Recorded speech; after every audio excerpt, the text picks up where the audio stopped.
Welcome back, my friend.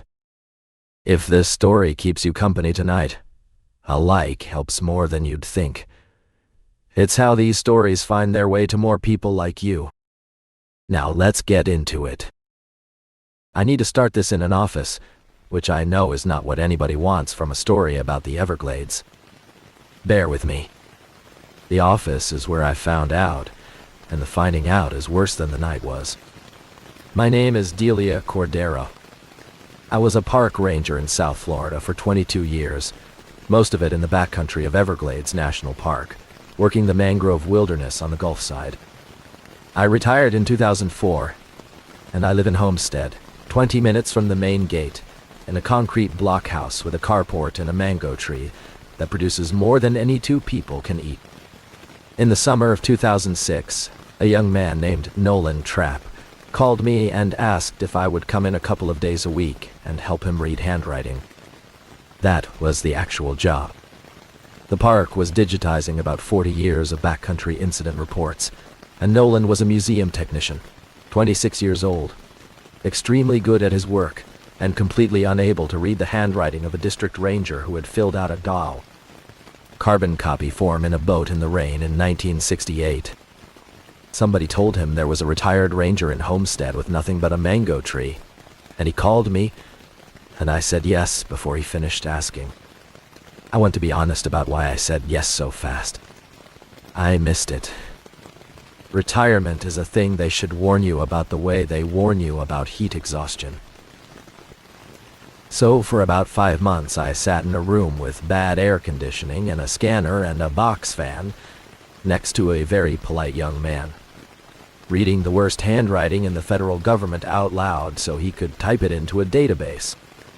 And I loved it, and it was the most peaceful work I have ever done, right up until the 3rd week of July. Before I get to that, you need to understand the country, because almost everything people believe about the Everglades is wrong. It is not a swamp. A swamp is stagnant. The Everglades is a river. It is a sheet of fresh water 60 miles wide and about ankle deep, and it moves very slowly south and west from Lake Okeechobee to the Gulf of Mexico. And it has been doing that for 5,000 years. Somebody called it a river of grass a long time ago, and nobody has improved on it since. The part I worked was the bottom end, where that fresh water finally reaches the salt. And what happens there is mangroves. I do not know how to make people understand the mangrove backcountry who have not been in it. It is not forest. It is a maze made of trees that grow out of salt water on stilts, thousands of small islands and thousands of small bays connected by creeks about as wide as a canoe. And every island looks exactly like every other island, and the tunnels close over your head, so you are paddling in a green room with roots on both sides and no horizon in any direction. There is no high ground. There is no dry land. For 20 miles in some directions, there is not 1 square foot of earth a person could lie down on. There is a canoe trail down there that the park named Hell's Bay, and the old joke, which was on the official brochure for years, is that it is hell to get into and hell to get out of. That is not marketing. People get lost in there for days within 2 miles of a road. Because there is nowhere to camp, the park built chickees. A chickee is a platform on pilings out over the water. A wooden deck about 10 feet by 12 with a roof, a ladder up from your boat, and a portable toilet on a little walkway off the side. That is your campsite. You sleep on a wooden platform over 4 feet of black water, with no land within a mile in any direction, and there is nothing between you and the whole Gulf of Mexico but a railing. I have spent hundreds of nights on chickees. In the winter, in the dry season, with a breeze and no bugs and the stars coming down to the water on all sides, it is one of the most beautiful places on this earth. I would put it against anywhere. In the summer, it is a different planet. Summer down there means heat that does not break at night, humidity you can feel on your teeth, thunderstorms that stand up 40,000 feet in the afternoon, and mosquitoes in numbers that people from other parts of the country Genuinely do not believe. Not bad. Not terrible. Biblical. The park closes some campgrounds in the summer, and rangers who work the backcountry in July wear head nets and long sleeves in 95-degree heat. And you still get bitten through your shirt. You learn to live inside the sound of them. That is the thing I need you to hold on to for the next hour, so I am going to say it plainly. In the Everglades in July at night over the water, there is a sound around your head, a continuous high whine of thousands of insects. And it never stops. It is there when you fall asleep, and it is there when you wake up. It is not an event. It is the condition of the world. Nothing turns it off. The files we were working through that summer were the backcountry incident reports from 1958 forward. Every one of them a form, filled in by hand, 3 carbon copies, and by the time they got to us, the 3rd copy had gone the color of weak tea. They are overwhelmingly boring, and that is the beauty of them. Boat ran out of gas. Party overdue, located, escorted out. Camper cut hand on oyster shell. Illegal net found and confiscated.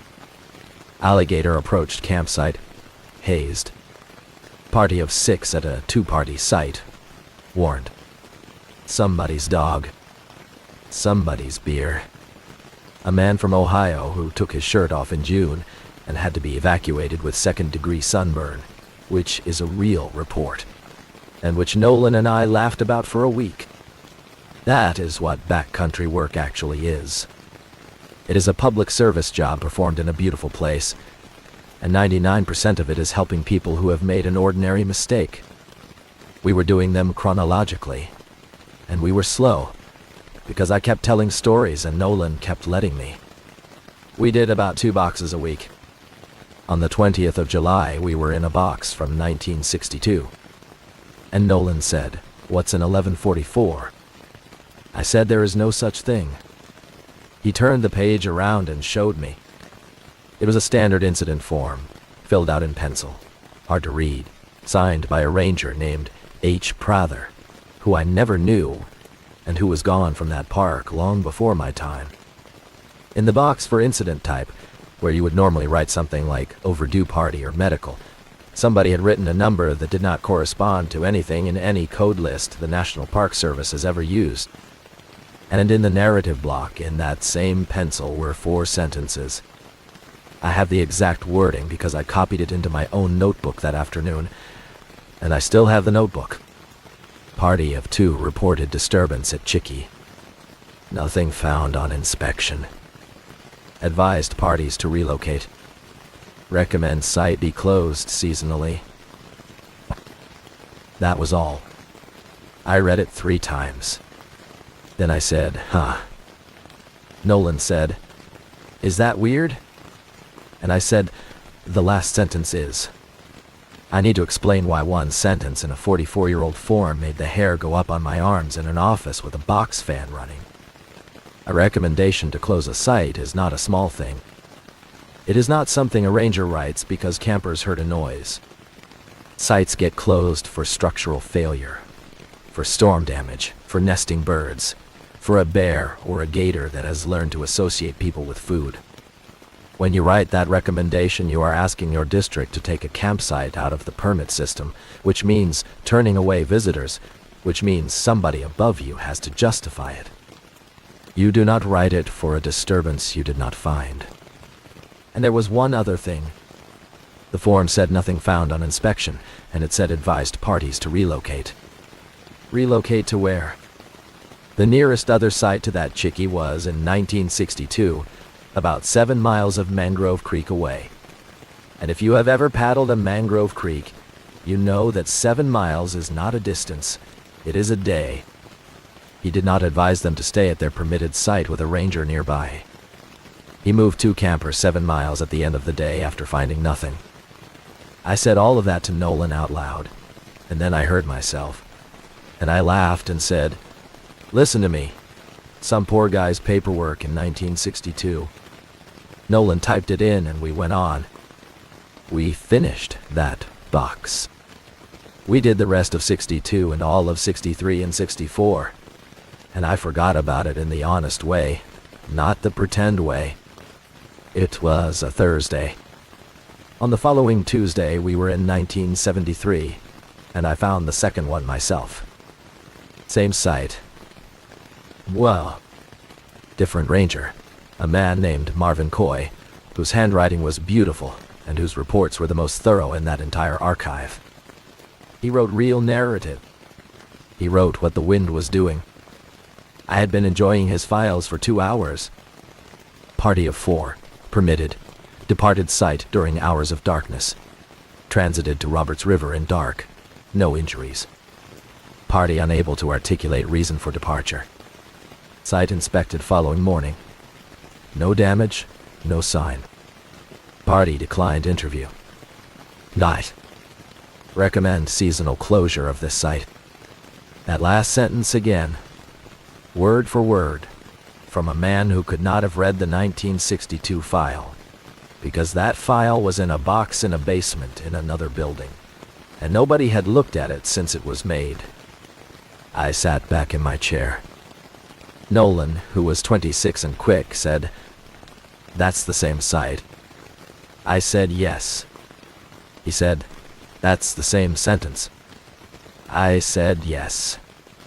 And then I did something I am not proud of, which is that I said 2 files 11 years apart in a 40-year archive is a coincidence. And if we go looking for a third one, we will find a third one. Because that is what people do. I said it in a very firm, very senior, very experienced voice. He was polite about it. He typed it in. And then that young man, who I want to say clearly did nothing wrong, went and got the boxes for 1984 out of the storage room on his own time on a Saturday. He called me on a Sunday morning. I remember I was standing in my carport with a hose in my hand and the phone against my shoulder, and it was already 91 degrees at 9 in the morning. He said, "Delia, I need you to come in tomorrow." 1984. Ranger Estelle Booth, who I did know a little, in the way you know somebody who left the year you arrived. I met her exactly once. Her report was 3 pages long, which, for that form, is enormous. It described a 2-party group at the Chickie, a report of what she wrote as unexplained physical disturbance of the platform. A night spent at the site by the reporting ranger, and the following morning's inspection, which found the platform structurally sound, all pilings intact, and no marks. The last line of Estelle Booth's report reads, "Recommend seasonal closure of this site." And underneath the ranger signature line in a different pen, in the block where a supervisor initials, somebody had written a single word. Denied. That is the part that has stayed with me the longest. Not the pattern. The word underneath it. Somebody, 3 separate times across 22 years, sat at a desk and read a request from a person who had been out there and made a decision that on any ordinary day I would have made the same way, because a campsite in a national park is a public asset and you do not close it because a ranger has a feeling. I have signed that word myself. Not for this. For other things. Everybody who has ever run a district has. Nolan had the 3 files laid out on the table in order, and he had a legal pad, and on the legal pad he had written the years and the intervals, and he had circled the intervals. 11 years. 11 years.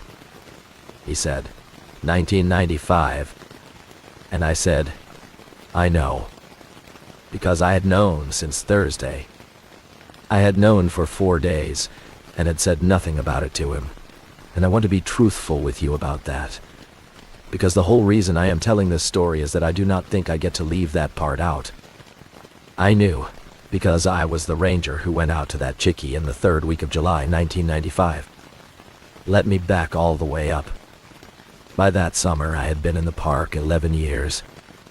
I was a district ranger by then, working out of Flamingo, 34 years old. Divorced, good at my job, and if I am honest, in love with it in a way that had cost me some things. The call came in on a Tuesday afternoon from Buck Sasser, who was my supervisor, and who had come up out of the Florida Highway Patrol and had a way of describing things that removed all the interesting parts. He said, "You've got a party that came off the water early." Two men, both in their 30s, both experienced paddlers, both from the Fort Lauderdale area, had launched with a 5-night permit and had come back to the ramp on the second morning, and had turned in the rest of their permit at the visitor center, and had not asked for a refund and had not wanted to talk about it. One of them, Buck said, had asked whether anybody else had ever complained about that campsite. That question is the reason I got involved at all. I called the number on the permit that evening from my office. The man who answered was named Wesley Dorn, and I had a conversation with him that lasted about 9 minutes, and that I would give a great deal to have on tape. He was not spooked. That is what I could not get past. He was flat. He was a residential contractor. He answered my questions in short sentences, and there was no color in any of it. He said they had gotten to the Chickie at about 5 in the afternoon, set up, cooked, and gone to bed under a tarp with the netting. He said that at some point after midnight the platform moved. I asked him what he meant. He said the whole deck went down about an inch at the far corner, like weight coming onto it, and then came back up. He said it did it 4 or 5 times, unevenly spaced over about 20 minutes. I asked if they got up and looked. He said, "We did the first time."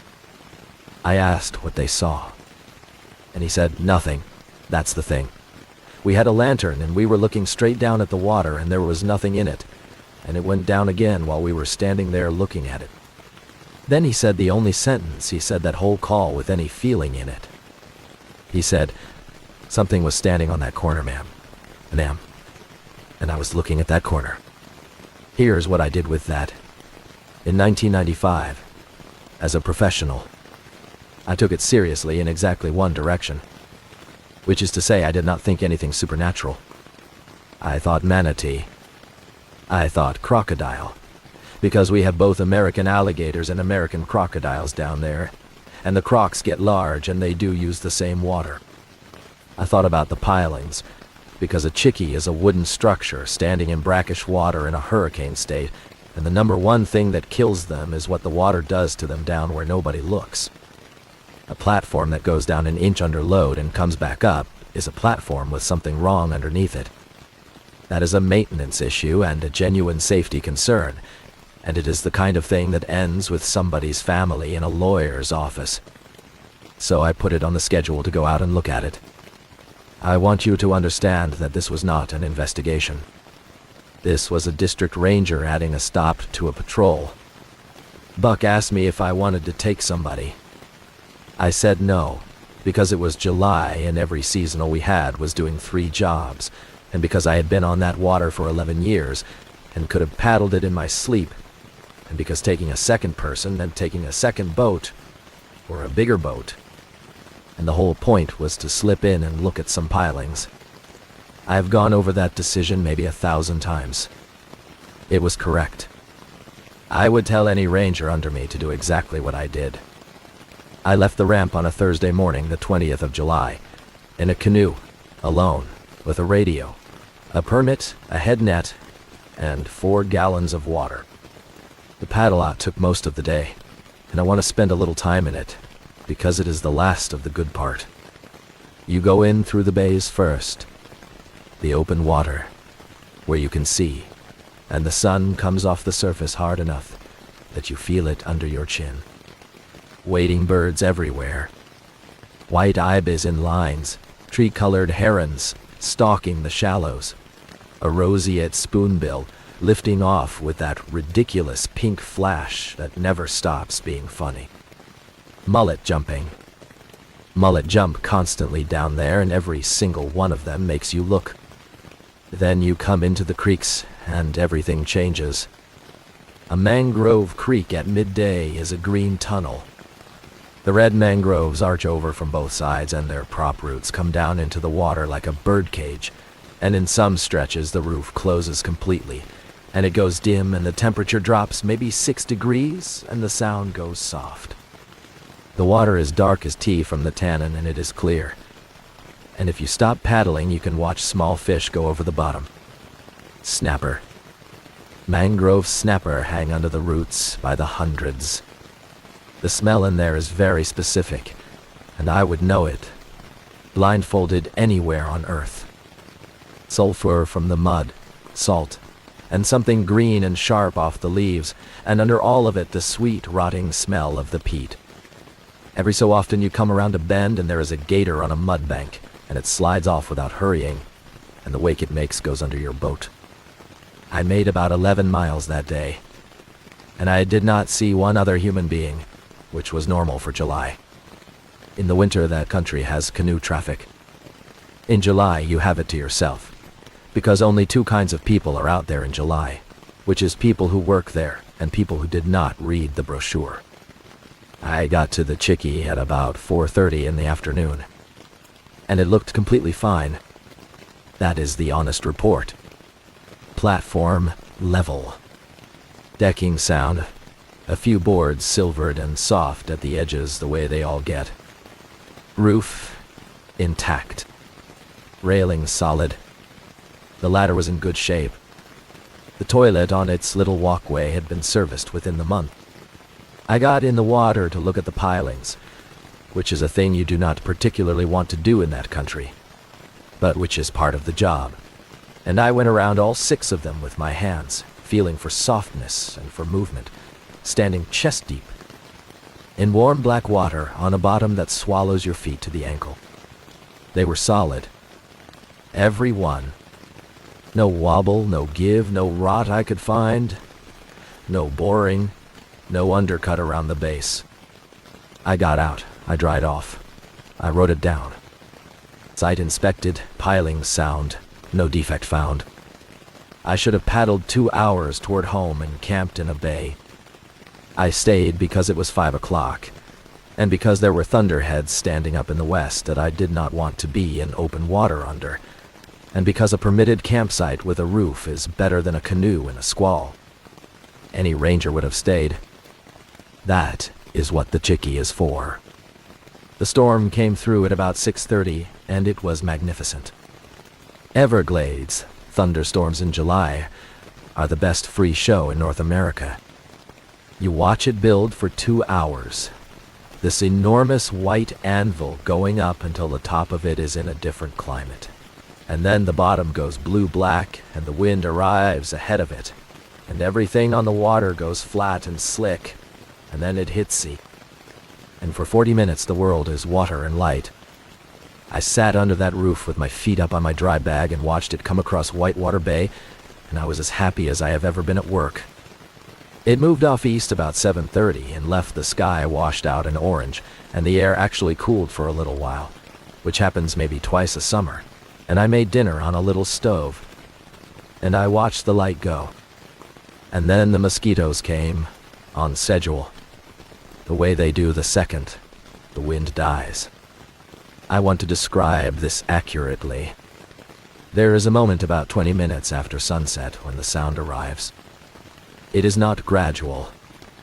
The air over the water fills, and the whine starts, and from then until sunrise you are inside it. I had my netting up by then, a bug bar over my sleeping pad, and I got under it and lay there listening to about 4,000 insects trying to solve the problem of me. That sound is not frightening. It is the opposite. Every ranger and every fisherman and every guide down there will tell you the same thing, which is that after enough summers, the whine is what you sleep to. It is the sound of everything being normal. I read for a while by headlamp. I turned it off at about 10. And at 11:51, according to my watch, which I looked at because I am the kind of person who looks at a watch, the mosquitoes stopped. All of them. Not moved off. Not quieted. Stopped. Between 1 second and the next. The way a radio stops when the power goes. I sat up so fast I put my hand through the netting. I want to give you every ordinary explanation, because I have had 30 years to collect them, and here they are. A wind shift will thin them, but not silence them, and not in 1 second, and there was no wind that night at all. A hard rain will knock them down, and there was no rain after 7:30. Smoke will move them, and I had no fire. Cold will end them, and it was 84 degrees. Nothing on this earth turns off a July night in the Everglades between one heartbeat and the next. I sat on that platform in the dark, in total silence, over black water, 10 miles from another human being. And I listened to nothing at all for what my watch later told me was about 4 minutes. Then the frogs started. There are 3 or 4 kinds of small frogs down there that sing in the mangroves at night, and normally that is a mess.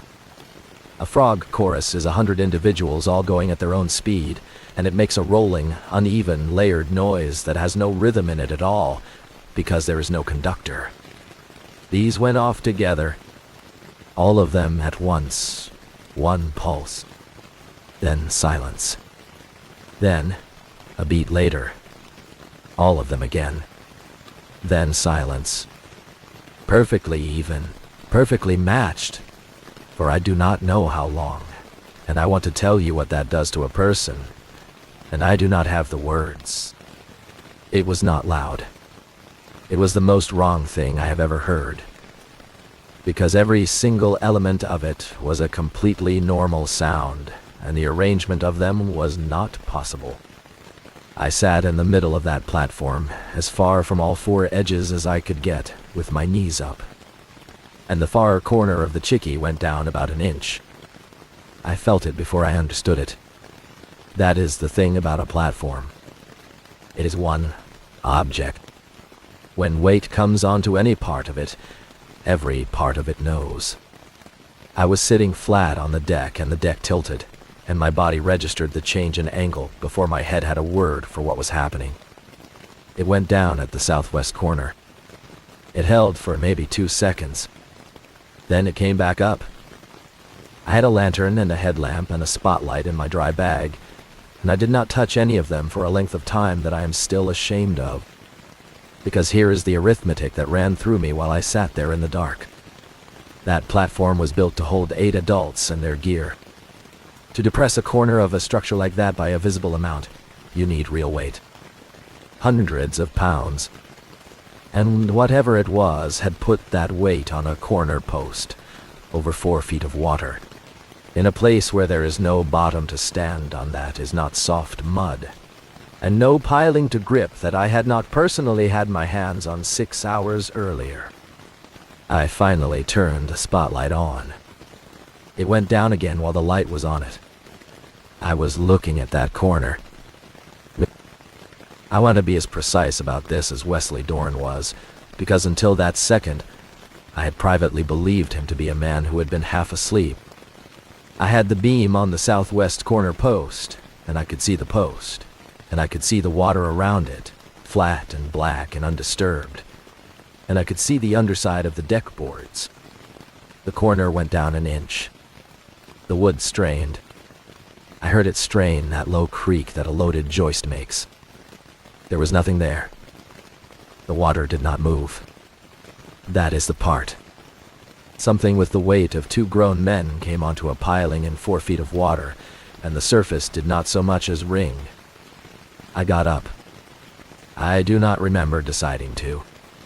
I went to the middle of the deck with the spotlight, and I did the thing I had been trained to do, which is to make my presence known, because 99% of everything you meet in the wild wants to know where you are, so it can be somewhere you are, so it can be somewhere else.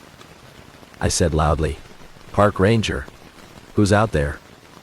My voice went out over that water and did not come back. There is no echo in the mangroves. The sound just leaves. The frogs kept doing their pulse. On, off, on, off.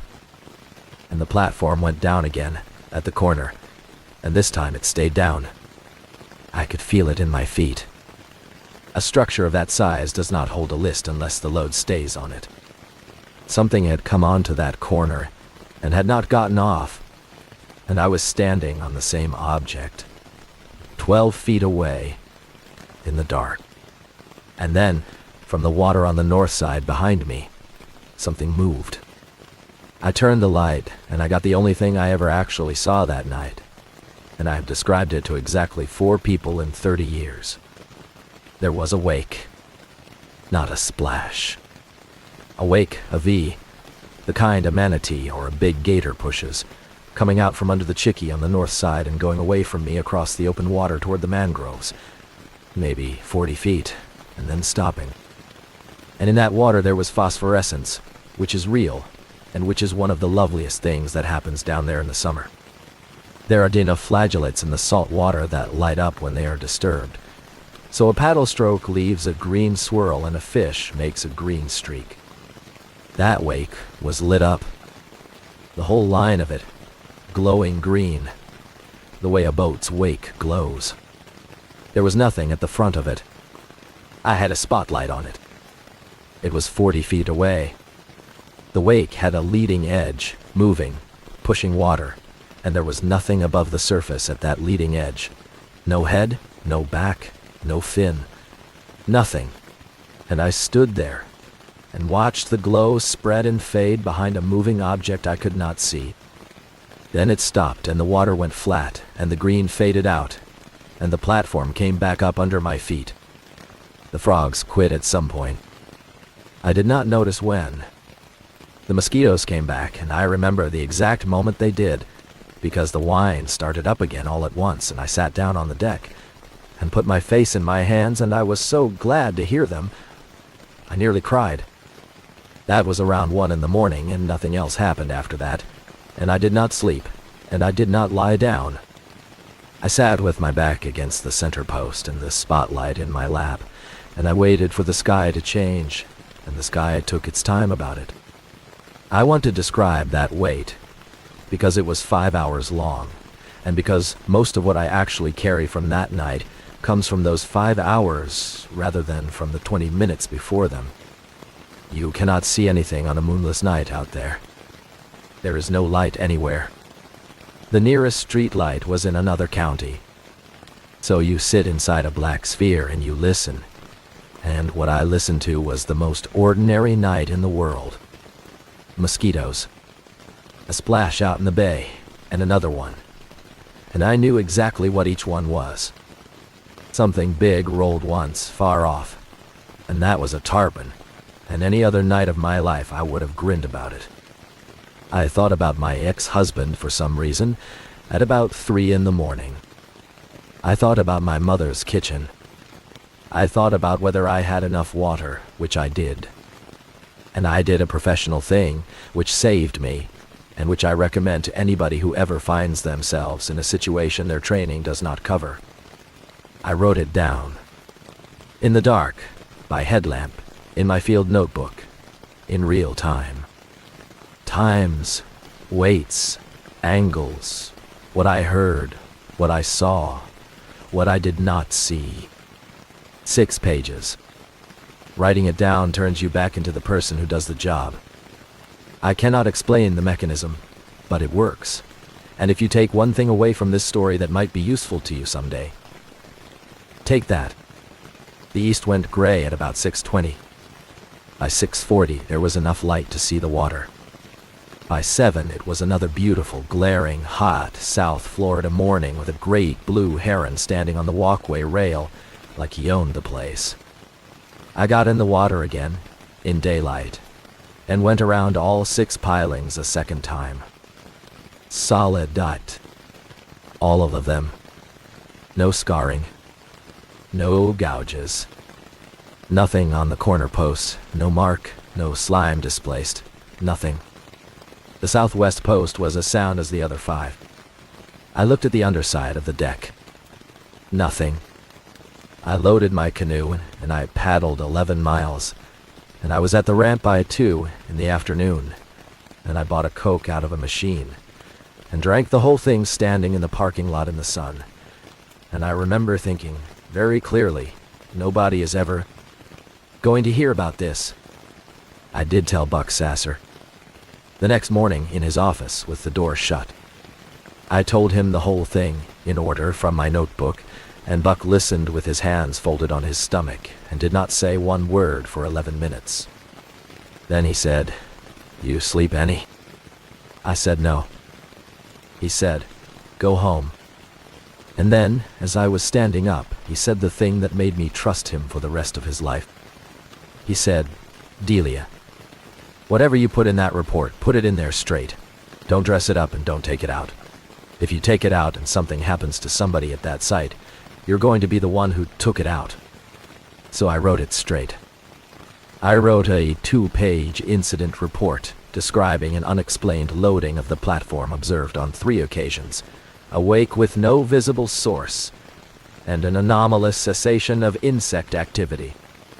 I attached my notebook pages. I wrote that the structure had been inspected twice and found sound, and that I could offer no mechanical explanation. And in the last line I wrote, "Recommend seasonal closure of this site." I want to stop the story here for a second, because this is the part that I actually called Nolan Trapp about at 10 o'clock at night in 2006 from my carport. I had never seen the 1962 report. I had never seen 1973. I had never seen 1984. Estelle Booth left the park the year I got there, and I met her one time at a retirement lunch, and we talked about a boat motor. Those files were in a basement in a box. Nobody had read them. There was no index. There was no institutional memory.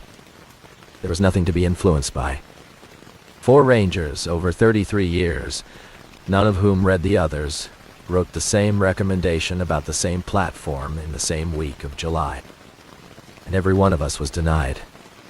Mine was denied by a very good superintendent with a very good reason.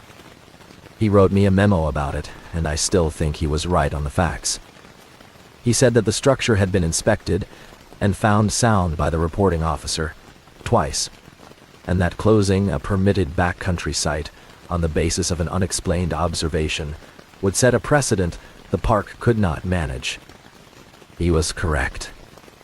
If I had been sitting in that chair, with those 2 pages in front of me, from a ranger who had been alone and awake for 30 hours in July heat, I would have written the same thing. That is the closest thing to a moral this story has, and it is not a comfortable one. Nobody covered anything up. Nobody buried anything.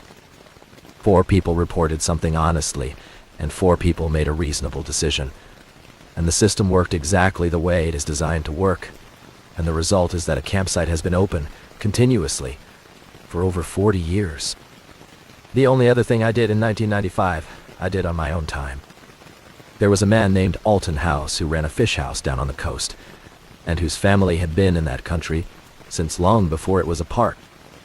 Gladsmen, they called themselves.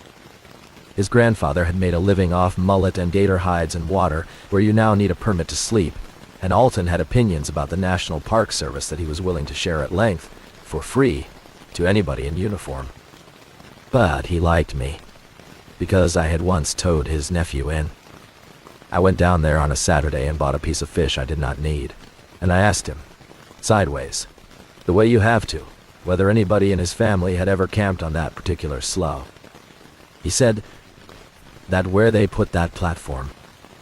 I said yes. He wiped his hands on his apron and said, we never went in there at night. I asked, why not? And he gave me a look that I have thought about many times since, and he said, you want the true answer or the one that don't make you feel foolish? I said the true one. He said, this place is in there my granddaddy called quiet holes. Wasn't a compliment. He said the bugs won't work a quiet hole. He shrugged.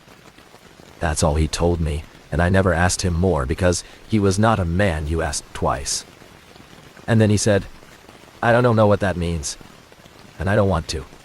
We just fished somewhere else. There's a lot of water down here, ma'am. You don't have to fish the one spot. That is the entire body of folklore I collected.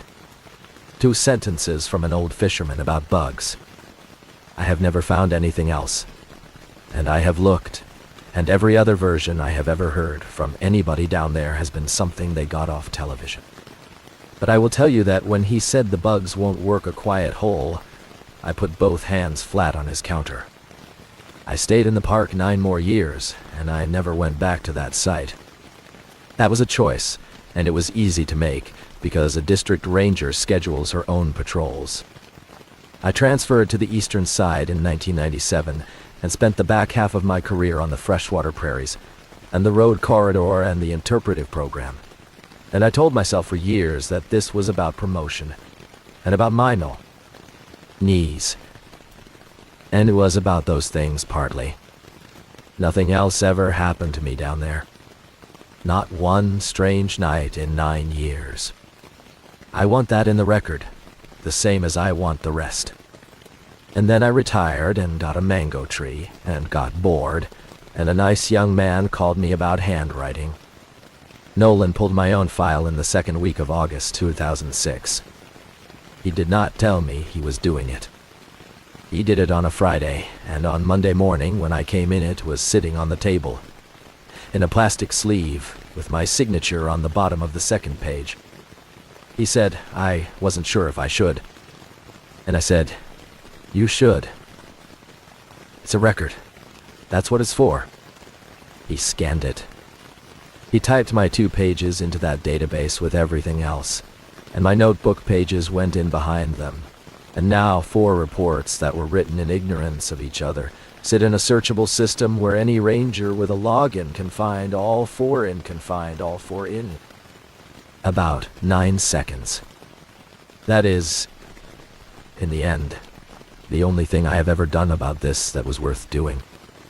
When we finished, Nolan sat back and looked at the screen for a while, and then he said, "It's 2006. I said I was aware. He said, 95 plus 11. I said, "Nolan." He said, "It's the 19th of July. And we sat in that office with the box fan going, and neither of us said anything for a while. And then I said the only responsible thing available to me, which is that 4 data points across 44 years is not a pattern. It is a shape the human brain makes out of 4 data points, and that if you go looking for 11s, you will find 11s in a phone book." He said, "Okay." And I said, "I mean it." And he said, "Okay," again, in a completely different tone. Then he asked me if I wanted to go out there with him. I said no.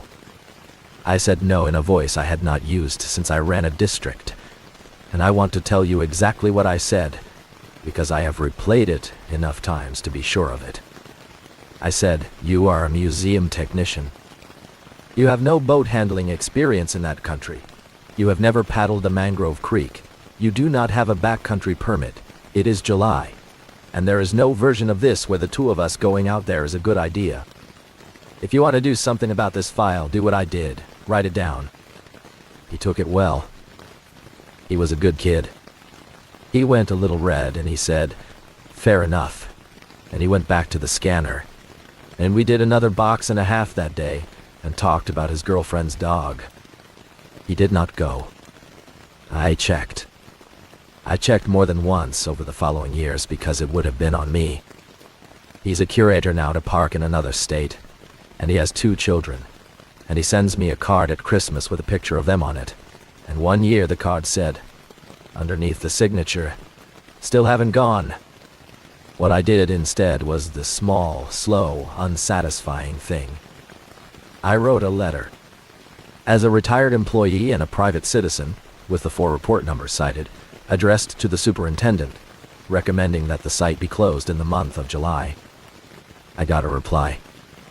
It was courteous, and it was thorough, and it took my history seriously. And it explained the permit system and the visitor use data, and it declined. That was correct. I would like to say that again, because I have listened to people take this story and turn it into a thing about a cover-up. And it is not. 4 rangers reported honestly. 4 supervisors weighed it and said no. A national park cannot close a campsite because 4 people over 4 decades wrote that the bugs stopped. I understand the decision completely, and I would make it myself, and I also would not sleep on that platform for $100,000. Both of those are true. That is what it is like to have been out there and then come back and work at a desk. The chickie is not the same chickie anymore, by the way. That is worth saying. Hurricanes take those structures. It is not a question of weather. That whole coast got worked over hard in 2005, and a number of backcountry sites went down or came apart. And over the years since, most of them have been rebuilt. And the rebuilds are better than what was there before, with heavier before pilings and better hardware.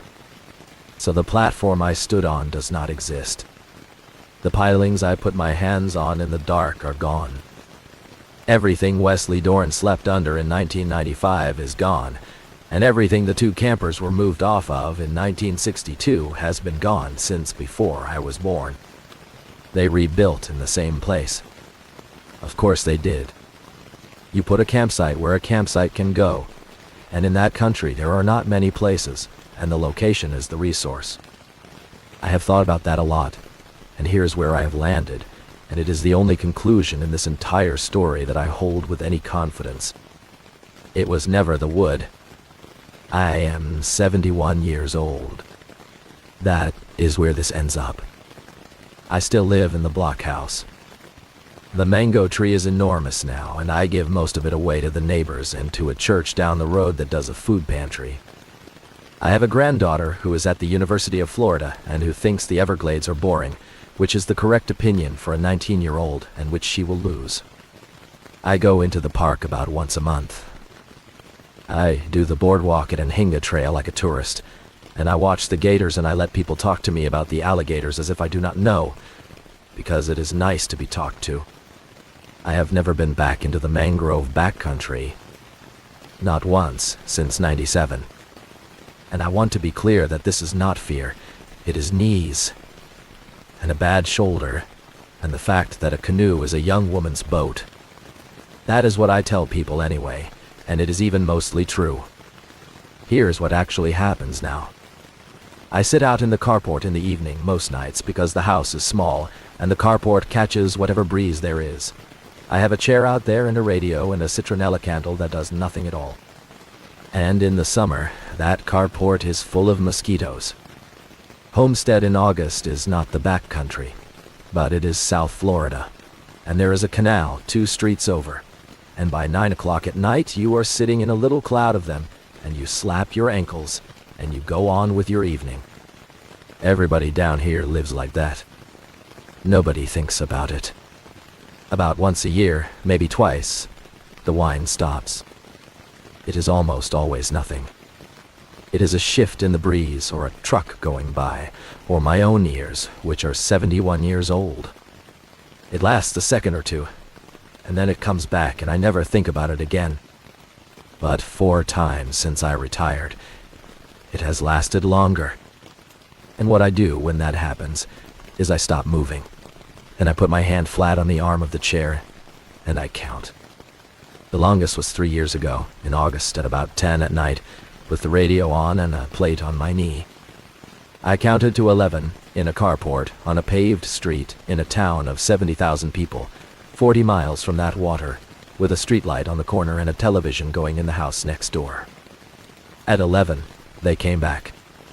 I finished my dinner. I went inside. I did not run, and I did not call anybody. And I did not lie awake, because I am too old for that, and because it was almost certainly the wind. But I did not go back out. That is all it is now. A few seconds, once or twice a year, in a driveway in a suburb, when the world briefly does the one thing it is not supposed to do.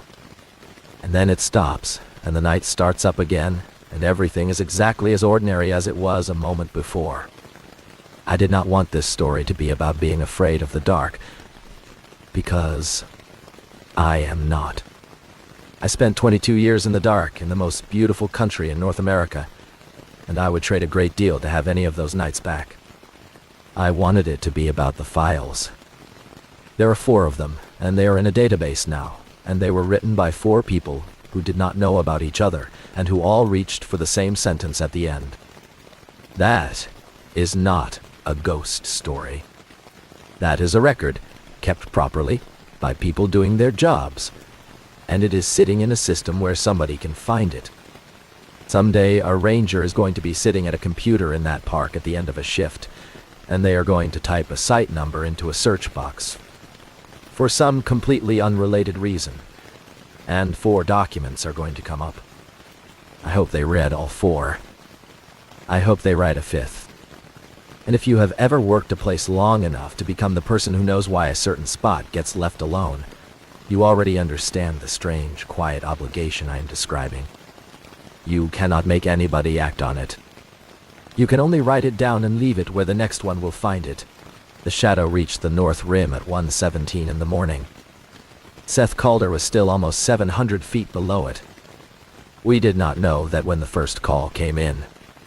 We knew only that a photographer at Painted Wall View had captured something moving up the opposite side of the canyon. He had set a camera on a tripod to make a long sequence of the stars. The frame included the upper half of Painted Wall, where pale pegmatite dikes cut through dark gneiss in patterns resembling enormous streaks of lightning. Shortly after midnight, a point of white light appeared low on the wall. The photographer assumed it belonged to a climber finishing after dark. That was common enough to be believable. Every climb in Black Canyon was a remote, multi-pitch undertaking, and even capable parties sometimes underestimated the route, carried through an unplanned bivouac, or climbed the last pitches by headlamp. What made him call was the shadow. The light remained nearly stationary for more than an hour. The shadow above it continued climbing. I had worked at Black Canyon of the Gunnison National Park for 12 years, 8 of them as a climbing and high-angle rescue ranger. The canyon teaches caution faster than any instructor. Its walls are steep, its roots are long, and its rock can change from clean cracks to loose blocks within a single pitch. A mistake on an ordinary cliff may leave a climber hanging within sight of a road. A mistake in the black can place a rescue team a mile down an unmarked wilderness route, hundreds of feet above the river, and many hours from an ambulance. We trained to solve problems with what we carried because aircraft, weather, distance, and darkness often removed easier options. The photographer's call reached the North Rim Ranger Station at 1:38. I was in the equipment room completing an inspection of 2 hull systems after a training day. Brooke Ellis, another ranger on the rescue team, opened the time-lapse sequence on a larger monitor while I checked the wilderness permit records. 1 climbing party was registered for the Painted Wall sector. Seth Calder, age 34, had signed a solo permit the previous morning. His plan listed a difficult route on the downstream side of the wall and an expected return before midnight. Why wouldn't me when y'all why he wait day? Expected return before midnight. The permit noted that he had climbed in the canyon 6 times. His truck was parked near the North Rim campground. There was no overdue report because he had listed a contact who was traveling overseas and would not check his messages until the following day. Brooke advanced the photographs 1 frame at a time. The exposure interval was 20 seconds. In the first relevant image, a white point appeared against the wall. A long black form extended above it across one of the pale dikes. The form might have been the shadow of a climber standing near a headlamp. In the next frame, the light had not moved, but the upper edge of the shadow had reached a second band of pegmatite.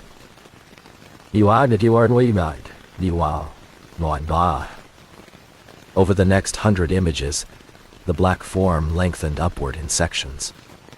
It did not stretch as a changing light angle would stretch it.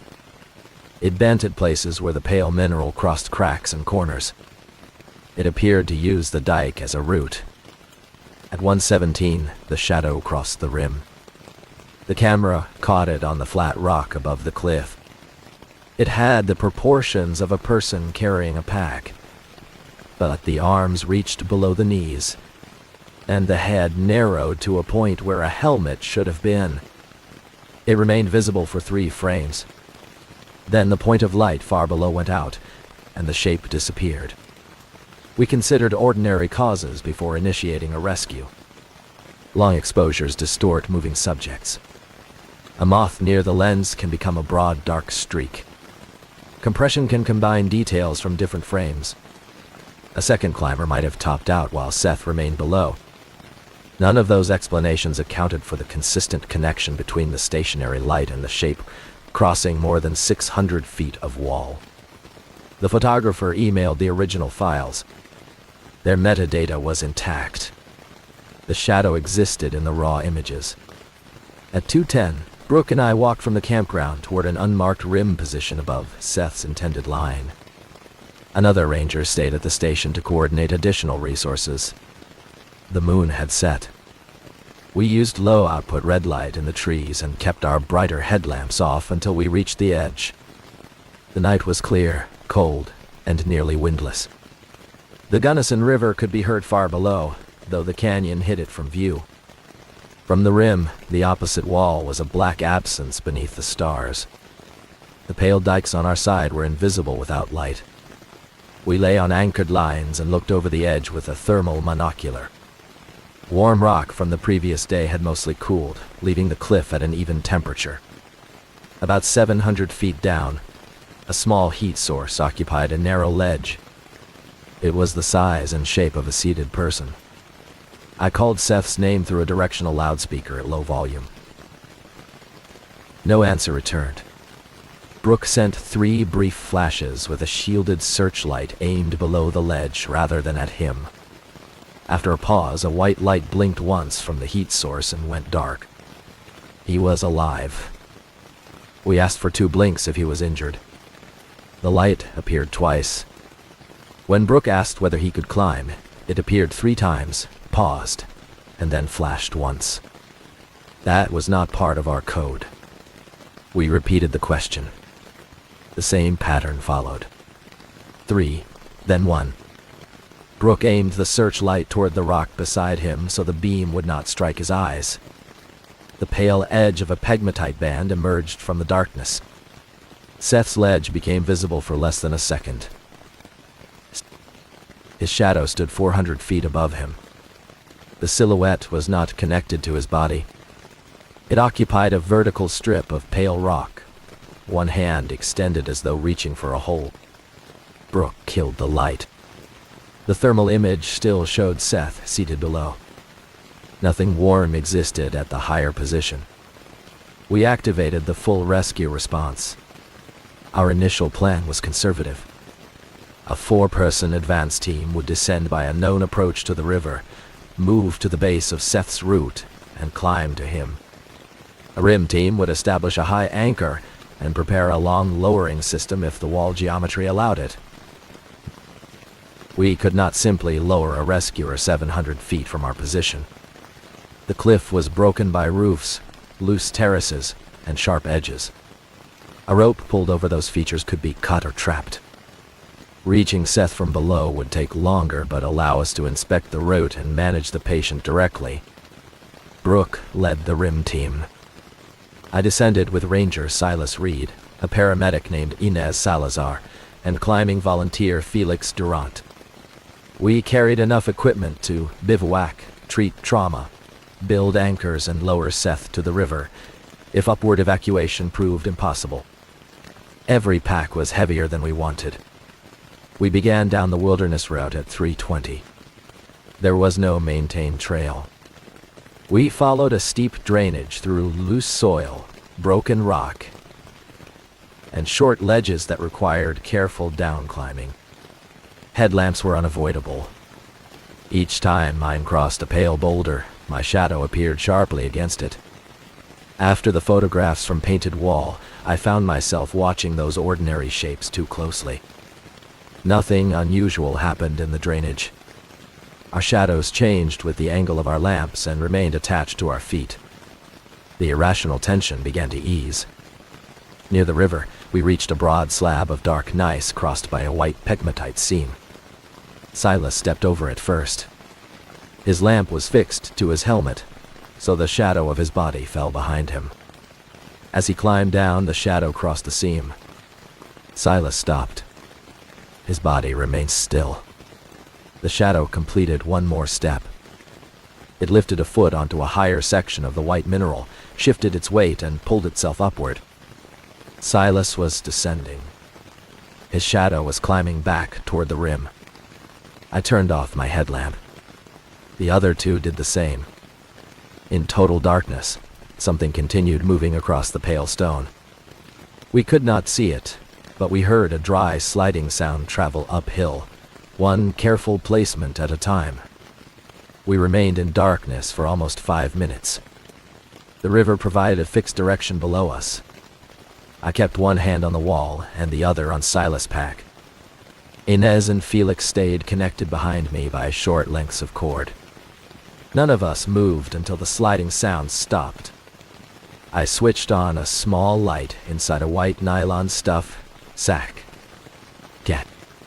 The fabric spread the beam into a dim glow without producing a sharp shadow. The gneiss around us became visible. The pegmatite seam was empty. Silas' real shadow existed as a faint blur beneath his boots. We tested the obvious explanation. Loose grit could have continued moving after his step. A small animal might have crossed the seam. Fatigue and expectation could have made all 4 of us interpret the sound the same way. We checked the surface and found no track, displaced stone, or animal sign. The pale mineral was solid and clean. I reported the observation to Brooke without presenting it as a conclusion.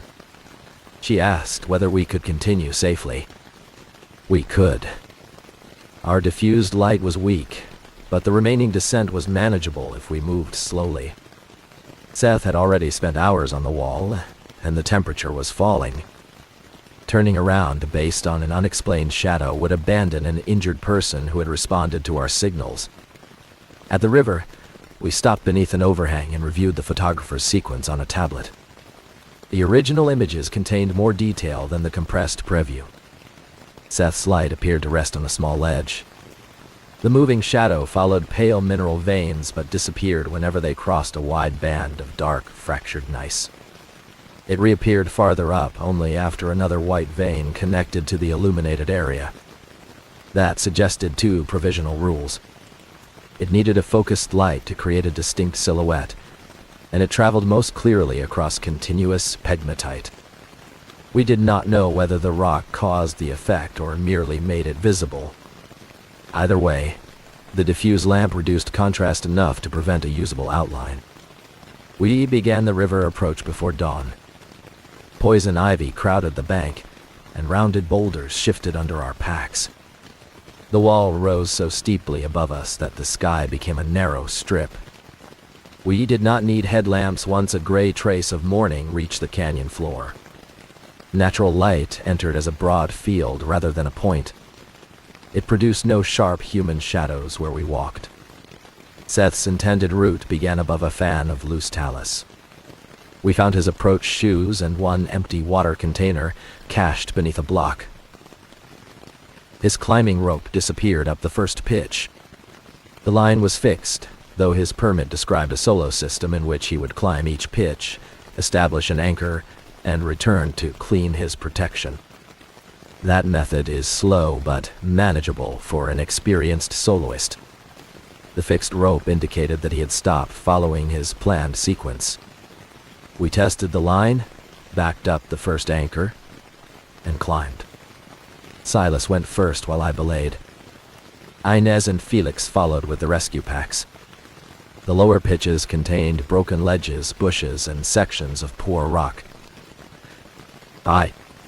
Seth's gear remained in place at several anchors. One cam had been loaded hard enough to deform its stem, though the surrounding rock showed no sign of a fall. At the 4th anchor, we found his first written warning. He had used chalk to mark a pale section of wall beside the station. No direct light. Below the words, he had drawn a circle around his headlamp and crossed it out. A short arrow pointed upward. The arrow ended at the edge of a pegmatite dike. The morning light should have made the route safer, but the canyon wall faced away from the sun. The surrounding cliffs blocked most of the sky. Diffuse light reached us indirectly, revealing holds without casting clear shadows. We climbed 2 more pitches and found signs of increasing difficulty. Seth had abandoned part of his rack. A torn glove hung from one nut. Blood marked a sharp crystal near a traverse, but the amount was small. His root line veered left across dark gneiss. A second rope continued straight up a pale dike. The straight line was not shown on his plan. It passed through loose terrain no experienced climber would choose. Protection pieces had been placed at regular intervals along it, each about the same distance apart. They were all clipped backward. The gates of the carabiners faced the rock. The rope ran between the metal and the wall, without passing through the basket. From below, the arrangement resembled a protected climbing line.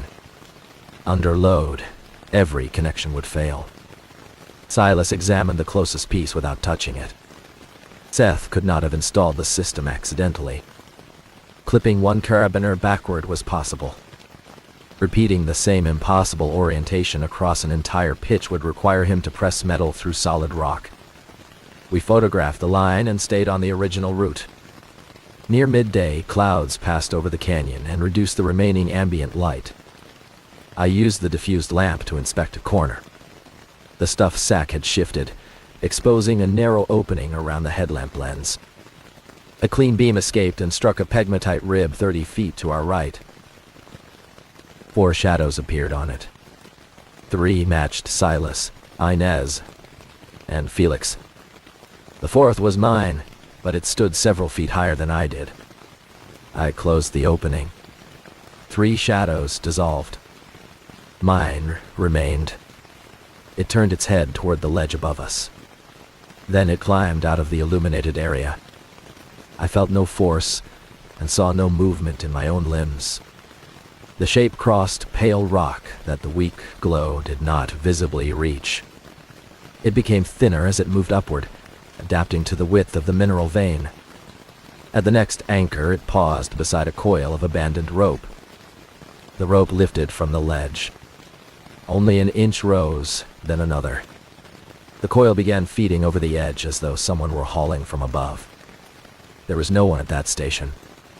The free end hung past us and moved without wind. I shut off every light. The rope stopped. When the cloud passed and ambient light returned, the coil lay halfway over the ledge. We secured it before it could fall. The rope belonged to Seth. Its upper end had been cut cleanly. The shape was not merely a visual error. It had moved physical equipment where its shadow touched the rock. We continued without artificial light. Each rescuer checked every hold by touch before loading it. We inspected anchors with our hands and backed them up without trusting their appearance. Progress slowed to less than 1 pitch per hour. At 2:40, we reached a narrow bivouac ledge.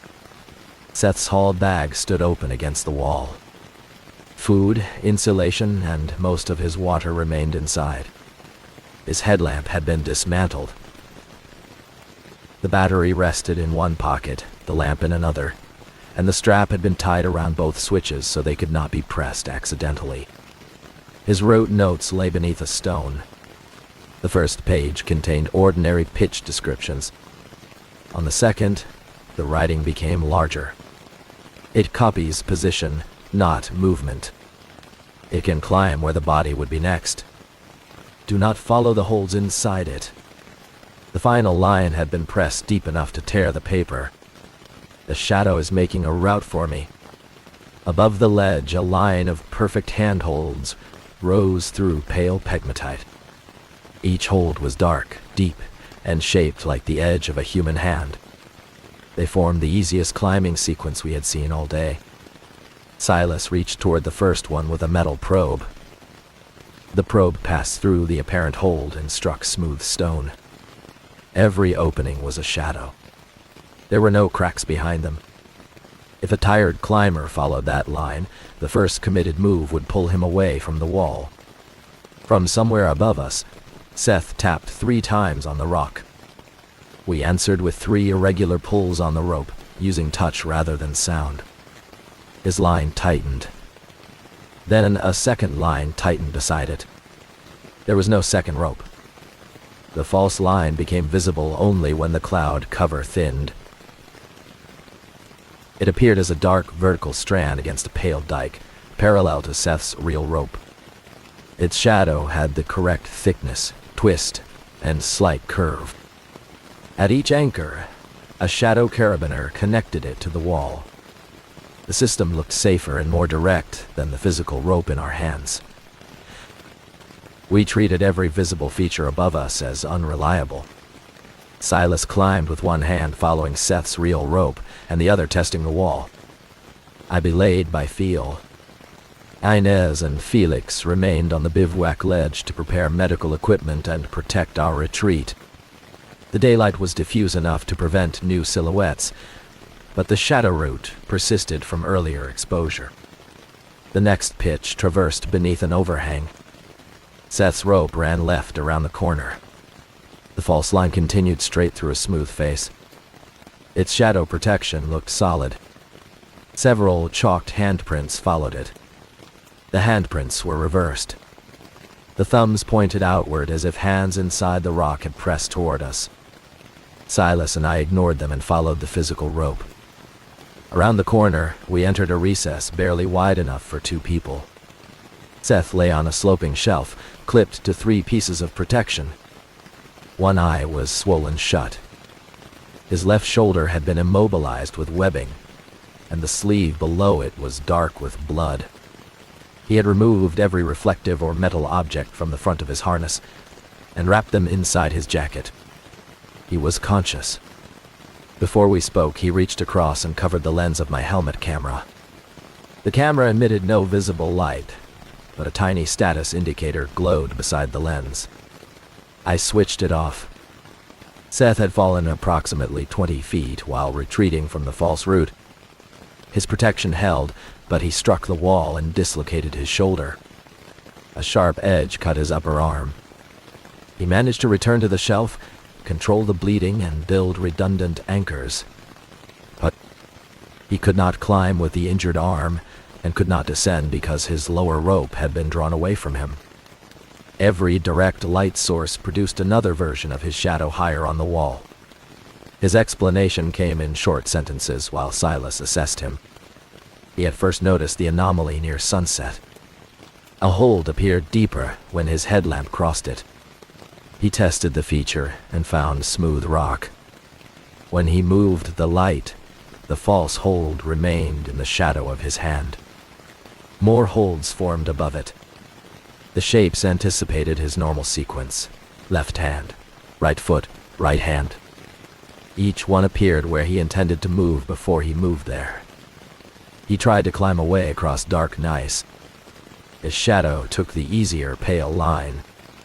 The fixed protection we found had appeared inside it. Seth mistook 2 pieces for his own gear and clipped his rope into nothing. When he leaned back, both connections vanished. The third piece stopped the fall. He had remained in the recess because the overhang blocked most natural and artificial light. But during the night, he watched a copy of his outline climb toward the rim whenever a search beam or his own headlamp touched the wall. Once the shape moved far enough from him, it began changing the route between them. Cracks closed. False ledges appeared. Loose gear traveled upward through the shadows. Seth did not describe a creature. He described an absence that learned the position of solid things by being cast across them. Silas reduced the shoulder while Seth bit down on a folded strap. We dressed the cut and secured his arm. He could tolerate a harness, but he could not climb. The planned evacuation now required a litter or rescue triangle. I signaled the lower team through irregular rope pulls. The rim team could not reach us directly, and radio contact was unreliable beneath the overhang. We needed to lower Seth to the bivouac ledge, then decide whether to continue down to the river or raise him toward the rim. The lower option involved more than 1,000 feet of technical descent, followed by a carry along the river and an ascent of the wilderness route. The upper option was shorter in vertical distance, but crossed the shadow's false route. We chose to descend. It was slower, but we had already inspected the real anchors below us. We placed Seth in a rescue triangle and attached him to 2 independent lines. Silas descended first. I controlled the patient line from the recess. Daylight was weakening as evening approached, but no focus source touched the wall. The first lower went normally. Seth reached the bivouac ledge, where Inez and Felix received him. Silas returned to help me clean the anchor. As I removed the last cam, the canyon darkened enough that the true rope and its shadow became difficult to distinguish. I followed both with my hands. One had a woven sheath and carried Seth's weight. The other felt cold but offered no texture. When I touched it, my fingers appeared to close around empty air. A pressure like a second hand closed over them from the opposite side of the wall. I pulled back. 4 dark marks remained across my glove. They were shaped like fingertips pressing outward. We descended to the ledge and prepared the next lower. The route below angled across a broad sheet of pegmatite. In daylight, we had climbed around its edge. At night, we would need illumination to manage ropes and protect Seth from the wall. Our diffused lamps produced enough light for close work, but not enough to see the next anchor. Inez suggested using several covered headlamps from different directions. Multiple sources would soften each shadow. We placed 1 lamp inside a white water container, another beneath translucent medical packaging, and a third behind a folded map guide. The combined glow revealed 50 feet of wall without forming a single sharp silhouette. The plan worked for several minutes. Then the false rope above us divided into 3 shadows. Each new line matched one of our light sources. They spread across the pale wall and rejoined around Seth's litter. Dark anchor shapes appeared ahead of the real system. 1 false carabiner formed directly over Felix's gloved hand. He saw a closed gate and began to unclip the piece beside it, believing he had attached the litter twice to the same point. I stopped him before he opened the real connection. That was when we understood the second rule. Diffuse light prevented a new human outline only when it came from a single broad field. Several small sources did not erase the shadow. They gave it several positions from which to work. The false lines tightened around Seth. His rescue triangle lifted from the ledge even though our hall system remained locked. His body rose toward a set of shadow anchors that did not exist. We shut off all 3 lamps. The force lifting Seth vanished. His weight dropped into the real safety line and pulled Felix against the anchor. The rescue triangle struck the ledge hard enough to make Seth lose consciousness for several seconds, but the system held. Inez stabilized him while Silas and I checked every physical connection by touch. The false carabiners had left marks. Wherever one had overlapped a real piece, a dark outline remained on the aluminum. The stain would not rub away.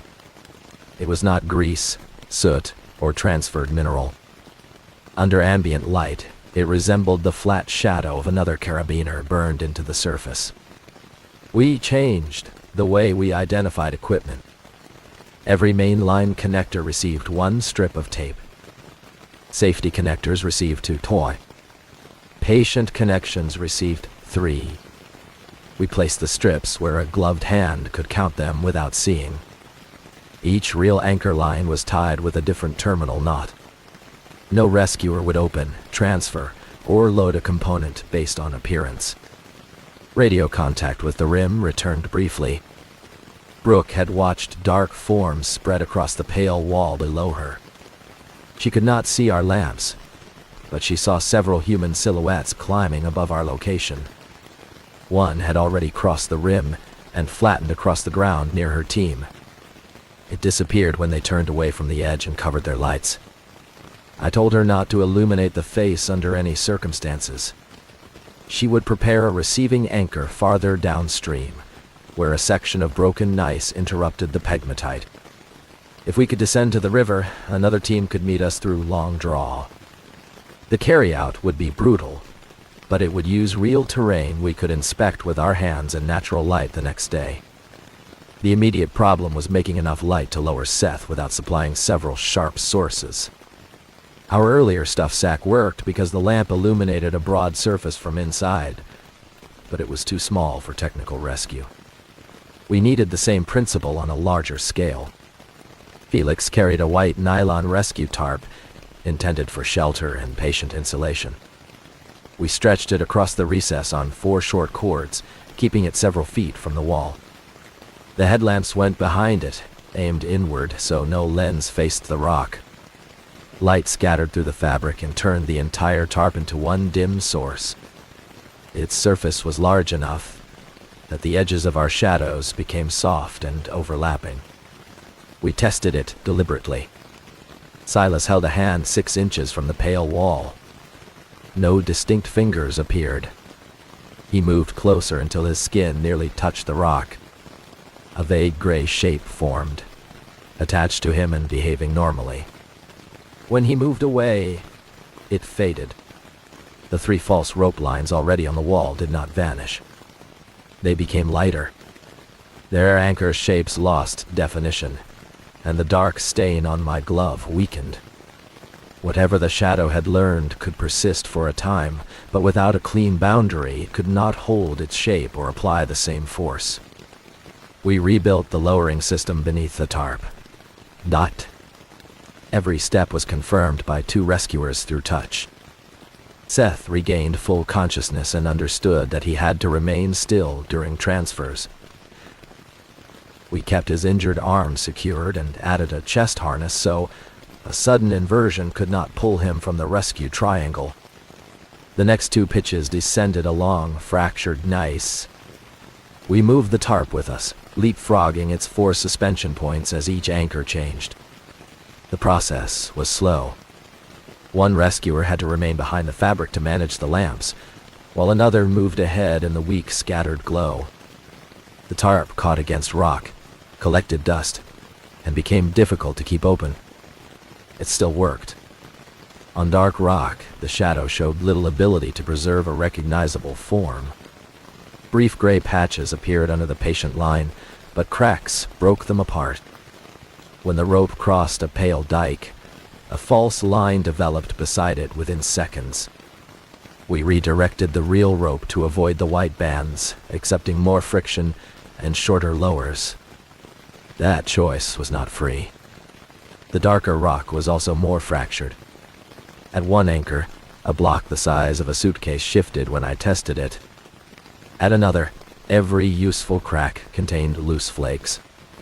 We built anchors from several smaller pieces and distributed the load. The safest path for ordinary climbing was often the pale, solid pegmatite. The safest path from the shadow forced us onto weaker stone. Seth's condition remained stable, but the canyon temperature continued falling. Inez monitored his pulse and mental status at every station. He had been without proper insulation through the previous night and much of the day. We wrapped his lower body in the remaining bivouac material, leaving the harness and tactile markers accessible. Shortly before midnight, the wall steepened beneath a broad roof. Our real route descended around its right side. The tarp could not be moved past the corner while illuminated. We would have to shut down the broad light, transfer Seth in darkness, then rebuild the system below. Silas went first and established the lower anchor. We connected ourselves by short tethers. Each person rehearsed the sequence while the tarp remained lit. Close lamps, lower patient 15 feet, swing him right, receive at lower anchor, transfer safety line, then move tarp and relight only after every rescuer confirmed position. The lamps went out. Absolute darkness returned. The river was audible far below, but no sky was visible beneath the roof. I controlled the main line with both hands. Felix managed the backup. Inez stayed beside Seth until the lower began. We moved him 5 feet. A sharp light appeared below. It did not come from our equipment. Silas saw it first and called one warning word before remembering the restriction on speech. The light resembled a headlamp beam shining upward from the lower anchor. It illuminated the roof and cast our silhouettes across the pegmatite above. Silas's real lamp was off and secured inside his pack. The false light had no visible source. It was a copy of one of the beams we had used earlier. Our shadows appeared upside down on the roof. They hung by their hands from holds that did not exist. The copy of Seth separated from the rescue triangle and moved toward the outside edge. As it shifted, his real body began sliding sideways through the air. The main line still hung vertically. No rope force explained the movement. I locked the device and clipped my tether shorter. Seth continued, drifting toward the empty canyon as if pulled by the silhouette above him. His safety line cut across the edge of the roof. Felix braced against the anchor, but the loaded rope began sawing against crystal. The false lamp had reproduced itself. Turning off our equipment was no longer enough. I reached across the darkness toward the pale glow. It had no heat. My hand entered the beam without blocking it. The shadow of my arm appeared on the roof before my fingers crossed the light. The false beam required no lamp, but it still required a surface on which to form a boundary. I pulled the unlit tarp from its cords and threw it across the roof between us and the pegmatite. The nylon covered the projected silhouettes. Seth stopped moving. The light remained beneath the fabric, turning it into a pale rectangle, but the wall behind it received no defined image. Felix hauled the safety line while I held the tarp against the roof. We brought Seth back beneath the anchor and lowered him around the corner. The shadow pressed upward into the nylon. 4 human shapes appeared on the fabric from the wrong side. Their hands moved along the seams, searching for the edges. The first shape found one. A black arm extended beyond the tarp onto exposed pegmatite. The fabric pulled from my grip, as though someone above it had taken hold. One suspension cord snapped. The whole sheet began sliding toward the canyon. I cut the remaining cords and let it go. The tarp rose instead of falling. It flattened against the roof, covered in our moving outlines, then disappeared around the outer edge. No wind followed it. We completed the transfer without light. At the lower anchor, Silas had one hand on Seth, and one on the real rope. I followed by keeping continuous contact with the wall and descending on a line whose tactile markers I had personally applied. Inez and Felix came last. When we relit a covered lamp inside a spare water container, the tarp was gone. So was the false beam. The pegmatite roof above us held 4 dark human shapes arranged around an empty rectangle. One of them had its injured arm strapped across its chest. We had lost the only material large enough to create a broad light field. The remaining descent crossed an exposed face nearly 200 feet high. A branching pegmatite dike occupied most of it. Our route followed a dark corner on the left, but several traverses crossed the pale stone before returning to gneiss. The false lamp could reappear at any time. We could wait for daylight. Seth could not. His temperature was falling despite insulation, and the circulation in his injured arm had begun to change. The broad natural light would not reach that section of wall until late morning. Remaining at the anchor risked hypothermia, swelling, and permanent nerve damage. We chose a complete darkness descent. The technique was not elegant, but it was within our abilities. Silas would move first on the main rope and build each anchor by touch, using only cracks he could inspect with his fingers and tools. I would lower Seth after receiving a tactile confirmation through the line. Inez would travel with the patient whenever geometry allowed. Felix would clean the upper station and serve as the last check on every connection. No one would activate a lamp, camera indicator, watch face, or radio screen. We covered each device with tape. Before starting, we mapped the first pitch in the dim covered glow.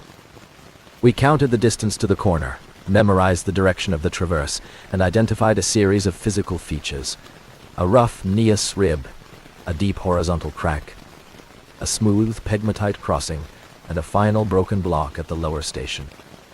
Silas repeated the sequence by touching each feature rather than looking at it. Then we turned off the last lamp. The first lower took 40 minutes. I felt every foot of rope leave the device. Silas signaled progress with irregular tension changes, never repeating an interval. At the smooth crossing, the rope moved without vibration. At the rough rib, it scraped. When he reached the lower crack, he sent the agreed sequence: one sustained load, complete release, 2 loads of different length. We lowered Seth. Inez descended beside him on a separate line, guiding the rescue triangle with her hands. No false force touched the patient. Nothing shifted on the wall. In the absence of light, the phenomenon had no place to make its copy visible or physical.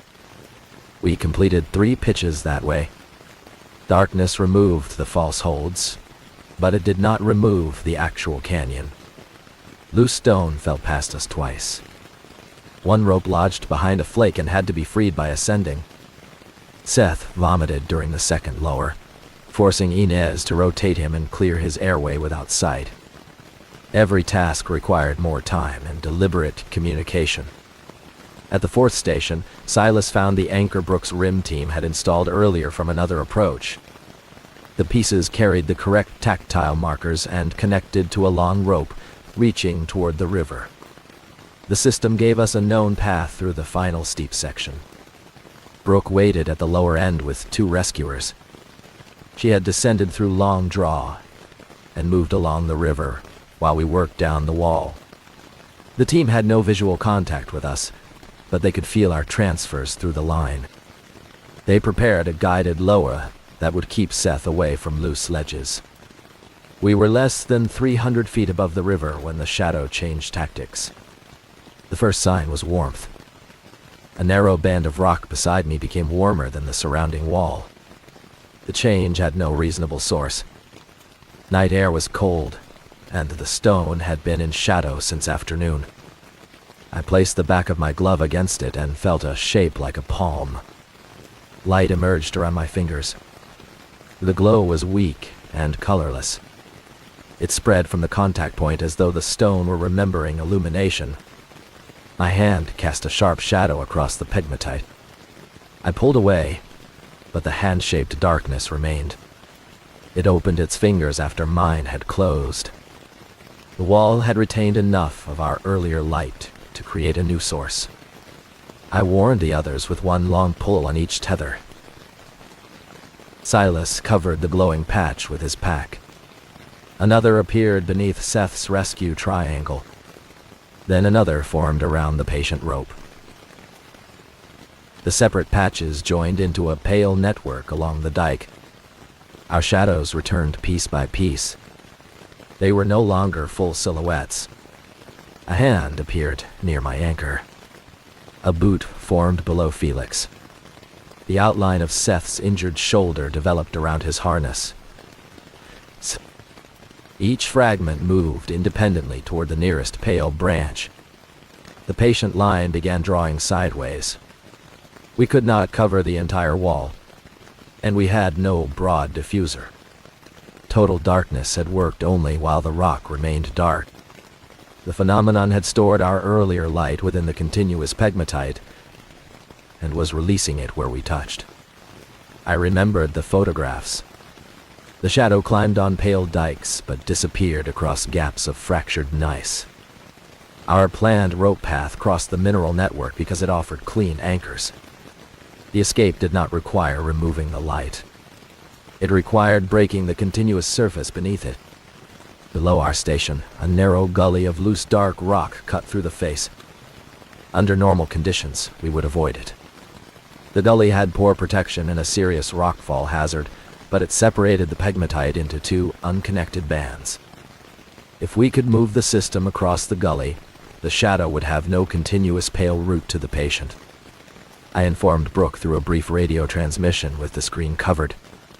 She could reach a lower anchor on the far side. Silas traversed first, testing every block before weighting it. He placed multiple small pieces rather than trusting one large crack. The glowing hand beside my anchor moved after him until it reached the broken gully. Its fingers stretched across loose stones and separated into thin strips.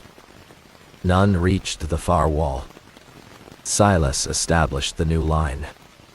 Brooke's team tensioned it from below, creating a diagonal guide.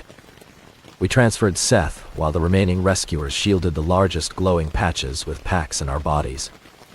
Every shield created its own shadow, but the shapes could not cross the fractured gully. The patient reached the midpoint. A section of loose gneiss shifted beneath the guide rope. Dewey. One anchor piece lifted from its crack. The line dropped several inches, and Seth swung toward the wall. Inez caught the rescue triangle but could not stop the injured shoulder from striking stone. His cry echoed through the canyon. The sound was ordinary. It did not repeat early, imitate him, or change the rock. This threat had no interest in voices. The impact activated a wide patch of stored light beneath him. Seth's complete silhouette appeared inside the gully. It should have broken across the loose rock. Instead, it used the tensioned guide rope as a bridge. The shadow wrapped around the line, became a narrow black band, and traveled toward the far wall. For the first time, it had learned to leave the stone. The band reached Silas's anchor. Shadow carabiners formed over the real ones. A false knot appeared beside the tactile knot he had tied.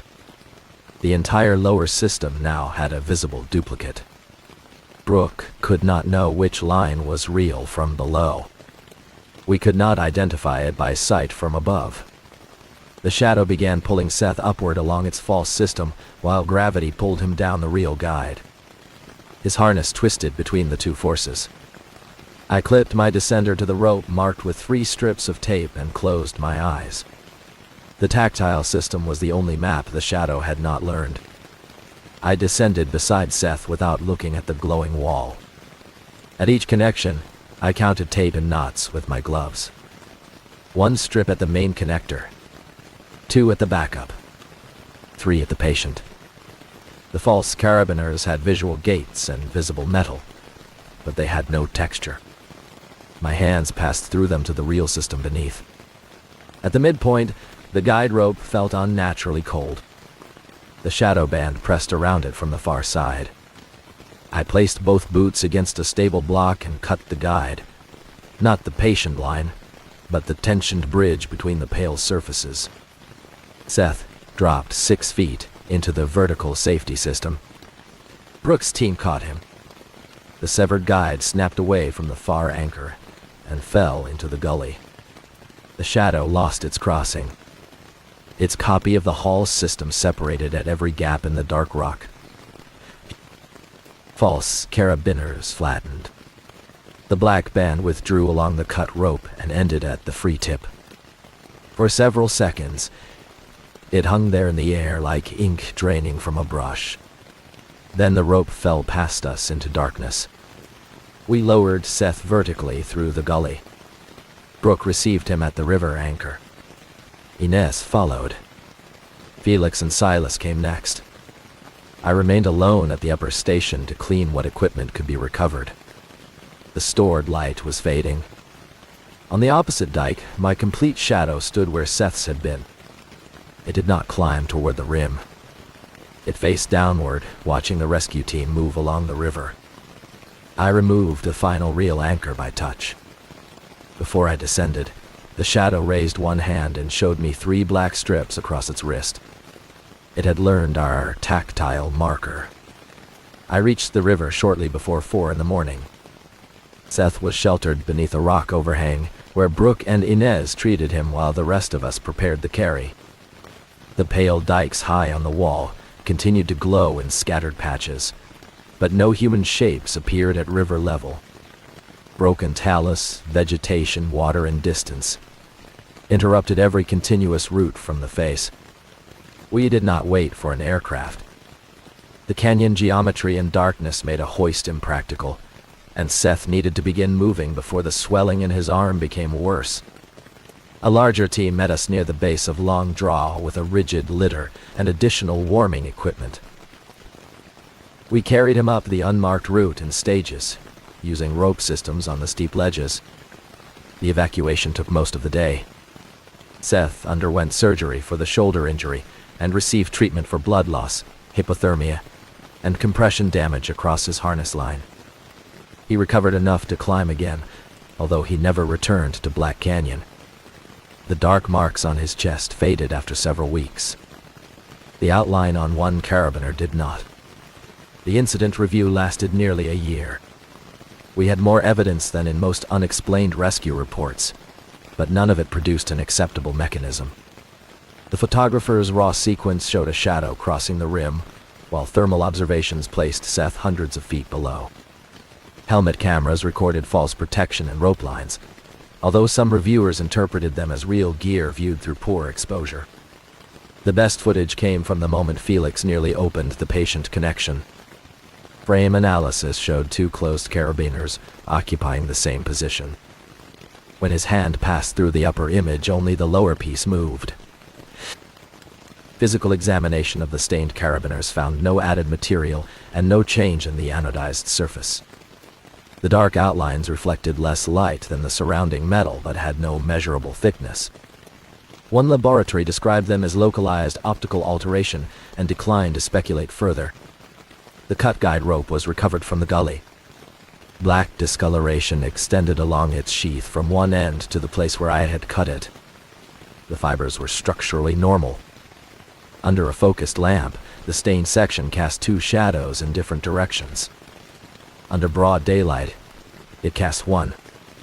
The Park Service did not close climbing throughout the canyon. The event had occurred on one wall under an unusually specific set of conditions: concentrated artificial light, continuous pegmatite, prolonged exposure, and repeated human movement. We removed the abandoned equipment, documented the route, and issued a temporary resource closure while geologists inspected the area for rockfall risk. Loose stone provided a defensible reason. It was also a real hazard. The official report described the visual events as complex shadowing caused by irregular reflective mineral surfaces, fatigue, and multiple light sources. That explanation could account for confusion. It could not account for Seth's equipment moving, the false anchor system, or a silhouette recorded above its living source. I reviewed older climbing reports after the rescue. Black Canyon history is full of difficult bivouacs, lost routes, failed anchors, and climbers finishing after dark. Most incidents needed no strange explanation. One report from the early 1980s described a solo climber who abandoned a route after his headlamp revealed protection already placed above him. He assumed another party had left gear. When he reached the first piece, it disappeared. His handwritten statement included a sentence that never entered the typed summary. The wall was remembering where I meant to put my hands. Another account concerned two climbers overdue on Painted Wall. Both reached the rim safely, but one insisted that his partner had topped out several minutes before him. The partner had remained on the rope below the entire time. They argued about it during the interview, and the ranger recorded the disagreement as exhaustion. We changed several rescue procedures without mentioning shadows. On large crystalline faces at night, our teams use tactile identifiers on critical connectors. We minimize unnecessary point lighting, verify anchors by touch, and keep broad area illumination available when practical. Those practices are useful even if nothing unusual happens. Rescue systems should never depend on vision alone. Brooke kept the original time-lapse files in the case archive. Once each year, she and I reviewed them with new imaging software. Enhancement never revealed a body inside the shadow. It remained a flat absence following the pale mineral. The only new detail came from the final 3 frames at the rim. The shape carried a pack, as we had noticed that first night. It also wore a length of rope across one shoulder. 3 light bands marked its wrist. Those bands did not exist on our equipment until the following evening. Seth's shadow had reached the rim before him. What crossed in the photographs may not have been his shadow at all. It may have been the version of a rescuer the wall expected to meet. I still work high-angle rescue. I still enter the inner canyon, and I still use a headlamp when darkness makes it necessary. Fear does not change the physical requirements of the job. What changed is the way I look at the pale dikes when a beam crosses them. 2 years after Seth's rescue, a climbing party finished near North Chasm View Wall after midnight. They were experienced, properly permitted, and only slightly overdue. I watched their progress from the rim through binoculars. 2 headlamps moved steadily upward. Their shadows behaved normally on dark gneiss. When the first lamp touched a wide pegmatite band, a 3rd shadow appeared between them. I called the climbers and told them to diffuse their lights. They followed the instruction without asking why. The 3rd shape weakened. Both people topped out safely. As they coiled their ropes, I looked back across the wall. The pale band was empty, except for a small dark mark at its upper edge. It resembled a hand gripping the rim from below. The climbers packed their headlamps and walked toward the campground. No light remained on the face. The hand pulled once. Then, a 2nd hand appeared beside it. The first photograph showed Polaris 4 degrees below the ground. 1. That should have made the error easy to identify. Polaris does not drop beneath a mountain in the middle of an exposure. A camera can tilt. A pod can settle. Software can mislabel a star. A careless technician can enter the wrong coordinates and make the entire sky map appear rotated. Each explanation was ordinary, testable, and more likely than the conclusion suggested by the photograph. The problem was the level hanging beneath the camera. It showed that the tripod was perfectly upright. I had worked at Great Basin National Park for 10 years, most recently as a protection ranger with responsibility for night operations and remote area incidents. Great Basin has some of the darkest skies in the contiguous United States. Low humidity, high elevation, and extraordinary distance from major cities allow visitors to see details that urban light erases. On a clear moonless night, the Milky Way is not a faint stain. It is structure. Dark lanes divide it. Star clouds crowd one another, and the horizon becomes the least reliable place to look because there are more stars above it than most people expect to exist. The park protects that darkness as a resource. Astronomy rangers lead public programs near the Lehman Caves Visitor Center, while researchers use the remotely operated Great Basin Observatory. At lower elevation, we also place temporary sky quality stations in the backcountry. Those units measure brightness, cloud cover, atmospheric clarity, and changes caused by smoke or distant development. The station involved in the incident was not part of the main observatory. It was a portable all-sky camera installed on a remote quartzite bench east of the Mount Washington bristlecone grove. The site was selected because there were no roads, campgrounds, or permanent lights nearby. Reaching it required a long off-trail approach through steep country. The grove itself was one of the least accessible in the park. Unlike the more familiar Wheeler Peak Grove, Mount Washington's bristlecones grew on limestone. Nearby quartzite areas were notable for lacking the ancient trees. The boundary was useful to ecologists and obvious in aerial imagery. Dr. Sora Bennett installed the station with 2 resource staff members in late August. She was an astronomical instrumentation specialist from a partner university, experienced in remote systems and desert fieldwork. The unit stood on a steel tripod bolted to 3 portable ballast plates. No holes were drilled into the protected rock. A weatherproof housing held a fisheye camera, a star tracker, an inclinometer, a GPS receiver, and a small computer. Beneath the center column, Sora hung a brass plumb bob over a marked plate. It was an old-fashioned reference independent of software. Gravity would keep the line vertical even if every electronic tilt sensor failed.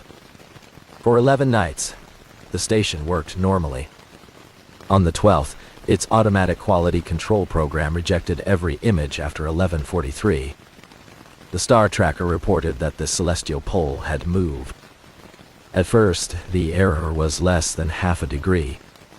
By 1 in the morning, it exceeded 4 degrees. The software horizon tilted with it.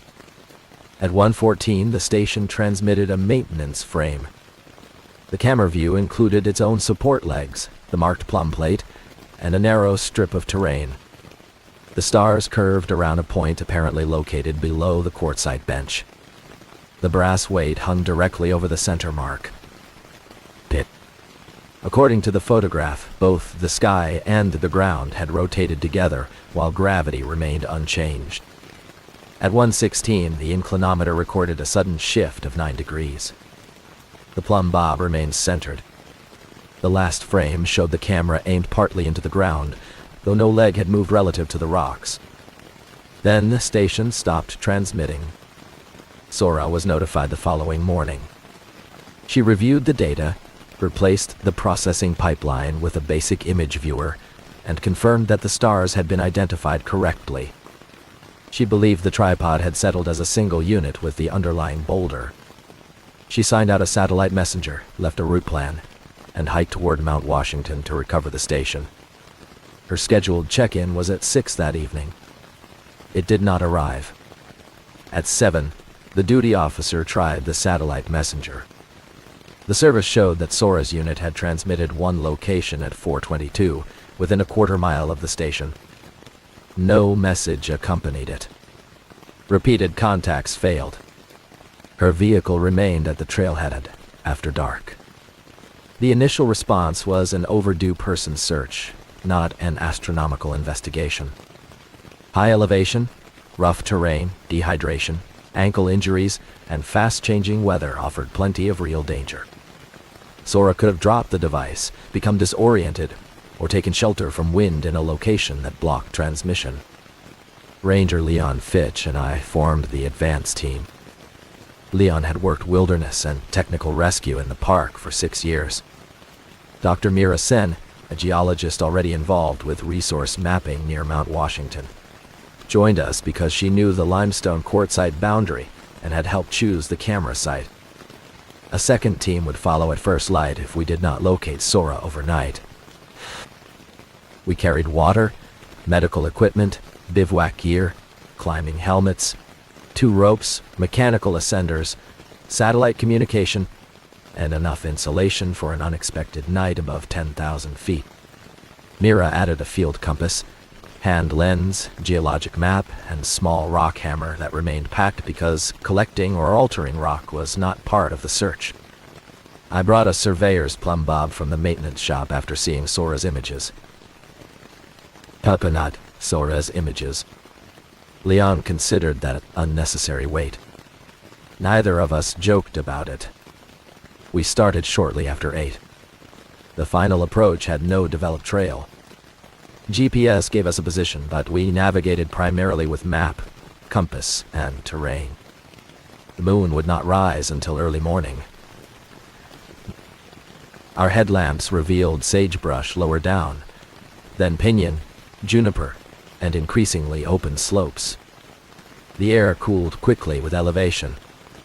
At 10:30, we found the first object belonging to Sora. Her trekking pole lay across a patch of bare soil. It was not broken or dropped in a way that suggested a fall. The wrist strap had been looped around a limestone projection and tightened with a locking hitch. A strip of reflective tape on the shaft bore 3 words written in marker. Level is not down. Leon photographed the pole and checked the surrounding ground. Sora's boot prints approached from the east. Beyond the limestone, they turned uphill toward a quartzite slope even though her station lay west. The prints were unusually deep on their downhill edges, as if she had walked while leaning toward the mountain. We followed them for 40 yards. Her stride shortened. Several prints showed both knees touching the ground. And at the final track, she had apparently crawled onto a broad slab of quartzite. Her handprints continued vertically up its face. The slab rose almost 12 feet above us and leaned more than 60 degrees. It required climbing holds. Sora's prints crossed it as a normal set of alternating hands and knees, each mark pressed directly into dust clinging to the stone. At the top, the trail continued across another steep surface and disappeared. I placed the surveyor's plumb line against the slab. The brass weight did not hang toward my boots. It swung inward and struck the rock. Mira checked the string for static or a snag. There was none. Leon held a second weight from his first aid pouch. It behaved the same way.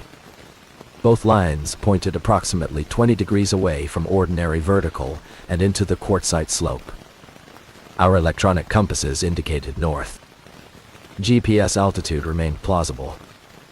The bubbles in our handheld levels moved toward the mountain, agreeing with the plumb lines.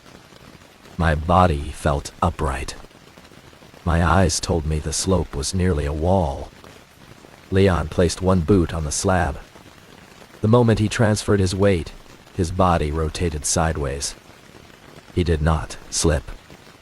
He fell uphill and landed with both feet flat against the steep rock, standing on it as though it were level ground. The rope between Leon and me stopped him from taking more than 2 involuntary steps. He stood on the slab with his knees bent and one hand touching the surface. From my position, his body projected outward at an impossible angle. From his perspective, I appeared to be leaning over an edge below him.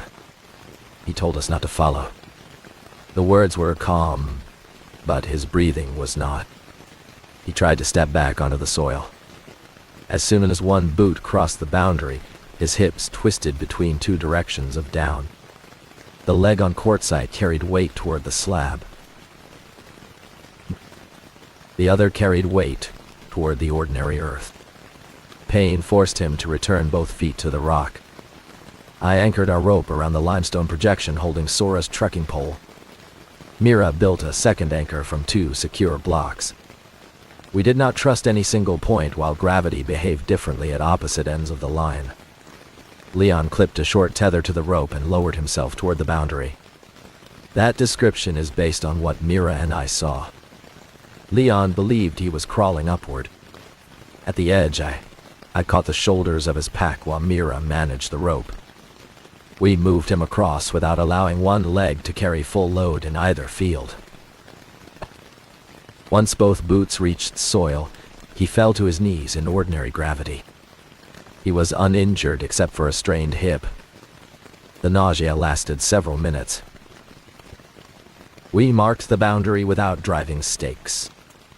A loose quartzite chip placed on the soil did not change the plumb line. A piece still connected to the slab did. The effect did not belong to the mineral, simply because it was quartzite. It occupied a larger, continuous mass beneath us. Mira unfolded the geologic map. The slope formed part of an ancient quartzite exposure adjacent to carbonate rock supporting the Mount Washington Grove. Glacial and erosional processes had scattered blocks across the contact zone. On the surface, those materials mixed. Beneath them, the bedrock units remained distinct. Sora's tracks entered the affected area because the most direct route to the camera crossed the quartzite. She had discovered the shift, retreated to limestone, and left her pole as a warning. Then, she went back. We did not yet know why. I called the incident commander and described a localized orientation hazard. I did not say gravity had rotated. I reported that instruments and human balance produced conflicting vertical references over quartzite bedrock. We requested additional rope equipment and ordered the follow-up team to stop at the limestone marker. The obvious explanation was magnetic interference. Quartz-rich rock is not normally capable of pulling a brass weight. but an unknown buried object could affect electronic sensors or steel gear. That explanation failed because our plumb bobs were brass, their lines were non-metallic, and Leon's entire body had responded. Wind could push a line, but the air was nearly still. A visual illusion could change perceived slope, not load and anchor. We could not leave Sora inside the affected area. We could enter it safely if we accepted that local down had changed and avoided crossing boundaries without support. The quartzite slab became a floor once our whole bodies occupied the field. The main risks were transition zones, shifting vectors and loose objects moving in directions we might not anticipate. We constructed a high line across the first boundary. One rope remained anchored in limestone. A second ran to a natural horn on the quartzite slab. But Leon reached the horn by crawling entirely within the altered field. He tested the rock in his local direction of load, backed it up with removable protection, and signaled us across one at a time. Moving onto the slab was worse than watching someone else do it. My inner ear reported a sideways fall. The rope tightened.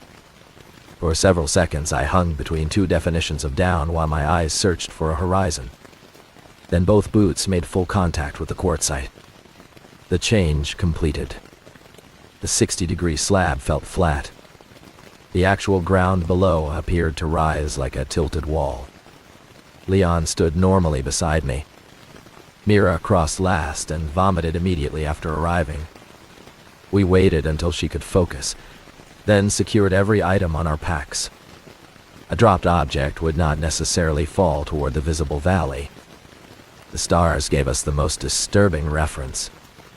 Polaris should have been above the northern horizon. From the slab it appeared low and left, almost level with the rock.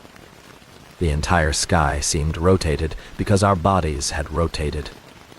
The stars themselves remained where astronomy required them to be. Sora's camera had not recorded a moving celestial pole. Its tripod-marked horizon and gravity reference had all been reoriented together. The instrument correctly reported local vertical. Compared with the outside world, that vertical pointed into the mountain. We followed Sora's hand and boot marks across the slab. In local gravity, they became ordinary walking tracks. She had used chalk arrows to show safe transitions between continuous quartzite surfaces. At every crack filled with soil or carbonate fragments, she had tied a short cord or placed a sling. She understood that the most dangerous step was not entering the field. It was moving between slightly different vectors within it. The direction of down changed as we progressed. My plumb line initially rested 20 degrees into the slope. 100 yards farther, it pointed almost 40 degrees from true vertical. The shift was gradual enough for our bodies to adapt, but loose gravel exposed the trend. Pebbles rolled uphill in our visual frame, curving toward the west. Sora's station stood on a block that appeared overhanging from outside the field. To us, it formed a level bench. One tripod leg had bent. The camera housing remained sealed, and the brass plumb bob hung over its center mark. Every ballast plate sat firmly on the rock. Sora was not there. Her pack rested beside the station. The satellite messenger and water remained inside. She had removed the first aid kit, climbing harness, 40 feet of accessory cord, and one insulated layer. A notebook lay open beneath a ballast plate. She had drawn a series of arrows around the station. Each represented the direction of the plumb line at a different time. At 4:30, local down pointed west at 31 degrees. At 5, it shifted to 34. At 6:10, the angle decreased. Then it increased rapidly after sunset. The final arrow pointed almost horizontally toward a shallow saddle higher on the quartzite. Below the diagram, Sora had written, "It is not one field. It has a center." A rope ran from the station toward the saddle. Its sheath lay tight against the rock, though there was no visible load. We followed it for 50 feet, and found the line bending over an edge. Leon clipped into the station anchor and approached first. I asked. When he looked beyond the edge, he lowered himself to his knees. Sora hung beneath him in open air. She was alive and wearing her harness. Her rope was clipped to 2 quartzite horns. From our visual reference, she dangled sideways above a talus basin. From hers, she hung vertically over a drop whose bottom lay somewhere inside the mountain. The rope was pulling her toward a point beneath the saddle, not toward the valley below. Sora was conscious, but weak. She had tied her injured left wrist against her chest and wrapped one ankle. Her position had changed several times since afternoon as the local vector rotated. Each change swung her across the face and loaded the anchors from a new direction. She had extended the system whenever the rock beneath her became a wall, trying to remain suspended instead of being dragged across it. Leon established a redundant anchor above her. I crawled to the edge and lowered a second line. Mira remained at the camera station, tracking the plumb angle and monitoring our anchors for changing load. We could not simply haul Sora upward. Upward to us was nearly horizontal to her. The edge between us marked another gradient in the field, and pulling her through it could swing her against the rock. We attached a guiding line to her harness, tensioned it from the station, and moved her in small increments while keeping both systems loaded. Halfway across the transition, Sora's body rotated. Her shoulders turned first, followed by her hips and legs. The guideline went slack while the main rope doubled in tension. I saw her boots strike the rock, but she felt them land on a floor. She stood long enough to unweight the system. Leon then brought her onto the bench. Mira assessed her injuries. The wrist was badly sprained rather than broken. The ankle had swelling but no deformity. Dehydration, altitude, cold, and repeated vestibular stress were the greater concerns. Sora could walk with support if local down remained stable. Her explanation confirmed part of what we had inferred. When she reached the station that afternoon, the plumb line pointed less than 20 degrees from ordinary vertical. She assumed the entire boulder had shifted. While checking its footing, she noticed that loose screws rolled toward the saddle rather than downhill. The direction changed depending on where she placed them. She mapped several points with cord and a hanging weight. Every line aimed toward a region beneath the shallow saddle. The closer she moved to it, the more sharply gravity turned. The pattern resembled vectors around a center rather than a single tilted field. At sunset, the center began moving. Sora saw her tripod rotate relative to the distant horizon, even though its legs remained planted. Quartzite blocks settled in small increments. Each contact transferred the altered direction into the next continuous section. She tried to retreat, but a transition opened behind her. One step placed her feet and upper body in opposing vectors. She fell, injured the wrist, and slid toward the saddle until her tether caught. She had left her satellite messenger with the pack because its screen repeatedly showed her standing still while the device's altitude changed by hundreds of feet. She no longer trusted it. That was a mistake, but an understandable one. The position packet it sent at 4:22 was valid. Its altitude sensor was reacting to changing acceleration, not actual elevation. Sora also discovered what stopped the effect. Limestone did not carry it.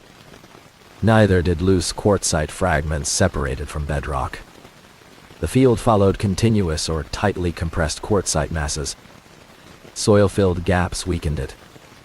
The Mount Washington bristlecone grove stood on the nearest large limestone exposure. In daylight, the grove was less than half a mile away. Under the rotated field, terrain distance meant little. The direct line crossed the saddle where every plumb measurement converged.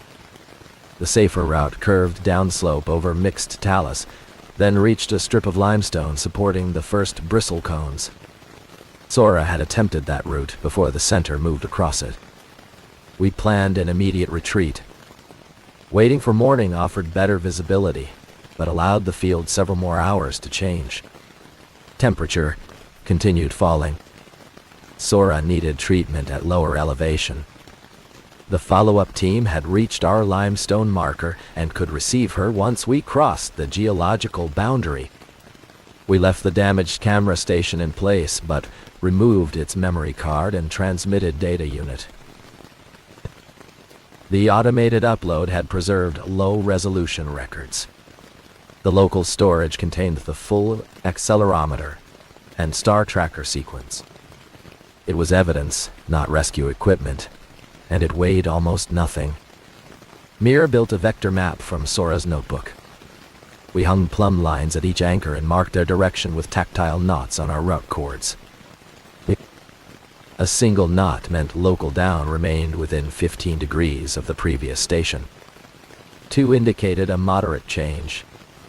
3 meant no person should cross without 2 independent lines. The method did not tell us true vertical. It told us how rapidly the field changed, which mattered more. Human balance can adapt to a constant tilt.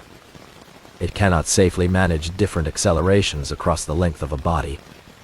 We moved Sora between Leon and me. Mira advanced to each transition, placed a plumb bob, and selected a route across the smallest angular change. The visible landscape became useless. At times, we walked comfortably on a slope that appeared nearly vertical. Elsewhere, a flat shelf felt like the edge of a roof.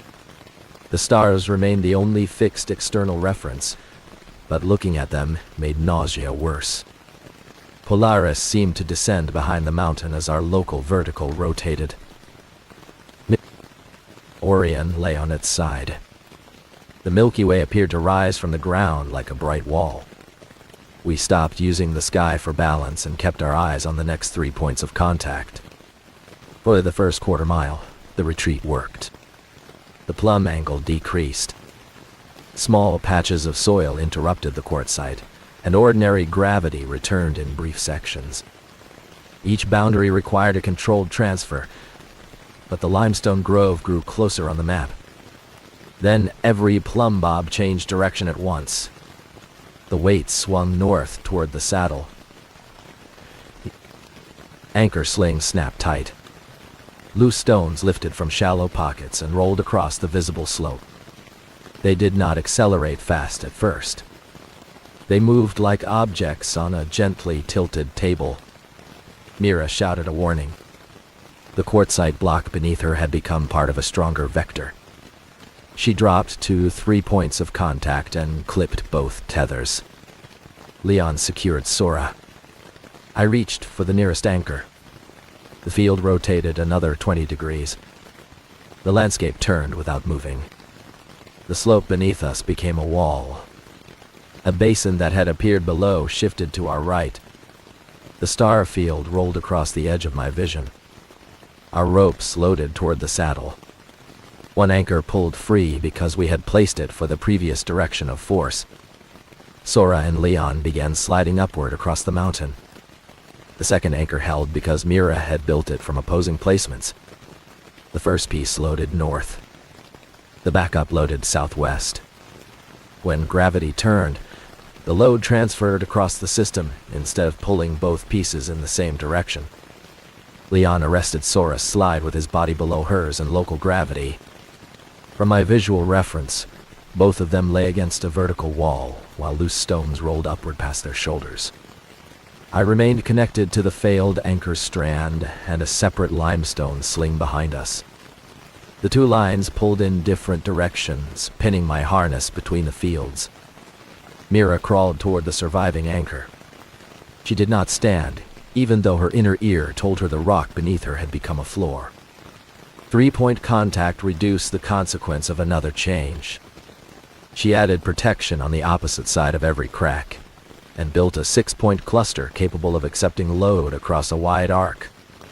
We had trained for anchors with changing directions in litter evacuations and confined spaces. We had never expected the direction to change because the mountain redefined gravity. The principles still applied. More pieces, opposed placements, limited extension, and no assumption that the next force would resemble the last.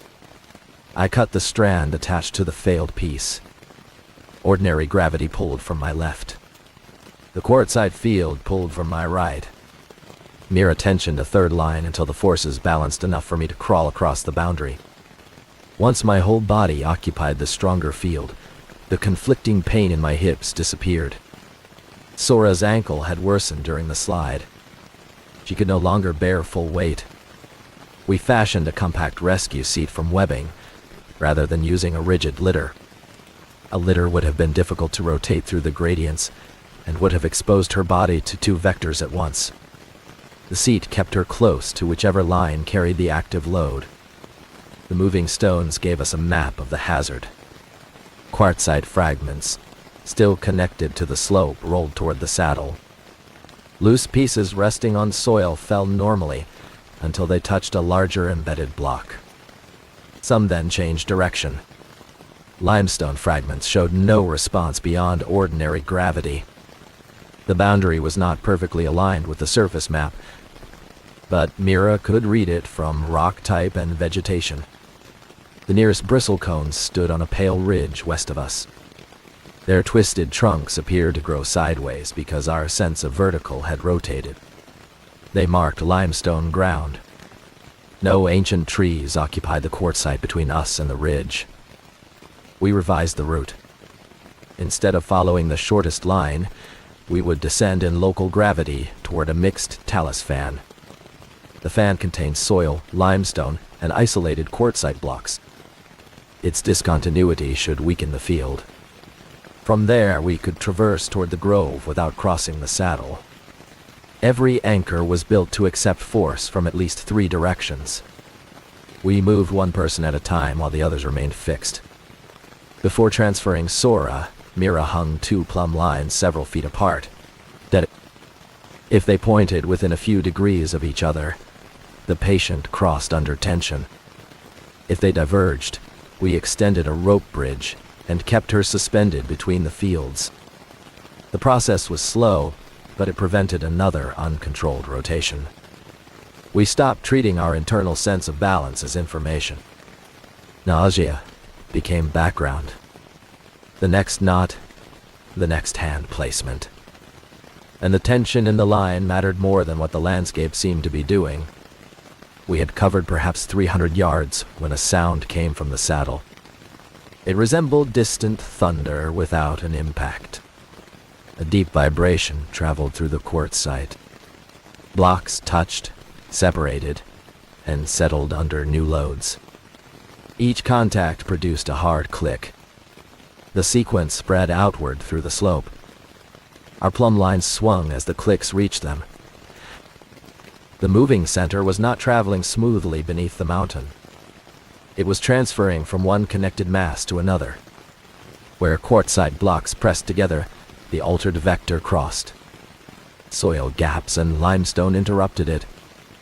The saddle contained the largest continuous exposure and therefore the strongest convergence, but the surrounding moraine could extend the field whenever settling rocks made new contact. That distinction changed our urgency. The anomaly was not following us. It did not know where we were. It was spreading through a physical network whose connections changed under load. We could predict some paths by identifying continuous quartzite. We could not assume a safe block would remain isolated after the slope settled. The mixed talus fan lay less than 100 yards ahead. Between us and it stood a rib of solid quartzite. The surface looked almost flat. Both plumb lines pointed into it at more than 70 degrees. Crossing on foot would place local down directly through the face.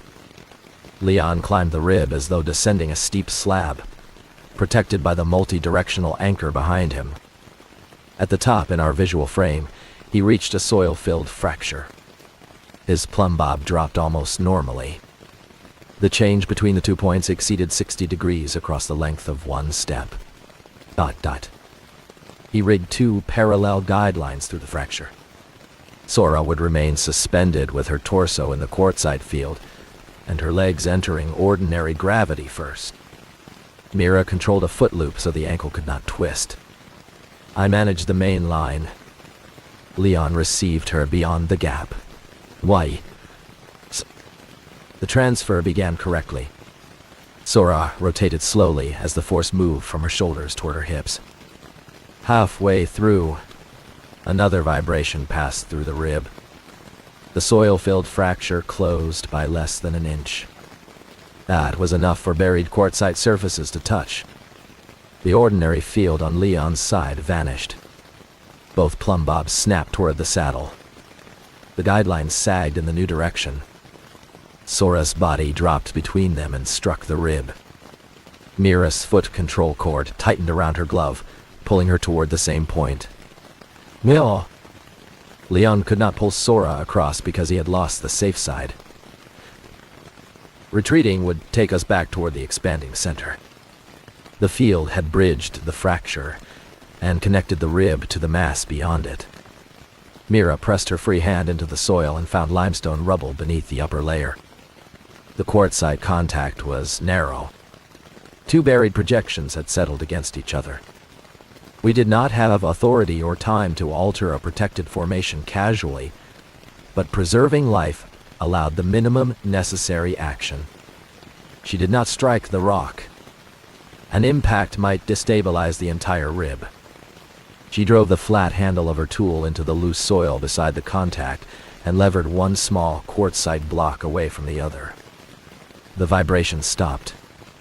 Leon's plumb bob dropped toward ordinary earth. Sora rotated across the guidelines. We completed the transfer before the gap could close again. Mira replaced the displaced soil without allowing the two blocks to touch. We marked the location for later documentation. The action had not destroyed the anomaly. It had opened one connection in a network. We crossed onto the mixed talus fan. For the first time in hours, the stars returned to their expected orientation. Polaris stood above the northern horizon. The ground felt sloped in the same direction. It looked sloped. Sora began laughing once, an involuntary sound produced by relief and exhaustion. Then a quartzite boulder beneath Leon's anchor rolled against the solid rib. The field entered the fan. The effect broke into pockets instead of covering the entire talus. One embedded boulder pulled toward the saddle while the soil around it remained in ordinary gravity. Another carried a weaker sideways vector. Limestone blocks behaved normally. The slope became a mosaic of incompatible directions, more dangerous than the uniform field we had left. Leon's anchor block rotated and trapped one rope beneath it. He released the system before the line could be crushed, transferring Sora to two limestone anchors that Mira had already identified. We abandoned the pinned rope. Recovering it would have placed a rescuer across 3 active boundaries. The follow-up team waited at the far edge of the grove. Their headlamps were visible between the bristlecones, apparently tilted on a hillside. Radio contact had improved. I ordered them to remain on limestone and prepare a patient system with anchors distributed across the ridge. They could not enter the mixed fan safely without our vector map. DYOs. Between us lay a shallow channel filled with soil and limestone chips. It led toward the grove and avoided most large quartzite blocks. The channel was the safest visible route. We began moving through it with short tethers attached to the ridge team's rope. The rope itself revealed changing gravity. Over normal ground, it sagged toward the soil. Near affected quartzite, its curve bent sideways. Where 2 fields overlapped, it formed a shallow angle in open air. We used those bends like hazard markers, keeping Sora on the limestone side whenever possible. The deep vibration returned. This time, the clicks spread through the entire fan. Quartzite boulders that had rested apart for thousands of years began shifting toward their local down. Some moved only a fraction of an inch. Others rolled across soil until they contacted another block. Each contact expanded an affected pocket. The network assembled itself around us without intent. driven by the same forces it transmitted. A boulder above the channel changed direction and began rolling laterally. It was not fast, but it weighed several tons. The ridge team's rope crossed its path. We could not move Sora clear before the line was pinned. I released the main connection while Leon and Mira maintained the patient anchors. The boulder settled over the rope and joined two quartzite masses on opposite sides of the channel. Both plumb lines rotated toward it. Ordinary gravity disappeared from the route ahead. The limestone grove remained safe, but the channel to it had been bridged. Mira checked the map and identified a second route along the margin of the limestone bedrock. We could reach it by crossing 40 yards of quartzite slabs now pulling in different directions. No continuous safe corridor remained. We had to construct one with rope. The ridge team established 3 widely spaced anchors on limestone. We sent separate lines from each anchor to our position, creating a broad triangle above the affected ground. The lines did not hang uniformly. Each curved toward a different quartzite pocket before rising to the ridge. Tensioning them removed most of the sag and created a suspended path independent of local down. Sora entered first in the rescue seat. 3 attendants controlled her position, 1 from each limestone anchor. Leon released her from the talus system only after all 3 ridge lines carried load.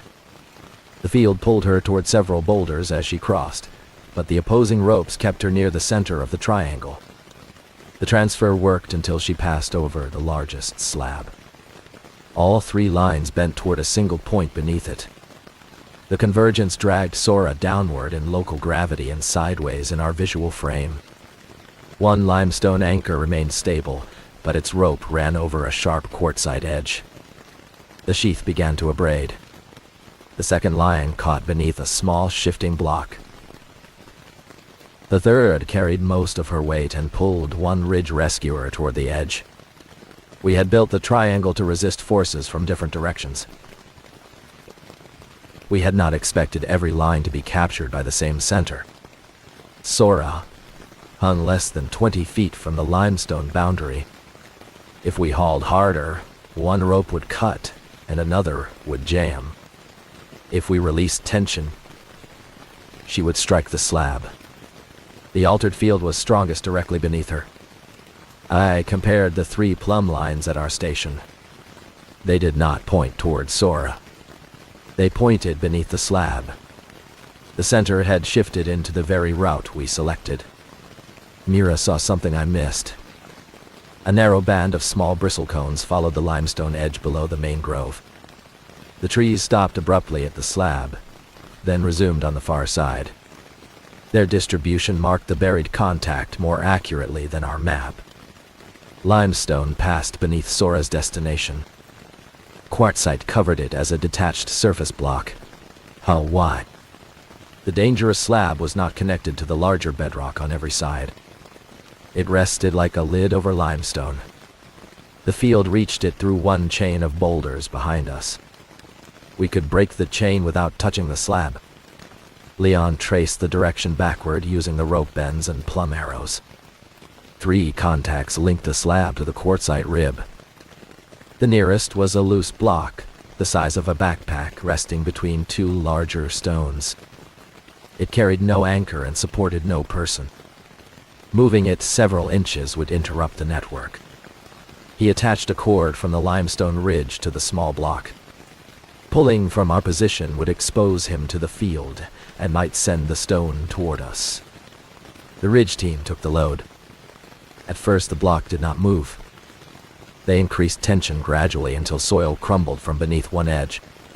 The block rolled toward limestone. The moment it lost contact, the main slab released its pull.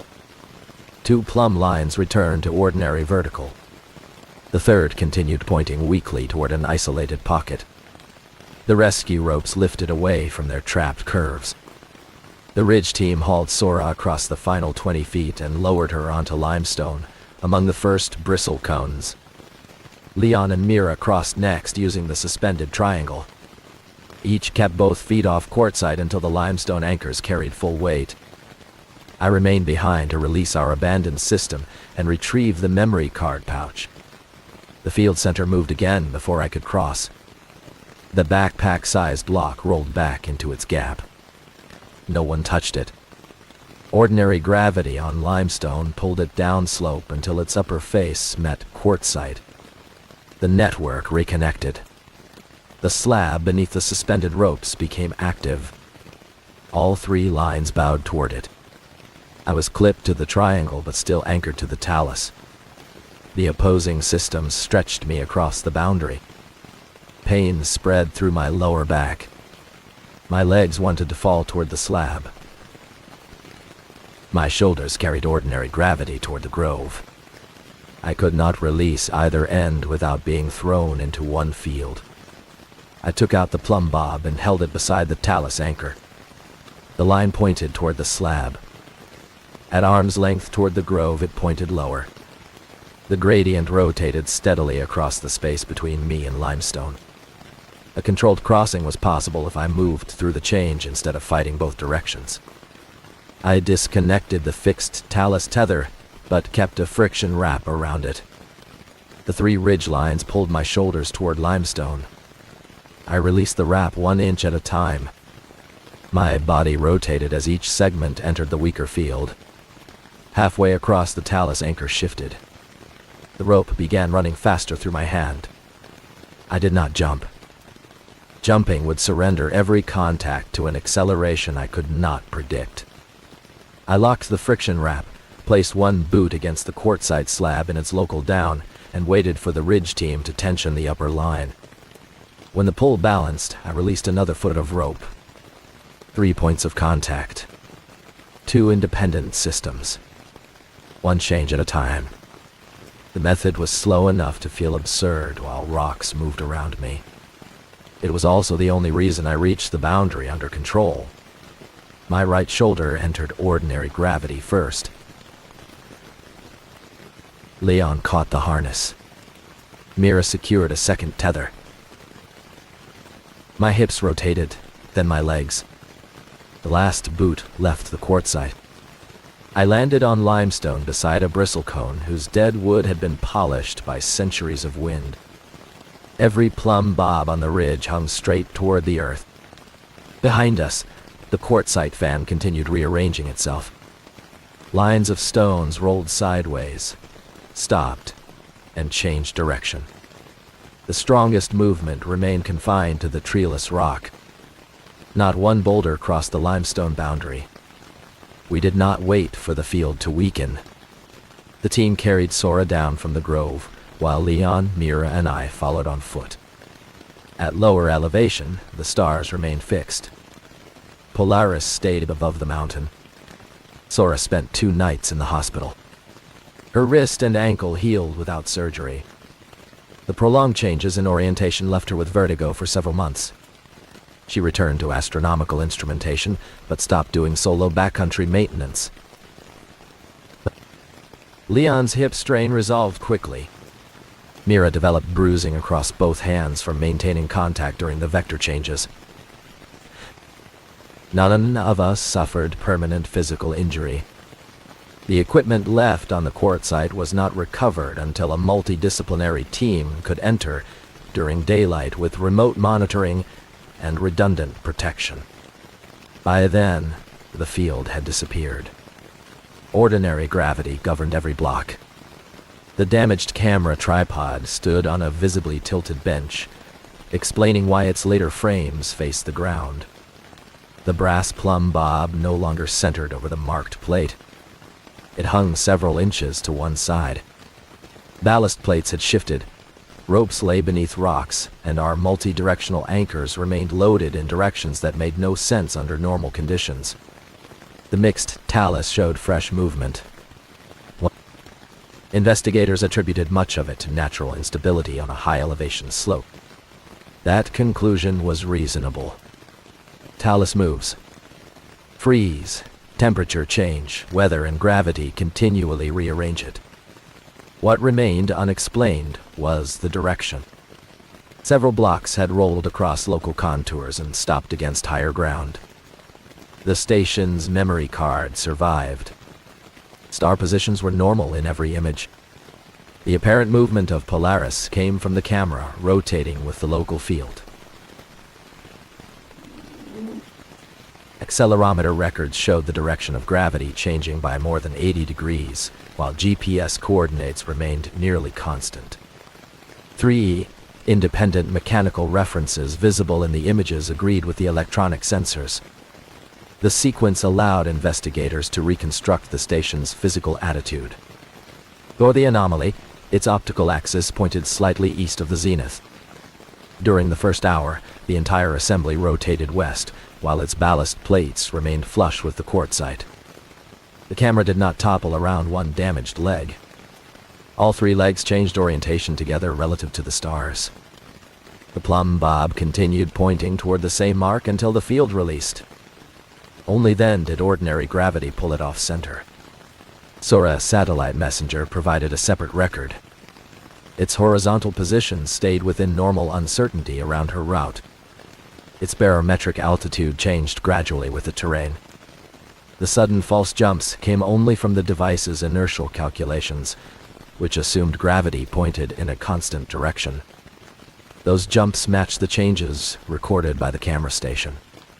2 instruments from different manufacturers, carried at different positions, responded to the same rotations. We also had the follow-up team's observations from limestone.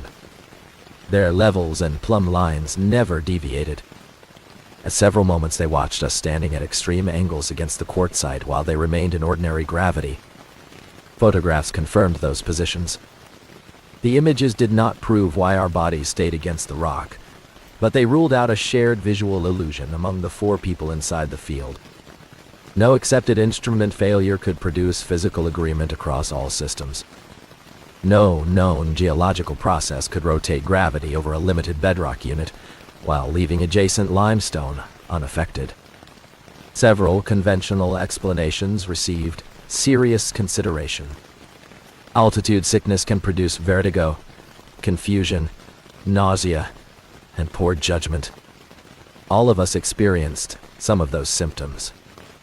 It cannot redirect brass plumb bobs, load ropes sideways, or make boulders roll across a contour. We were evaluated for hypoxia and other medical causes. Results showed exertion and mild dehydration, not impairment severe enough to explain coordinated false observations.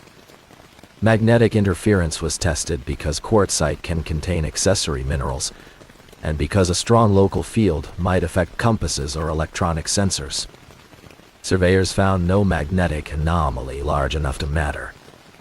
More importantly, the brass weights, nylon lines, water containers, and human bodies had moved with the same vector. A magnetic field could not account for them. Seismic instruments were installed along the limestone boundary and quartzite bench. They recorded ordinary small rock movements, thermal cracking, wind, and distant regional events. None corresponded to a force capable of rotating local gravity.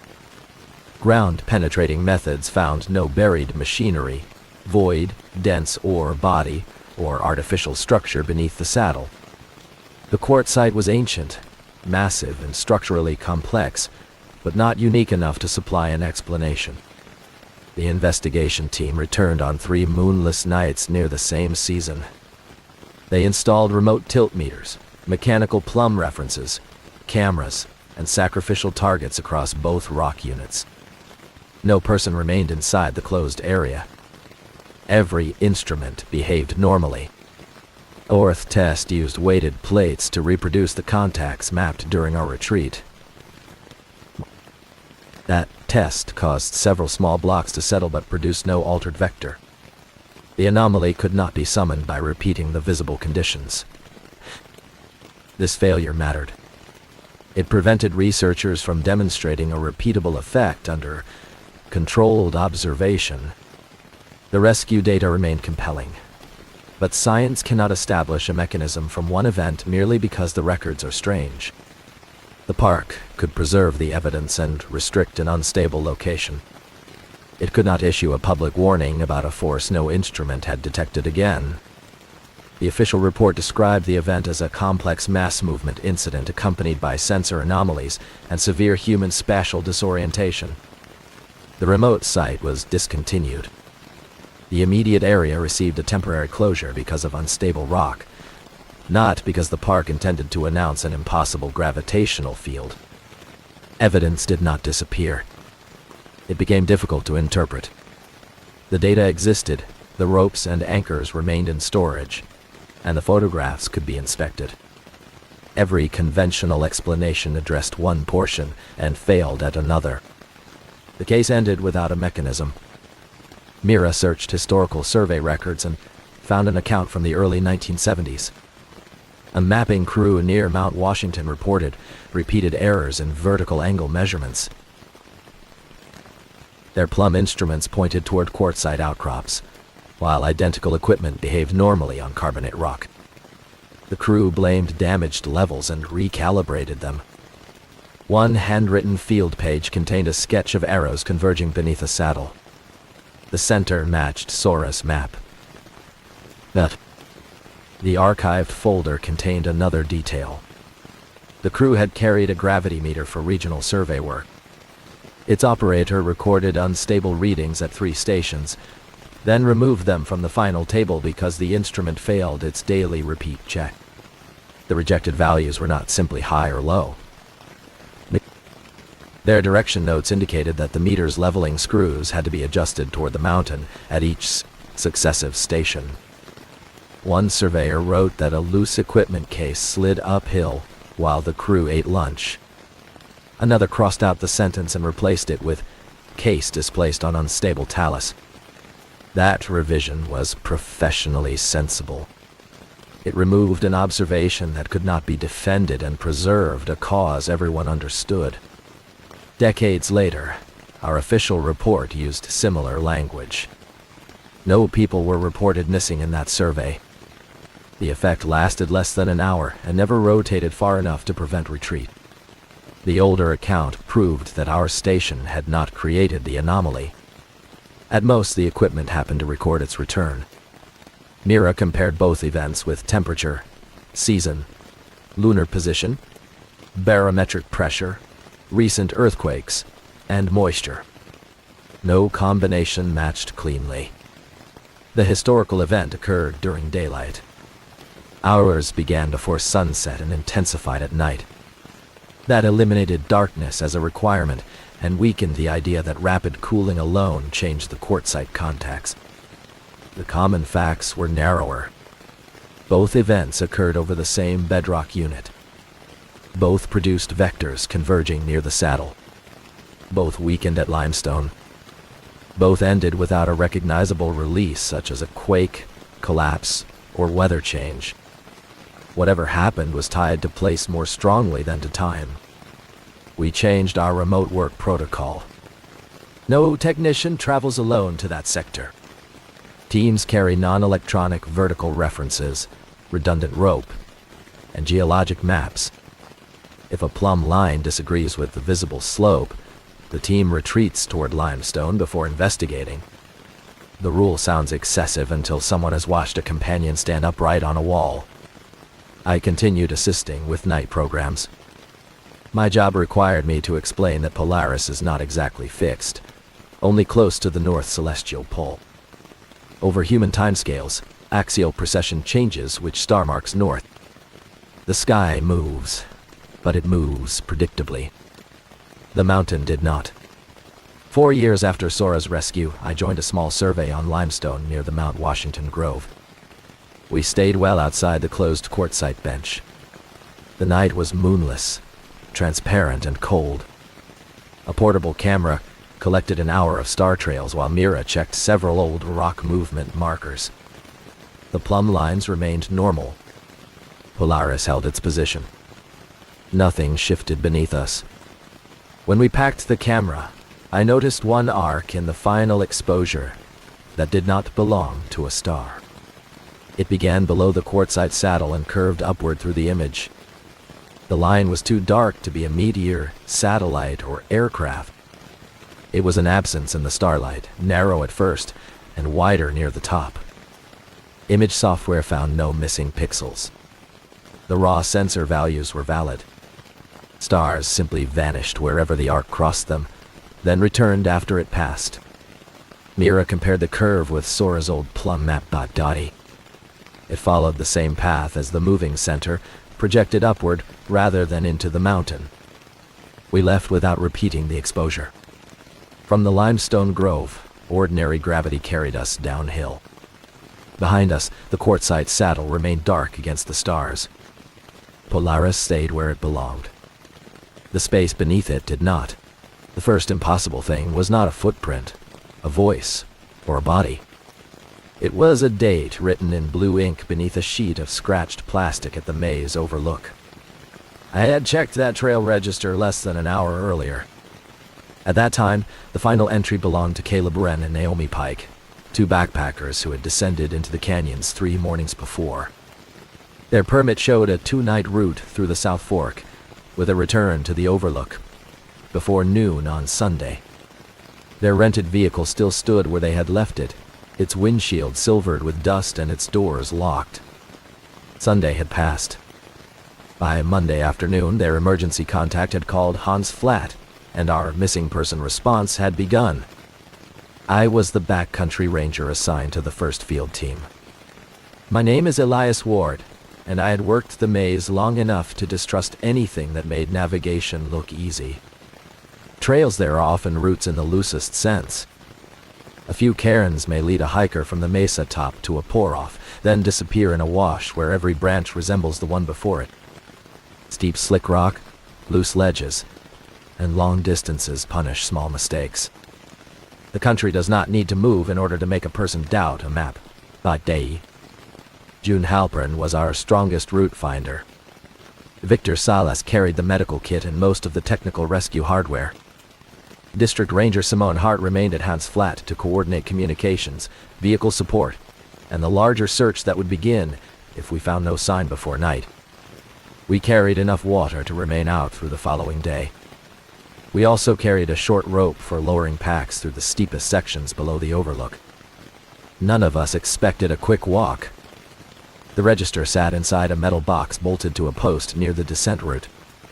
Its pages were printed with columns for names, dates, group size, destination, and return. Caleb's original line was neat and narrow. Naomi had added a small check mark beside their destination. I photographed the page, confirmed their departure information, and closed the lid. June and Victor were 20 yards away, inspecting the vehicle and the first section of route. When I opened the box again to replace a loose pencil, another line appeared beneath Caleb's entry. The handwriting was the same. The names were the same. The date belonged to Tuesday, the day after we were standing there. In the destination column, someone had written "Return to Rim." In the remarks column, the message continued in smaller letters.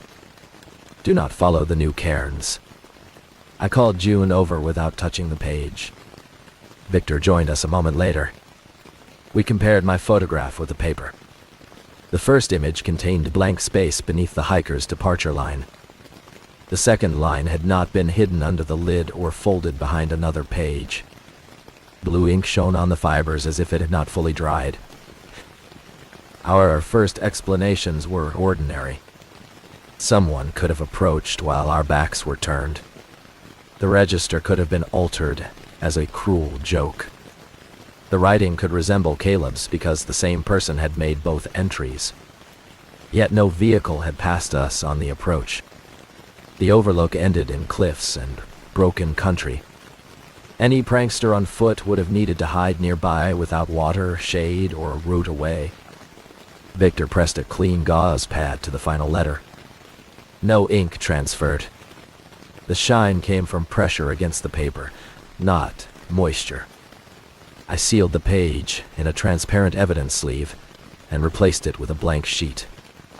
Simone received the photographs through our satellite messenger and told us to treat the new entry as possible evidence of human involvement.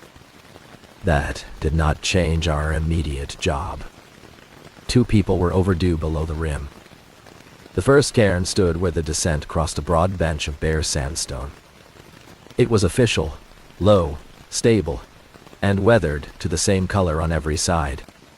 50 yards farther, the route narrowed above a pour-off. A second cairn marked the turn toward a crack that provided safer handholds.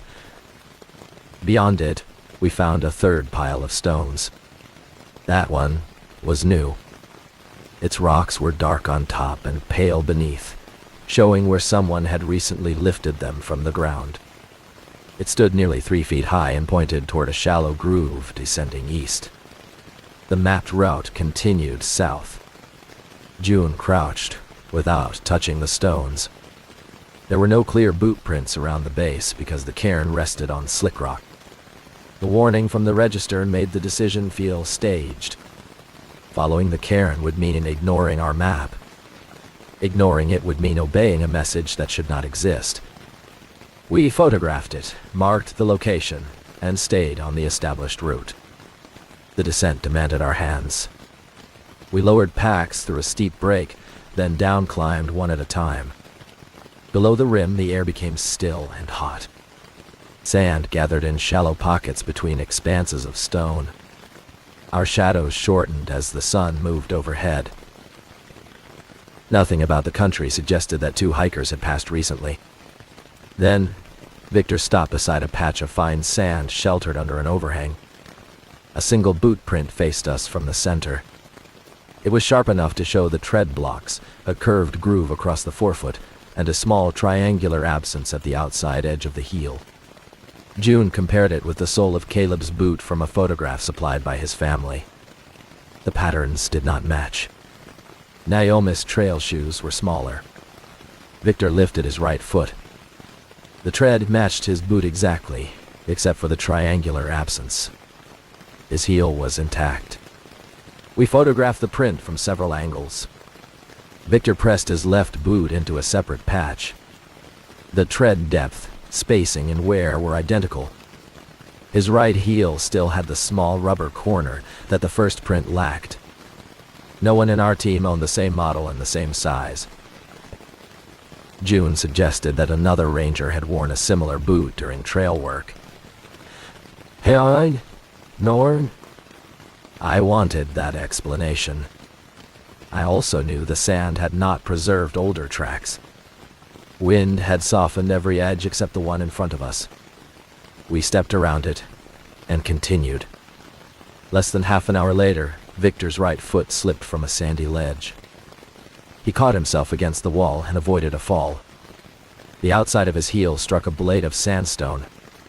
When he lifted the boot, a triangular piece of rubber remained on the rock. The missing corner matched the print behind us. No one spoke for several minutes. Victor put the torn rubber in an evidence bag. June checked the time on her mechanical watch, then compared it with mine. The hands agreed. The sun had not shifted. Our messenger log showed no interruption. We had not lost time. At the canyon bottom, we found Caleb and Naomi's first camp beneath a ledge. The tent was standing. 2 sleeping pads lay inside, and their stove had been packed away. Food remained sealed. The water containers held less than half of what their plan required. Their packs were gone. On a flat stone beside the tent rested a folded topographic map.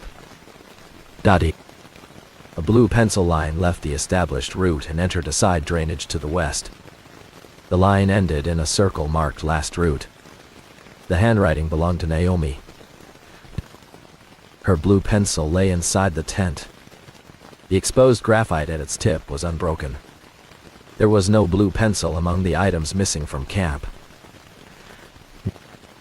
June studied the line, then looked toward the mouth of the western drainage. 3 new cairns stood in a row beyond the camp. The first was low. The second was taller. The third leaned toward the canyon like a person listening. We had ignored one new cairn on the descent. Now the evidence left by the missing hikers pointed directly toward 3 more. We chose neither the cairns nor the warning. We chose the terrain. The western drainage matched the route Naomi had drawn, and the search team could not dismiss it merely because someone had marked it badly. We cached the tent documented the camp, and entered on a map bearing. Before leaving, I looked back at Victor's boots. The damaged heel left a distinctive print in the sand. It was the same mark we had found above us, pointing in the opposite direction. The print at the overhang had not shown us entering the maze. It had shown us trying to leave. The western drainage narrowed by degrees. Its walls rose from shoulder height to more than 100 feet, though the wash remained open to the sky. Juniper roots reached from cracks without offering shade. Sandstone shelves forced us from one side of the channel to the other. Each turn concealed the next, and every junction divided into shapes that looked familiar. We did not follow the new cairns. We recorded them as evidence and maintained our bearing from the map. That distinction mattered to me at the time. Later, I understood that the distinction mattered only to us. The route ahead did not care why we chose it. The first two cairns indicated the same western drainage as Naomi's line. Thud pointed into a narrower fork that curved north. Our bearing remained west, so we passed it. 50 yards later, the main wash ended at a dry fall too high to climb without protection. A sloping bench offered a bypass to the north. It delivered us into the fork the cairn had marked. June inspected the top of the dry fall. No recent anchor marks appeared in the cracks. No rope grooves crossed the lip. The cairn had not directed us around a known obstacle. It had indicated the only practical decision we would make when we saw the obstacle for ourselves. That still did not prove anything beyond good route knowledge. A missing hiker could have built it after discovering the same problem. We searched for prints around the base and found none belonging to Caleb or Naomi. We found my knee instead. The sand beneath a low shelf held a deep impression shaped by a kneeling person. Beside it lay the rectangular mark of a pack. A small crescent had been pressed into the surface near the left knee. I carried a metal compass on a cord at my belt. Its housing had the same curved edge. My trousers were dusty, but unmarked. I had not knelt there. June placed a scale beside the impressions. Victor moved upslope to protect the scene. I remained standing until a gust entered the drainage and lifted sand around our boots. The air struck my eyes with such force that I turned and lowered myself beneath the shelf. My knee landed in the existing hollow. I removed my pack to reach Celine in the outer pocket. The pack settled into its rectangular mark. When the compass swung forward, its housing pressed the crescent deeper. I stood at once. The scene now looked less like evidence and more like a mold. We had completed it. June drew a circle around the older edges without touching them. The first impression had been shallower than the one I left. That suggested the sand had contained an advanced copy, not a complete duplicate. My action had sharpened it. We considered turning back. The question was not whether the evidence was disturbing. It was whether retreat improved our chance of finding Caleb and Naomi. Their camp showed no medical emergency and no struggle. Their map directed us into this drainage. We had 2 strong route finders, a medic, adequate water, a known path to the rim, and a coordinator expecting scheduled reports. Turning around after the first unexplained prints would have been emotionally understandable and operationally weak. We continued with a new rule. No one would step into an unexplained track or place equipment inside a matching impression. We would photograph future-looking evidence, move around it, and record whether it changed. The next sign belonged to June. A shallow boot mark appeared on the right side of a junction, followed by 3 more prints climbing toward a sandstone fin. Her tread had an uncommon diagonal bar. She confirmed the match. We chose the left fork. The left fork continued for less than 100 yards before narrowing into a slot too tight for our packs. We could have removed them and squeezed through, but the map showed no useful connection beyond. We returned to the junction. June climbed the right side, placing her feet on bare rock rather than in the prints. The impressions remained shallow until she passed the fourth one. Then, their edges settled. Sand slid inward, and each print deepened without being touched. The motion was small, but all three of us saw it. The country had not forced her feet into the marks. It had waited for the decision to become certain. At the top of the rise, we found a length of orange survey tape tied around a dead juniper branch. Park search teams often use flagging sparingly to mark evidence or a temporary route. This piece had been torn by hand. One end carried a black line drawn with a broad permanent marker. Victor carried the same tape in his pack. I carried the marker. We did not remove either item. We photographed the strip and left it in place. I marked its coordinates on paper, not electronically, because the act felt more deliberate. Our devices were functioning. The wrongness belonged to the objects, not their records.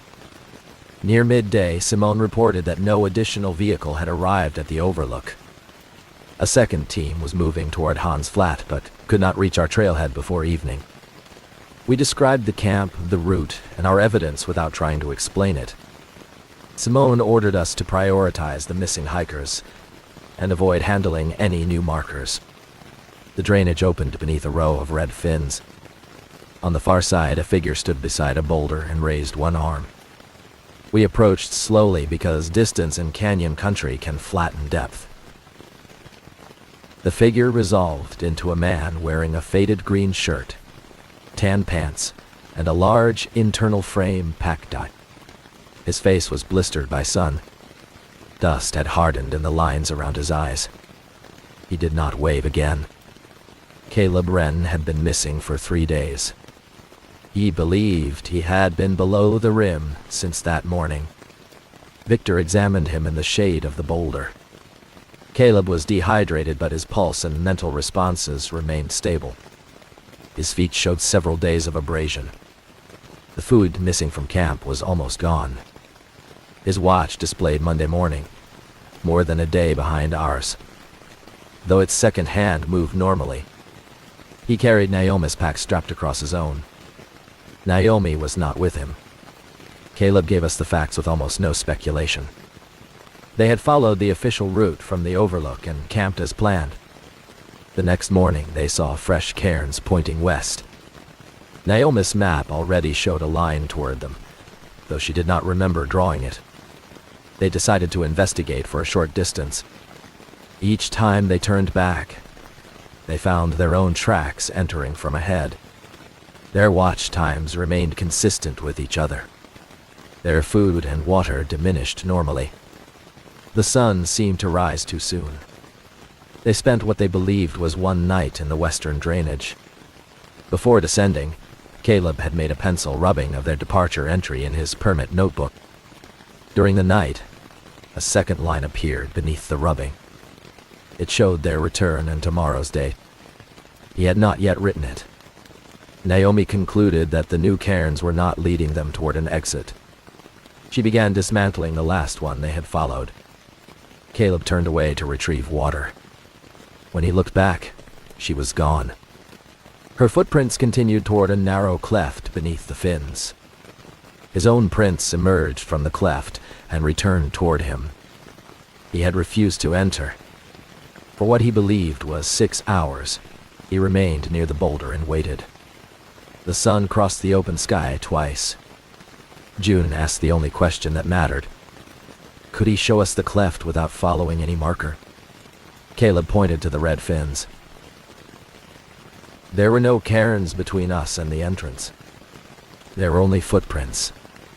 5 sets came out of the cleft. 2 belonged to Caleb and Naomi. 3 belonged to us. The prints emerging from the cleft were not equally clear. Caleb's tracks were weathered and crossed themselves several times. Naomi's were deeper on the left, suggesting pain or a heavy load. June's diagonal tread appeared in 3 short sequences. Victor's damaged heel repeated along the right wall. My prints ran between them, interrupted by smooth patches where bare sandstone crossed the wash. None of us had entered. The route through the fins was barely wide enough for a person wearing a pack. It curved out of sight after 20 feet. We could not see Naomi. Calling would reveal our presence but not our location, because the stone returned sound from several directions. We used a whistle once, then listened. No answer came. Caleb remained with Victor while June and I inspected the entrance. A small cairn stood inside the cleft, hidden from the open wash. The top stone was orange sandstone marked by a black line. It was the same line I had seen on the survey tape. Beneath it rested Victor's torn piece of boot rubber. The fragment should have been sealed in his evidence bag. Victor checked the bag. The rubber was still inside. The stone held another piece with the same ragged edge, dust, and abrasion. We photographed both without bringing them together. The duplicate in the cairn felt warm from shade that had received no direct sun. We now had evidence of more than advanced impressions.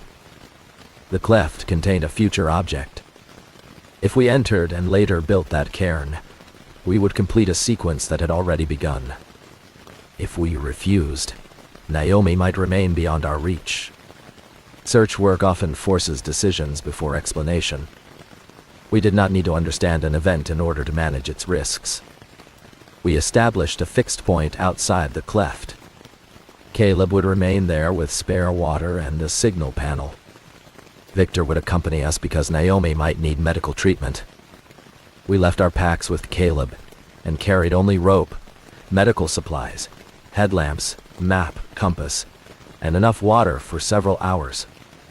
I removed the orange tape and marker from my kit and left them outside. Victor removed the evidence bag containing the heel fragment. June changed the lacing pattern on both boots so any new impressions could be compared. We agreed not to build, move, or repair a cairn under any circumstance. Inside the cleft, the temperature dropped. The passage descended between opposing walls, then opened into a narrow wash enclosed by fins. Sky appeared as a white strip overhead. The ground alternated between sand and stone. Every sandy pocket contained our tracks. The first sequence showed us walking single file. We stepped on bare margins. The second showed June turning sideways to pass a projecting wall. She climbed over it instead.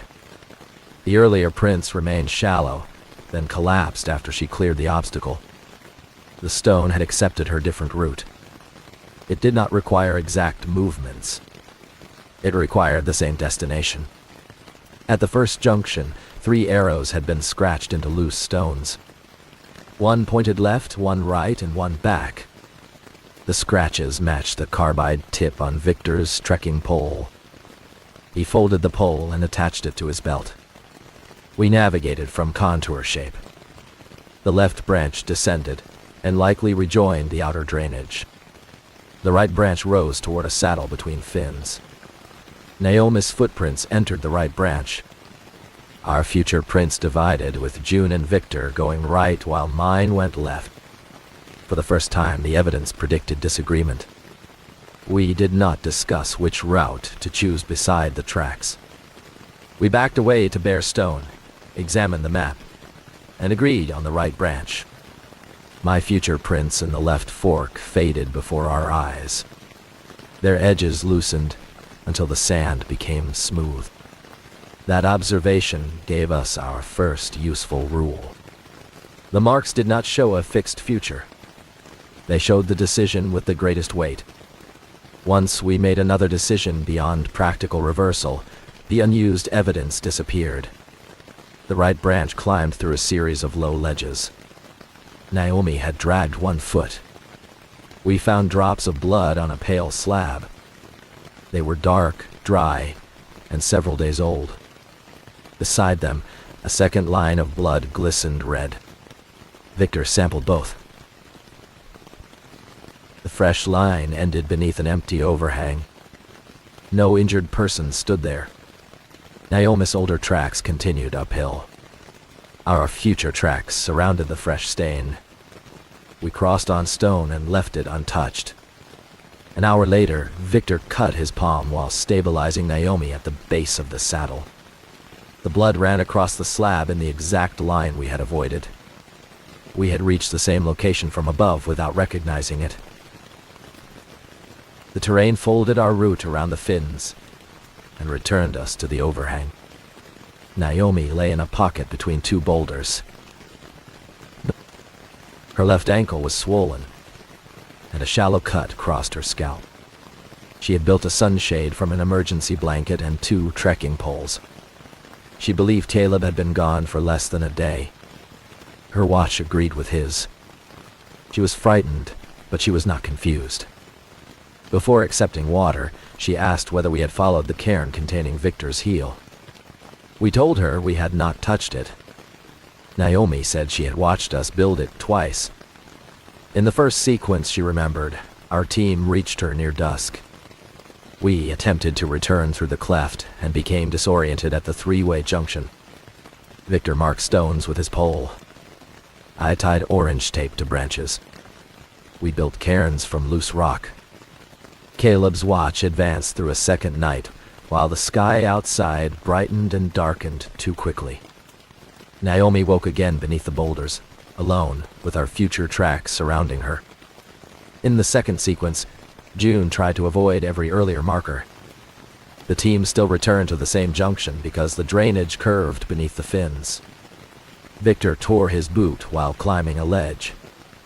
He placed the fragment inside a cairn to prove they had passed it. Later, Naomi woke beneath the boulders again. She did not claim that our bodies had appeared and vanished. She remembered events we had not experienced. Caleb remembered only the period before he left her. The ground contained traces from both versions. We now faced evidence from 3 layers of time. Caleb carried the oldest memory. Naomi carried later memories. The canyon floor carried actions not yet performed. Our team stood at the earliest point, receiving consequences from all of them. June rejected the language of loops because it encouraged us to think the land was repeating. Her explanation was more precise. The cleft and its branches formed a closed route around the sandstone fins. When travelers completed that route, evidence and memory could arrive out of order. Following the evidence increased the chance of completing the same route again. The sandstone had not moved. Our map remained correct. The danger came from treating tomorrow's traces as today's guidance. We prepared Naomi for movement. Victor wrapped her ankle and assessed whether she could bear partial weight. She could, but steep climbing would require assistance. A litter would not fit through the cleft. We fashioned a support harness from webbing and positioned her between Victor and me. June led from the front with the map. Naomi watched the fresh blood dry beneath the overhang. She knew what came next in both sequences, she remembered. She said we would find a wall of cairns at the 3-way junction. If we passed between them, we would return to the same boulders after dark. If we dismantled them, one of us would be injured by falling stone. I asked whether she remembered any route we had not taken. She pointed upward. Above the boulders, a steep tongue of bare slick rock climbed toward the saddle between drainages. It carried no footprints, no cairns, and no scratches. The map showed no trail. The slope ended at a contour line packed so closely against the next that it might hide an impassable pour-off. It was also the only surface that could not show us what we were going to do. The slick rock slope was not a trail, and lack of tracks did not make it safe.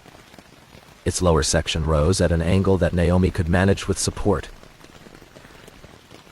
Higher up, the sandstone steepened toward a rounded lip. A fall there would carry a person back into the boulders.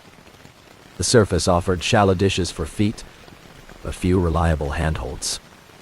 June climbed first without a pack. Victor belayed her from a seated position behind the largest boulder. She moved slowly, testing every patch of sandstone before shifting weight. Near the lip, She stopped beneath a stone horn that could accept a sling. A loop of red webbing already circled it. Our webbing was blue. The red material looked sun-faded and rough along one edge. June did not touch it. She climbed several feet left, reached a crack, and placed a removable anchor. When she pulled herself over the lip, the red loop loosened without anyone handling it.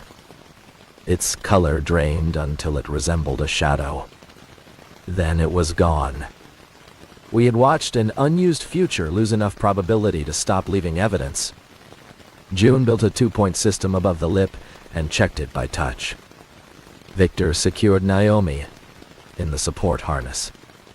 I climbed beside her while he managed the rope from below. Naomi used her good leg in both hands. We never hauled her full weight against the injured ankle. The movement was slow, awkward, and ordinary. That ordinariness mattered. No hidden force pulled her upward. No future mark showed where to place a foot. At the lip, Naomi froze. She stared past June toward the upper bench. I could not see what held her attention until my head rose above the edge. 6 cairns stood across the slick rock. They formed a curved line from the anchor to the eastern side of the saddle. Each pile rested on clean stone. No loose rubble surrounded them. Their rocks had been carried from somewhere below. The largest contained a blue sling, a medical glove, and 1 silver buckle from Naomi's harness. All 3 objects remained attached to our equipment. We finished the raise without looking toward the cairns. Victor climbed last and cleaned the lower anchor. June disassembled the upper system. The 6 piles remained solid. The map showed the problem. The saddle did not yet cross the drainage divide. It occupied the high point inside a ring of fins. Following the cairns east would return us to the 3-way junction. The route looked easier because it descended. The correct escape required climbing west across another bench, then traversing exposed stone toward the true divide. June laid the map on bare rock and oriented it with the compass. We identified 3 fixed features beyond the fins. A notch on the western skyline matched a contour saddle. A pale cap of sandstone marked the south end of a long ridge. The shadowed mouth of the original drainage lay northeast. None depended on a cairn, a footprint, or a device. We also compared time. My watch, June's watch, and Victor's watch still agreed within seconds. Naomi's watch remained more than a day behind. She remembered enough daylight for almost 3 days. Caleb remembered less than 2. The time difference had attached to them, not to their watches alone. Victor placed Naomi's watch in a sealed bag and set one of our spare watches beside it. Both second hands moved at the same rate. The anomaly was not making a mechanism run slow. Caleb and Naomi had experienced fewer hours than the world outside. June proposed a working model. A route around the fins could be completed in either direction. Every completion created another ordering of the same decisions. Evidence from the later ordering appeared in earlier ones because the ground, stones, and register occupied fixed places across every passage. Human memory crossed less cleanly. Naomi had remained near the center while other people moved around her, which might explain why she retained more than Caleb. It was only a model, but it produced a testable decision. We had to cross the drainage divide without completing any circuit around the fins. We also had to avoid portable objects that belonged to actions we might still perform. I removed all unnecessary marking material from our pockets. June coiled every sling inside her pack. Victor counted the medical gloves and buckles. We left nothing loose enough to be dropped or placed into a cairn. The 6 future piles stood east of us, waiting for equipment we had now made less available. The smallest pile collapsed first. Its upper stone slid through the base as if the rocks had lost contact. The next 2 settled into flat stains that faded from the slick rock. The cairn containing the buckle lasted longest. When Victor tightened the harness around Naomi and covered the buckle with tape, the silver object in the pile darkened. A moment later, the entire cairn became a scattering of ordinary stones. Naomi watched without relief. She remembered us building those piles to mark the path back to her. In both memories, we believed the markers would keep a second team from becoming lost. We had acted responsibly under the circumstances we understood. The result had been another closed route. The slope toward the western bench crossed several islands of biological soil crust. Their dark, irregular surfaces filled shallow basins between rock.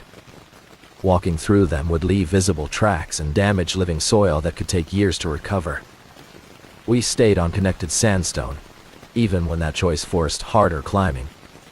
The route was both more ethical and less able to record our feet.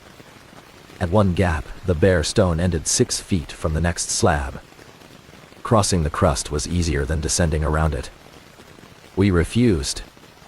June found a narrow ledge below the gap and traversed with her hands against the wall. I followed while supporting Naomi from the downhill side. Victor moved last and brushed nothing from the ledge. No prints waited there. For almost an hour, we saw no evidence of ourselves. The silence of the ground changed our behavior. Without future marks, every route choice felt less certain. We checked the map more often. June measured bearings twice.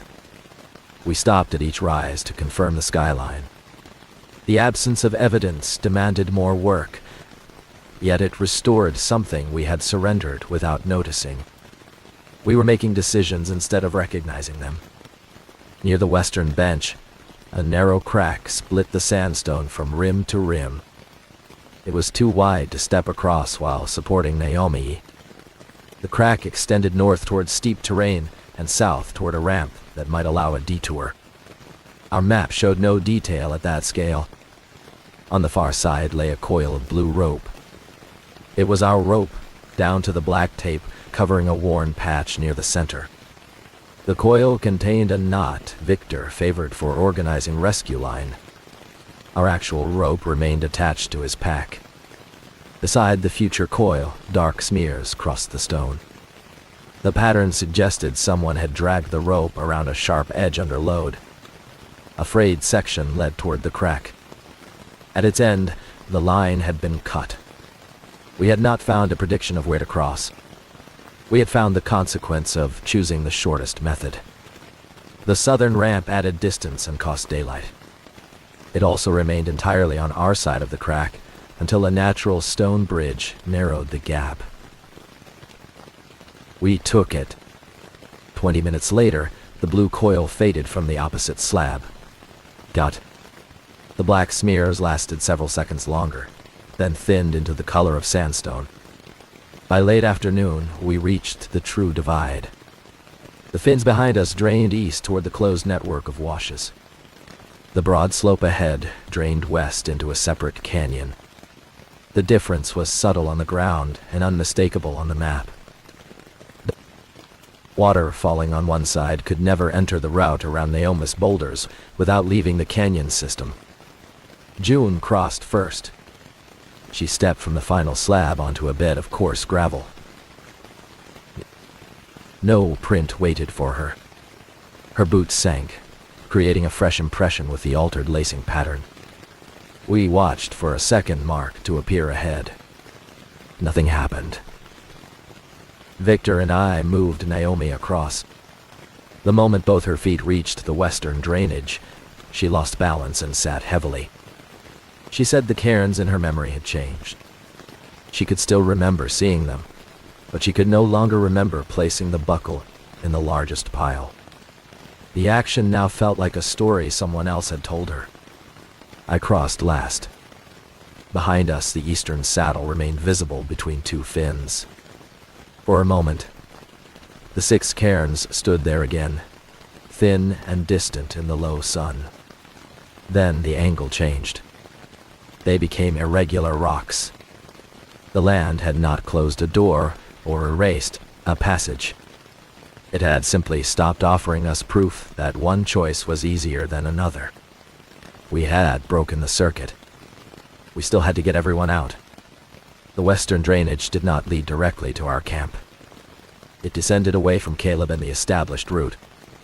Crossing the divide had placed us outside the closed network, but it also left us on unfamiliar terrain with an injured patient and several hours of usable light. Our topographic map showed a long bench curving north around the fins.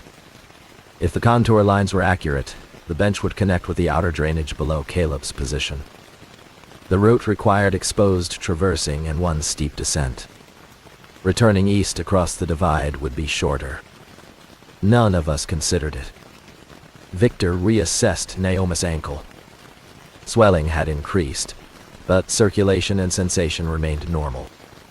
She could continue with support. We divided her pack among us and rationed water by condition rather than equal measure. Caleb still held our larger cache. Reaching him before dark became the priority. The bench offered no cairns. Its surface alternated between sloping sandstone and gravel pockets. We created prints where we walked, but none appeared ahead. My watch advanced normally. Naomi's watch remained behind without losing additional time. Each observation supported the same conclusion.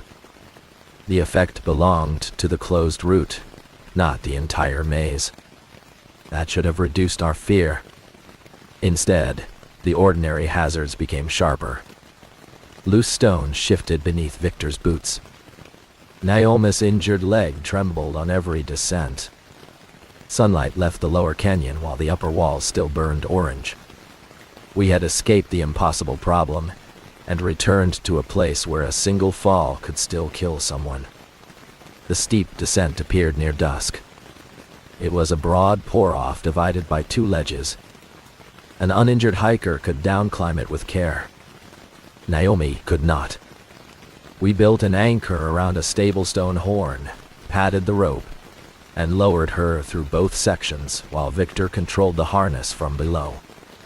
The system resembled the work June had seen in Naomi's remembered rescue, but it did not match any future object. We used no red webbing, placed no marker, and recovered every component. The rope passed over the padded edge without damage. When Victor coiled it, the black tape remained intact. At the bottom, the drainage widened.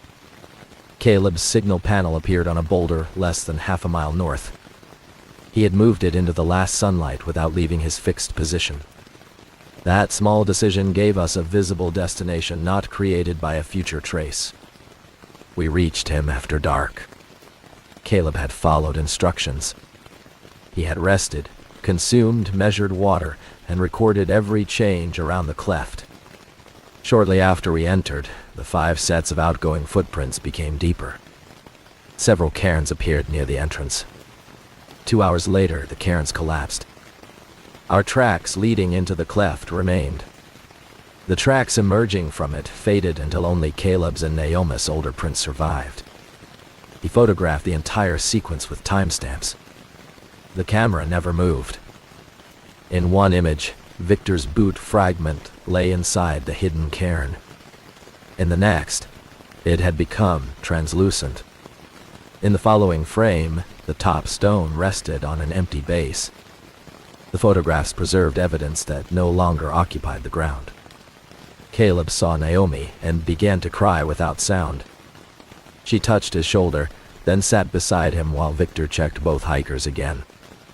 Their watches still agreed with each other. Neither understood that more than 3 days had passed outside the fins. Their bodies showed dehydration and fatigue, consistent with the supplies they had consumed, not the full period of their absence. We did not attempt the climb to the rim at night. The steep route below the overlook required careful hand placement and a pack-lowering section. Moving 2 exhausted hikers through it by headlamp would create unnecessary risk. We returned to their camp, established a sheltered bivouac, and sent Simone a complete status report. The camp stood as we had left it. The topographic map still lay on the flat stone. Naomi's blue line into the western drainage remained visible. The words "last route" had faded enough to expose a second set of letters beneath them. First route. The same pencil had drawn both phrases in the same place. One belonged to the decision that took Caleb and Naomi into the loop. The other belonged to the decision that eventually brought us out by refusing it. We could not determine which had been written first. Naomi remembered writing neither. June sealed the map in a document sleeve. We did not erase either line. No new cairns appeared during the night. Caleb slept for several hours. Naomi woke whenever wind moved across the tent. She expected the sky to brighten too quickly, but dawn arrived at the normal pace. Victor's watch, mine, and June's remained synchronized. The hikers' watches stayed fixed at their one-day difference. At first light, we prepared for the ascent. Naomi could not carry a pack.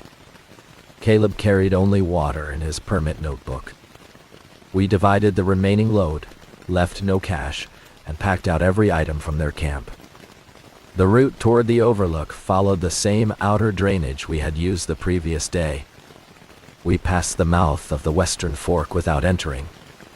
The 3 new cairns that had stood beyond camp were gone. Pale scars marked places where rocks had rested, although no one had moved them during our search. At the low shelf, the sand still held my knee, pack, and compass impressions. They were now ordinary tracks completed by my earlier actions. Wind had softened their edges. We stepped around them. Higher on the route, Victor stopped beneath the overhang where we had first found his damaged heel print. The impression remained sharp. It faced uphill toward the rim. The triangular absence matched his torn boot. He could have avoided the sand by climbing a sloping rock beside it. Doing so while carrying extra weight would have exposed him to a fall. The print did not direct us into a closed route. It documented the safe exit we had already chosen. Victor stepped into it. His boot settled exactly into the earlier mark. Sand rose around the sole, and the 2 impressions became one. Nothing appeared ahead. No new cairn formed. The completed evidence did not pull us backward because the path continued toward a boundary we had not crossed before. That distinction became our final rule. Future traces were not dangerous merely because we fulfilled them. They became dangerous when they belonged to a route that returned us to their origin. A line through the country could carry a person out.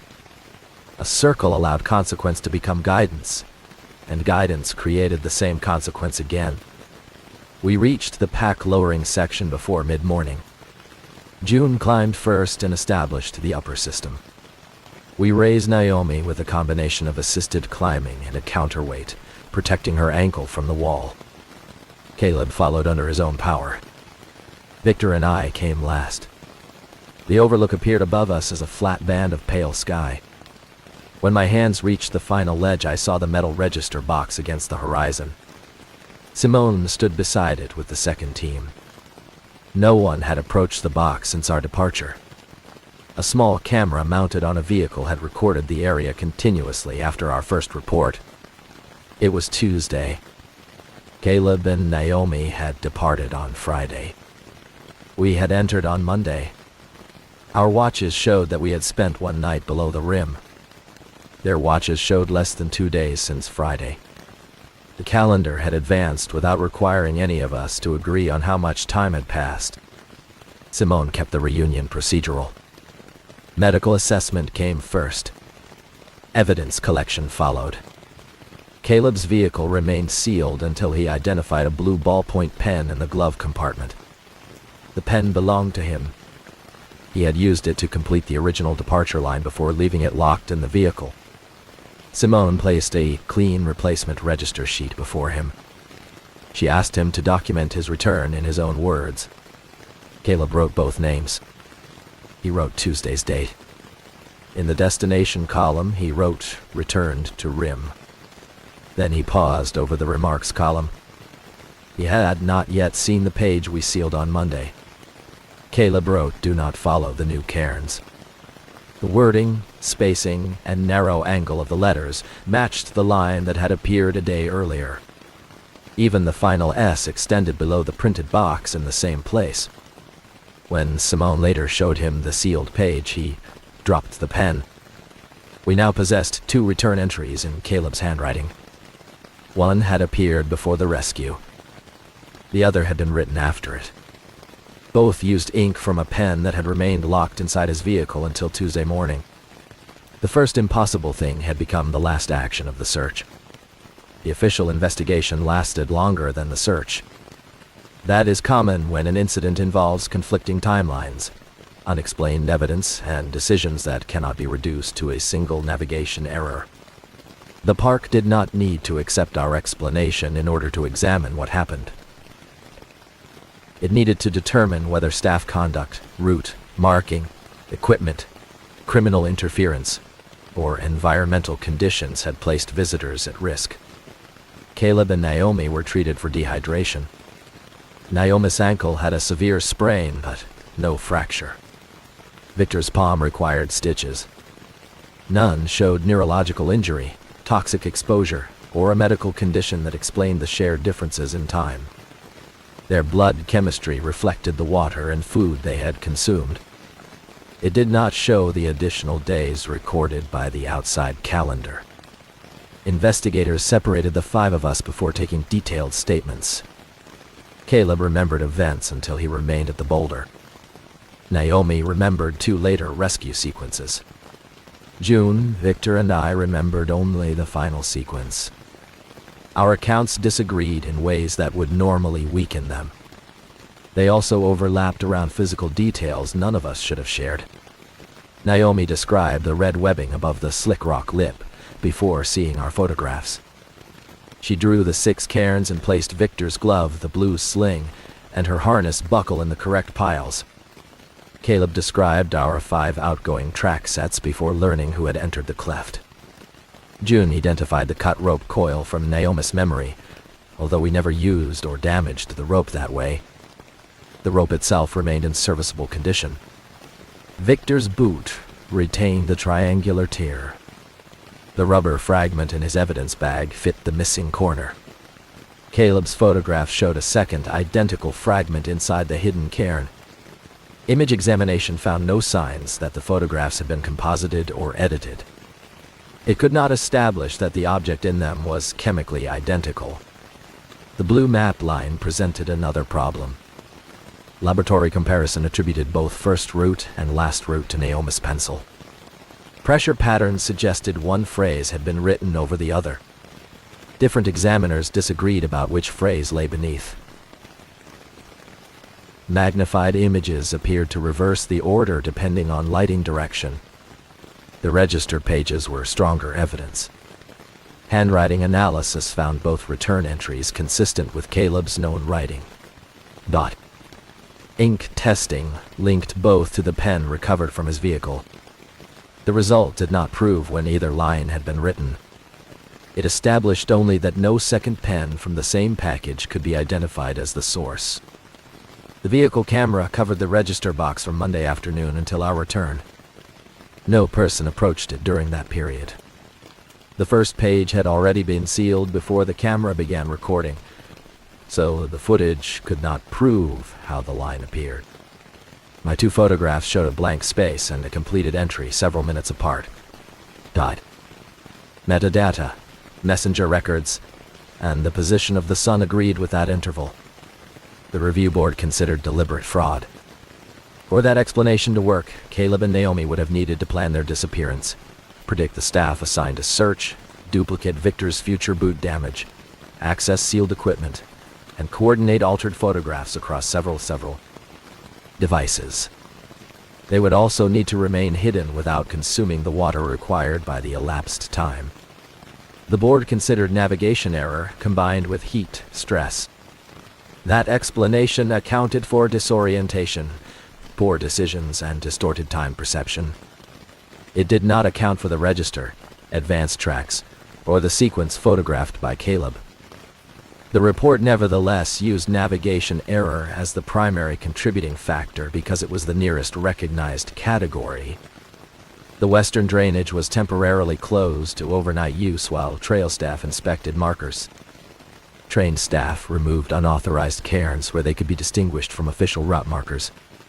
They found pale contact patches on slick rock in locations from our photographs, but no one found the hidden cairn or the duplicate rubber fragment. Those belonged to a rescue sequence we had refused to complete. Simone did not authorize a human experiment inside the cleft. She understood that a controlled traversal would become another closed route by design. Instruments could measure time only after people carried them around the fins. Any team sent to reproduce the effect might create the very evidence used to guide itself. We performed limited tests from outside. Cameras observed the three-way junction for several weeks. Survey targets were placed on stable stone without forming directional markers. Synchronized mechanical clocks remained at the cleft entrance and on the western divide. No unexplained time difference appeared while the circuit remained untraveled. On the final week, wind erased most of the remaining tracks. One camera recorded a shallow set of boot impressions forming in sand at the junction before dawn. The prints matched no investigator's tread. They entered the right branch and did not return. No person appeared in any frame. The board classified that sequence as disturbed sediment caused by wind. That language was defensible. Cameras flatten depth. Wind moves sand in complex ways. A report cannot name an unknown process simply because ordinary categories fit badly. The final document noted unauthorized route markers, probable navigational looping, dehydration, inconsistent time perception, and evidentiary contamination. It recommended stronger visitor briefings about map use, water, unofficial cairns, and self-rescue. Those recommendations were correct. The maze is remote. Its trails are steep, minimally maintained, and often unmarked through washes. GPS units can mislead visitors who follow a screen without understanding the terrain. A cairn built by one lost hiker can endanger the next. None of those facts became less true, because something else happened to us. Caleb and Naomi recovered. They never returned to Canyonlands. Caleb gave the blue pen to the investigation and refused to reclaim it. Naomi asked for a copy of the map, but changed her mind after seeing both phrases under magnification. Their watches were reset during medical intake. Once reset, they kept normal time. Victor replaced his boots. June transferred to another district the following season, though she said the incident did not cause the move. Simone remained at Hans Flat until retirement. She stored the two register pages in separate evidence sleeves, because placing them together made the ink difficult to photograph. Under some angles, the letters on one sheet seemed to occupy spaces left blank on the other. I continued working in the maze. For several months, I checked every register twice before a field response. I photographed blank lines. I compared pens. I inspected the ground around each box for tracks. Nothing similar appeared. The habit made me feel cautious without making me safer. The real change came in how I read evidence. Rangers are trained to value the newest sign. A sharp footprint is usually more useful than a weathered one. A fresh cairn can reveal where someone turned. A drop strap, a scrape on stone, or a line on a map can narrow miles of country into one probable route. During a search, evidence becomes a conversation between the missing and the people trying to reach them. Below the maze overlook, that conversation crossed the wrong direction in time. The phenomenon never spoke to us. It did not create a false voice or move a wall. It did not hide the map. It offered evidence so specific that ignoring it felt irresponsible. Then it waited for responsible people to make the decisions that produced the evidence. That is why I do not describe it as a trap. A trap has a maker and a purpose. What happened around those fins may have been only a property of place, as indifferent as heat or gravity. Closed routes produced closed sequences. Sand, loose stone, and fixed objects preserved consequences before the people involved reached them. We supplied the meaning. The official cairns below the overlook remain low and weathered. Trail, cruise, inspect them. Visitors are warned not to build their own. Most people understand the rule as protection against ordinary confusion, which is reason enough to follow it. Sometimes a visitor asks how to tell an official cairn from a new one. I explain that approved route markers are deliberately placed, stable, and consistent with the map. I tell them never to trust a pile of rocks merely because it seems to know where they want to go. I do not tell them about Caleb's pages. I do not tell them that a new cairn may have been built by someone who has not reached it yet. Years after the search, I returned to the western drainage with June. We stopped outside the cleft and did not enter. Wind had cleared the old footprints. The three-way junction remained hidden beyond the first turn. The slope to the boulders was invisible from where we stood. On bare sandstone beside the entrance, someone had arranged 5 small rocks in a straight line. They did not point into the cleft. They pointed west, toward the drainage divide we had used to escape. The stones were dark on every side and fixed by desert varnish. They looked older than our search. June and I left them untouched. Perhaps they had always been there. Perhaps we had overlooked them because they did not offer the easiest route. Perhaps some earlier traveler understood the divide and marked it for reasons unrelated to us. We returned to the overlook by map and compass. Neither of us looked for our tracks ahead. At the register box, the pages contained only ordinary names and dates. I closed the lid and watched the western sky until the light left the fins. The maze had not changed while we were inside it. That fact still troubles me more than any moving wall could. Every canyon, saddle, and drainage had remained exactly where the map placed it. The safe route existed before we arrived. The dangerous route existed beside it. Nothing forced us to choose one over the other. It only showed us proof that we already had. 4 of us left the gravel bar below Foggy Pass. By the time we finished examining the first abandoned pack, all of us remembered there had only been 3. That sentence still looks simple when I read it. The event was not simple while it happened. Nothing vanished in front of us. No one screamed and disappeared into the cloud. The landscape did not change.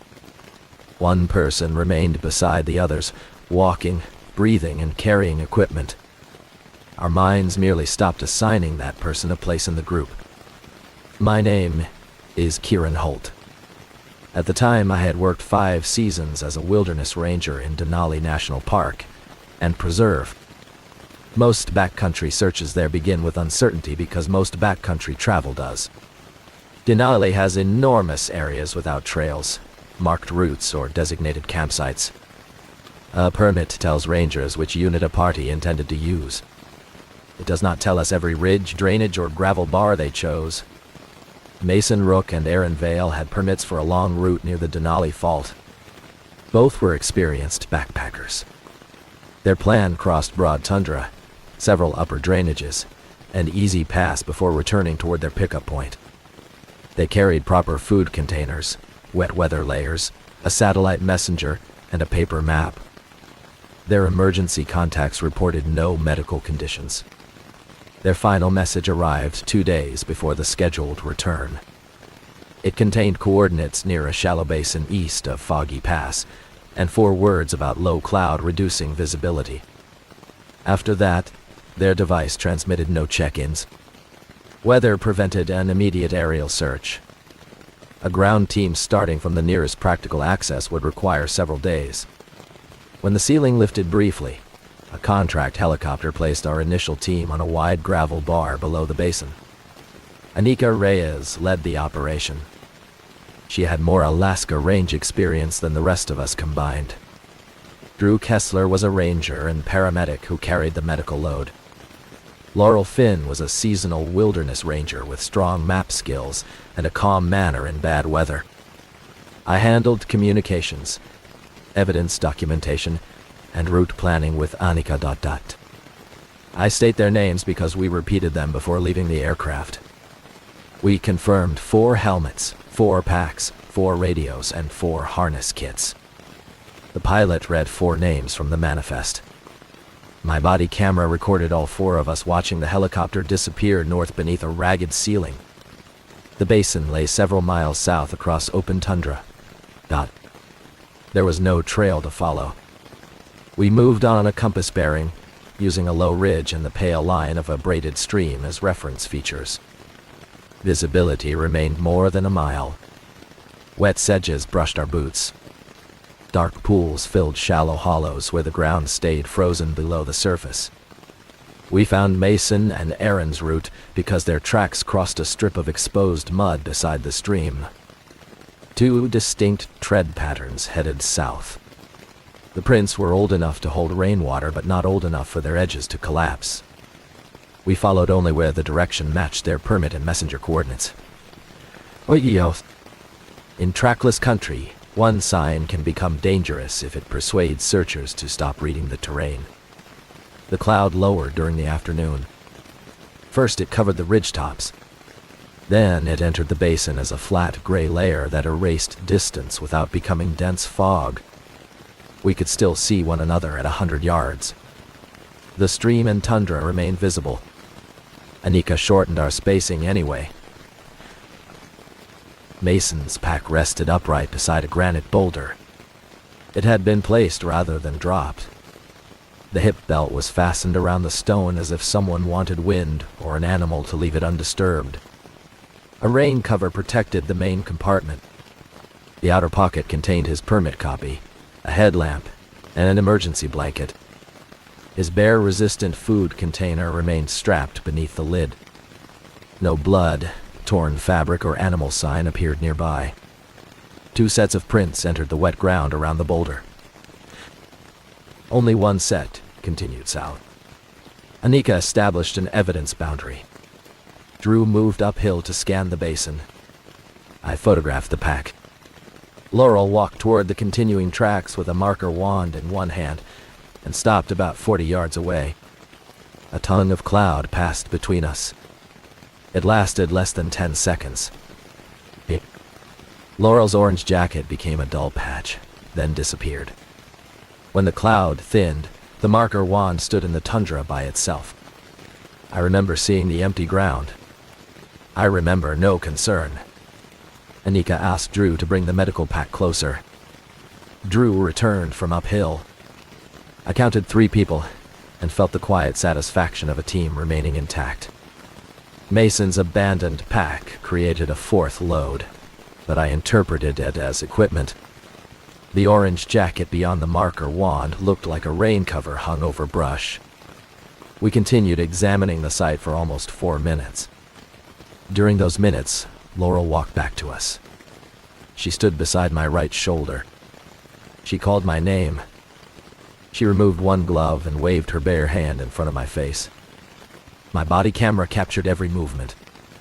I saw her. My mind classified her as an unknown backpacker who had approached the search area. That should have triggered immediate action. Instead, the thought carried no urgency. I looked through her toward Annika and reported that Mason's pack showed no sign of trauma. Laurel grabbed my wrist. Recognition returned so violently that I stepped backward and nearly fell. Her name, assignment, training history, and seat in the helicopter arrived together. I remembered checking her radio before departure. I remembered sharing route notes on the flight. I remembered watching her enter the cloud. Annika and Drew reacted a second later when Laurel touched them. Both stared at her with the shock of seeing someone return from a long absence. Neither had noticed that she stood among us. Laurel had not lost awareness. From her perspective, the cloud crossed the tundra, and all 3 of us began ignoring her. We did not answer her radio, though our units received the transmissions. We watched her approach without recognition. Our eyes followed movement, but our behavior excluded her from every decision. We checked our rosters. The waterproof assignment card in my chest pocket listed 4 names. I had looked at the card after Laurel disappeared, and remembered seeing only 3. Now her name occupied the final line in permanent ink. Anika's field notebook recorded 4 equipment assignments. Drew's medical plan estimated water and shelter for 4 responders, plus 2 patients. The helicopter manifest stored on my device listed 4 passengers. No document had changed. Our interpretation had changed around them. We tested radios before moving. Laurel's earlier calls existed in the log. On playback, her voice was clear. I remembered hearing static during those same moments. Anika had responded once, but her response addressed Drew, not Laurel.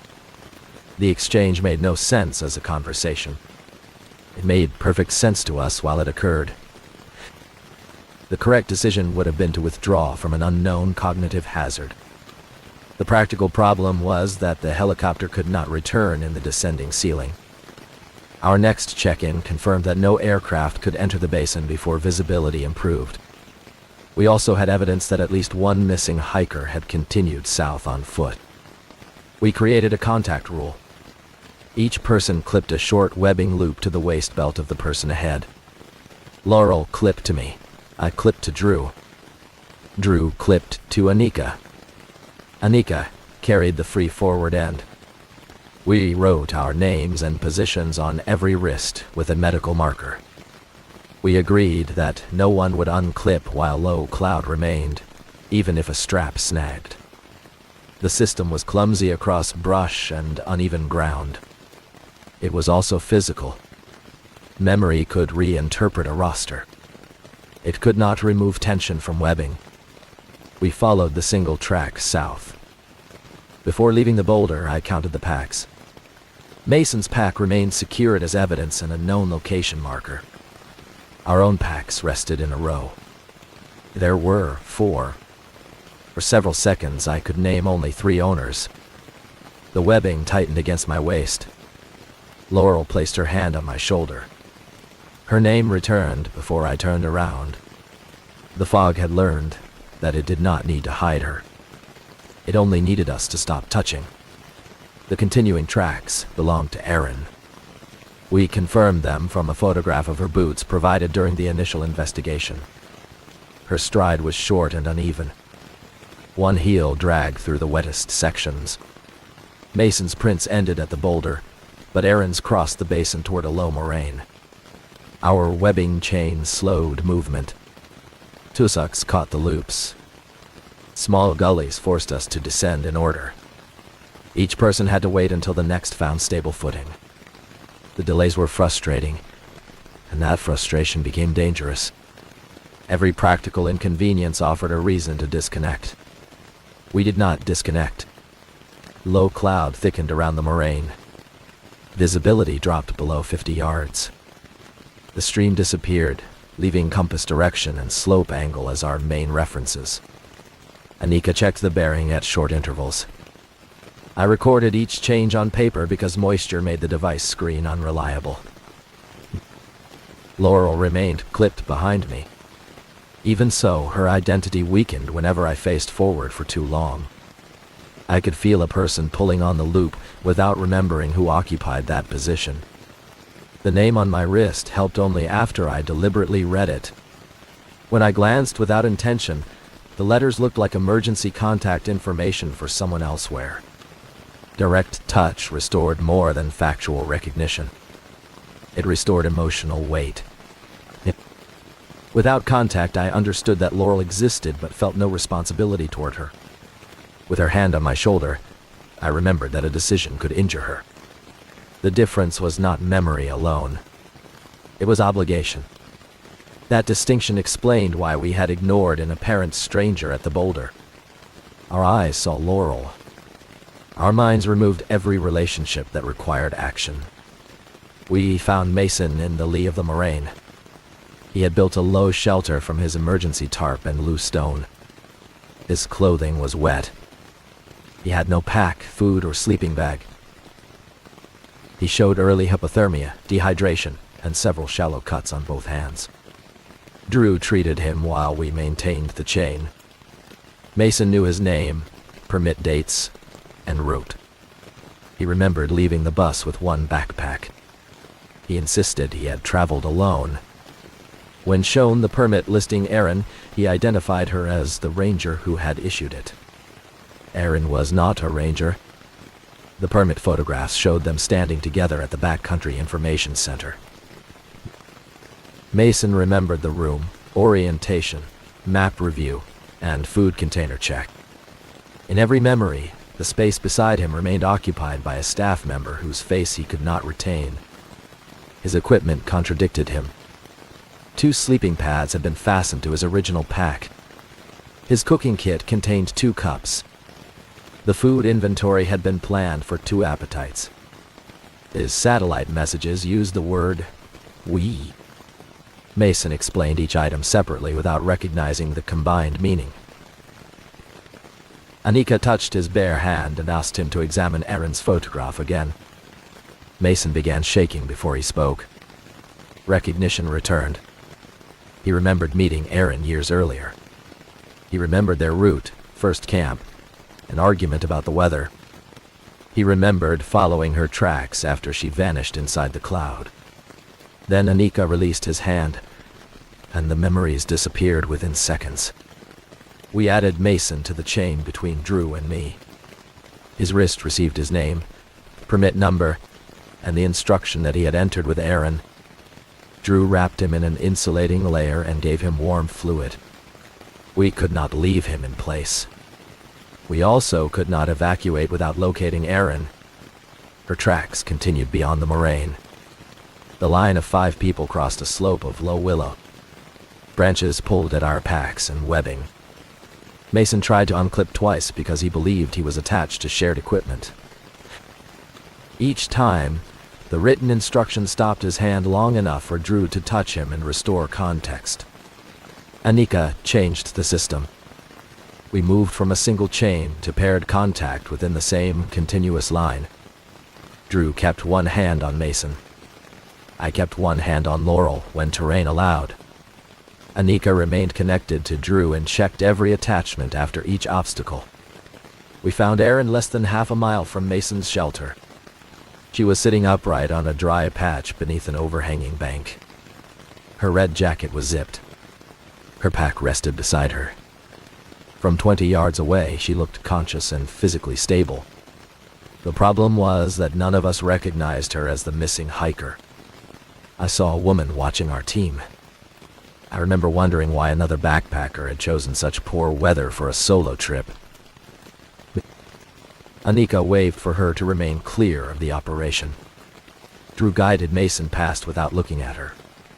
Erin stood and stepped into our path. She called Mason's name. Mason looked directly at her and apologized for blocking the route. The words were polite. They contained no recognition. She grabbed the front of his jacket. Mason collapsed against her. Erin held him while his memory returned. Then she reached for Drew, Anika, Laurel, and me in turn. With contact, her identity became obvious. Without it, even her red jacket lost significance. Erin had been trying to reach Mason for what she believed was one night. She could see his shelter from the moraine when cloud thinned. Every time she approached, he treated her as a stranger. When she touched him, he remembered. When they slept apart for bare safety and food storage, recognition vanished before morning. She had attempted to lead him back toward their pickup route. Mason refused to follow an unknown person. Erin then walked south searching for rangers, but every group member she encountered was a caribou or a shadow in fog. Her exhaustion and uncertainty forced her to stop. Drew found no major injury. Her left knee was swollen from repeated falls, and her wet clothing had reduced her temperature. She could walk with support. Her condition made a long hold in the basin unsafe. We now had 6 people and equipment for fewer than 6 comfortable shelters. Aircraft remained grounded.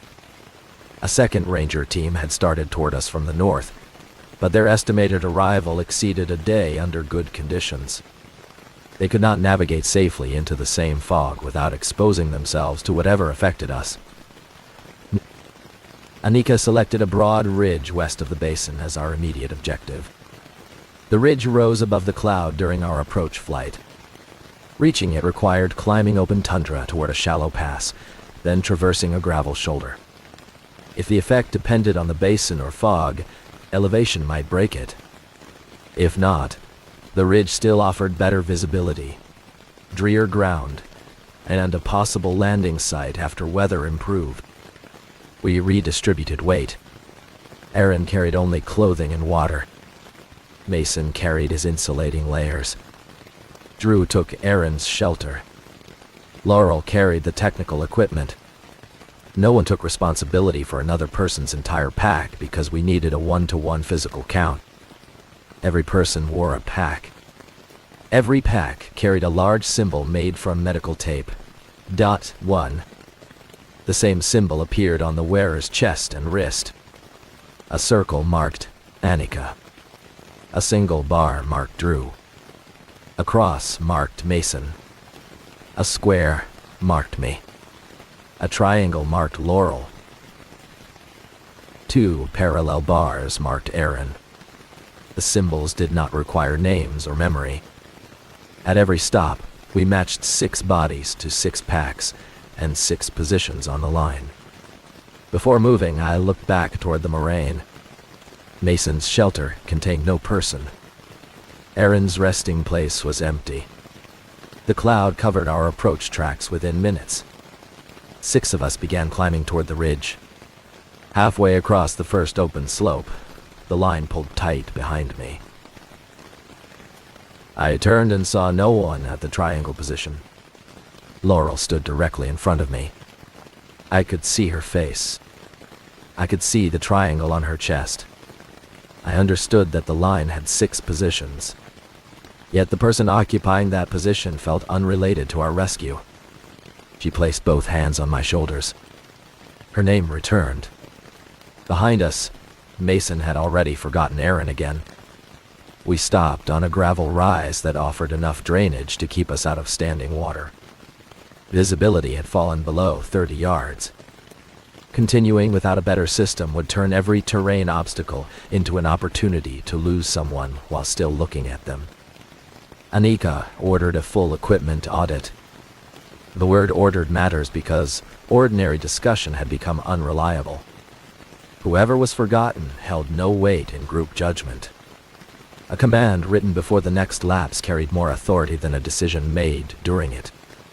We spread a bright ground sheet and placed 6 locking carabiners along one edge. Each carabiner had a different tactile marker. One carried smooth tape. Another carried a raised knot. The others carried 2 knots, 3 knots, a wrapped cord, and a metal ring. We matched each marker to a person and recorded the assignment on every wrist card. Then we rebuilt the line from climbing rope rather than loose webbing. Each person clipped into a fixed loop. The loops could not slide together. Removing one required opening a locking carabiner and untying a backup knot. The process was slow enough to interrupt an automatic mistake. We added a rule written in large letters on every card. 6 clips stay closed until the ridge. The number was spelled out. We had already learned that digits could be glanced past without meaning. Why? A written word required a little more attention. Attention did not defeat the effect, but it delayed compliance with it. Drew suggested a controlled test before we committed to the climb. The idea was unpleasant and necessary.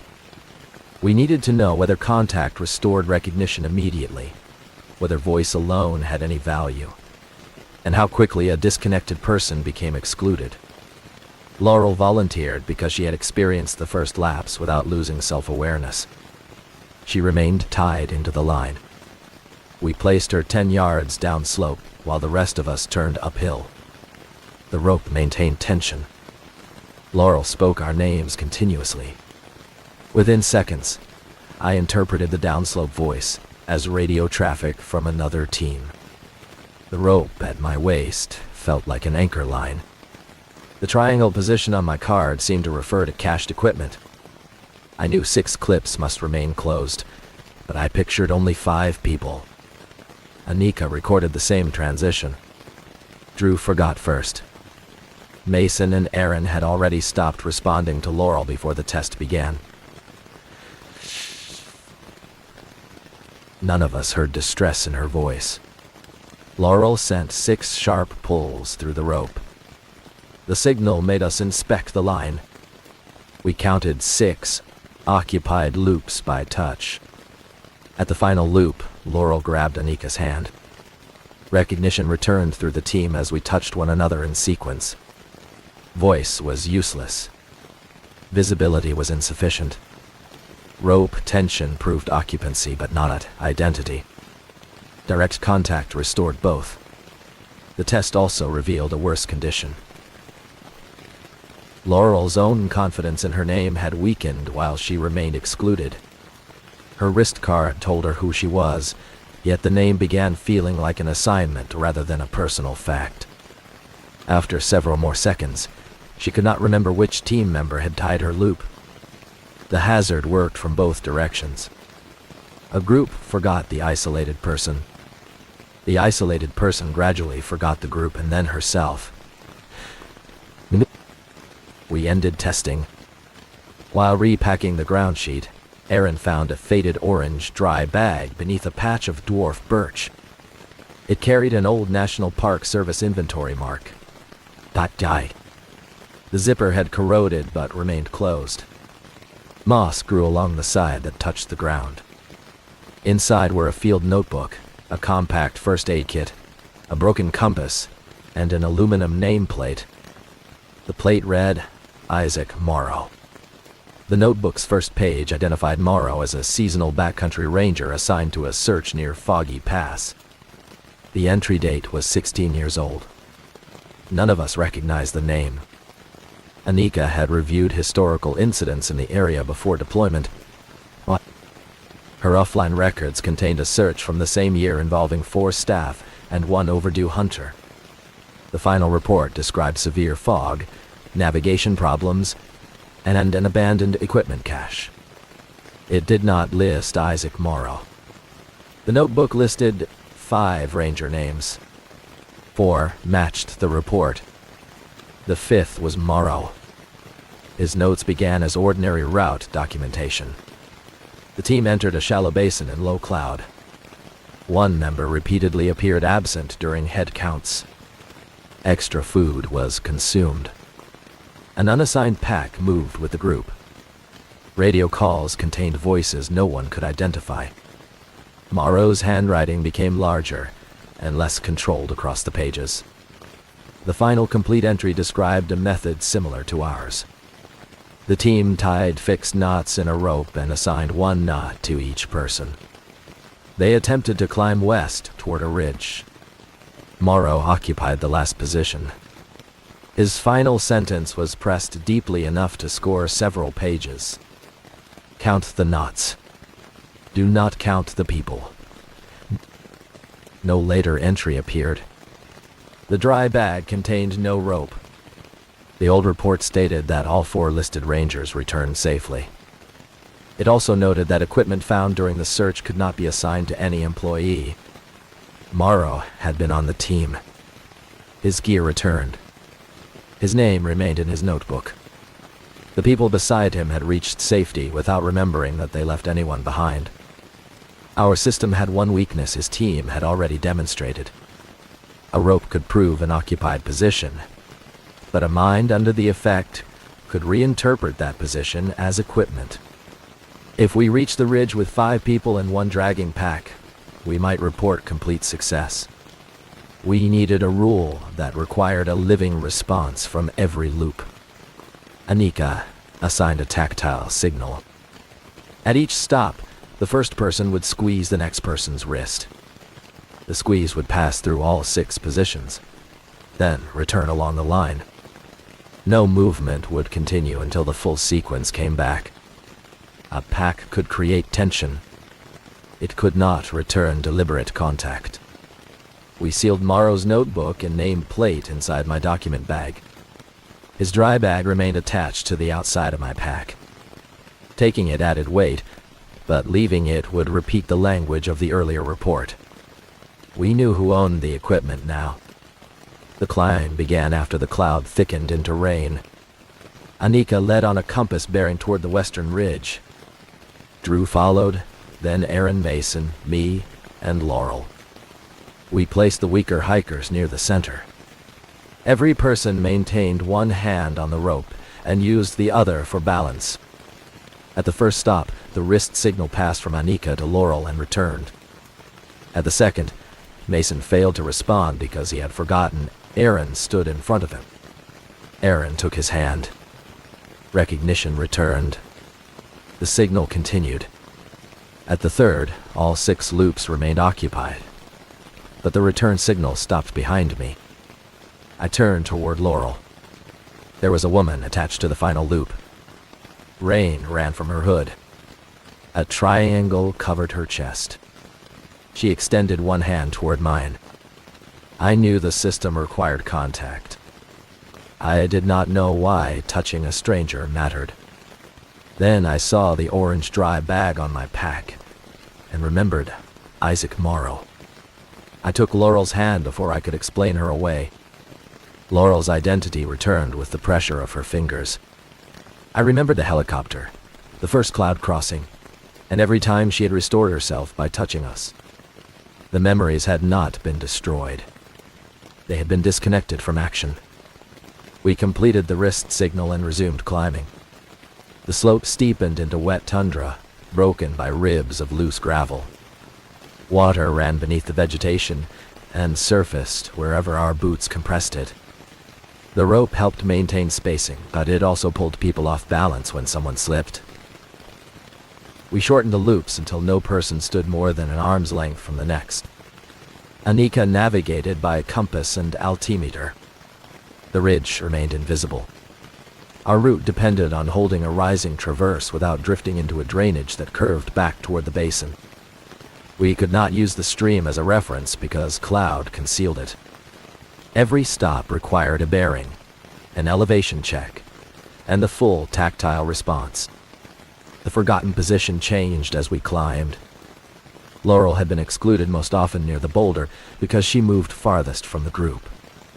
After we shortened the line, the effect no longer selected the last person consistently. Drew disappeared from our shared understanding while standing second in line. Anika became an unknown guide whose compass we followed without asking why. Mason forgot himself long enough to read his wrist card as medical information about a patient. A touch restored each of them. The interval before the next lapse became shorter. Rain soaked the map case and made the surface reflect gray light. Anika kept the paper beneath her jacket except during checks. Our symbols remained visible through the clear wrist sleeves.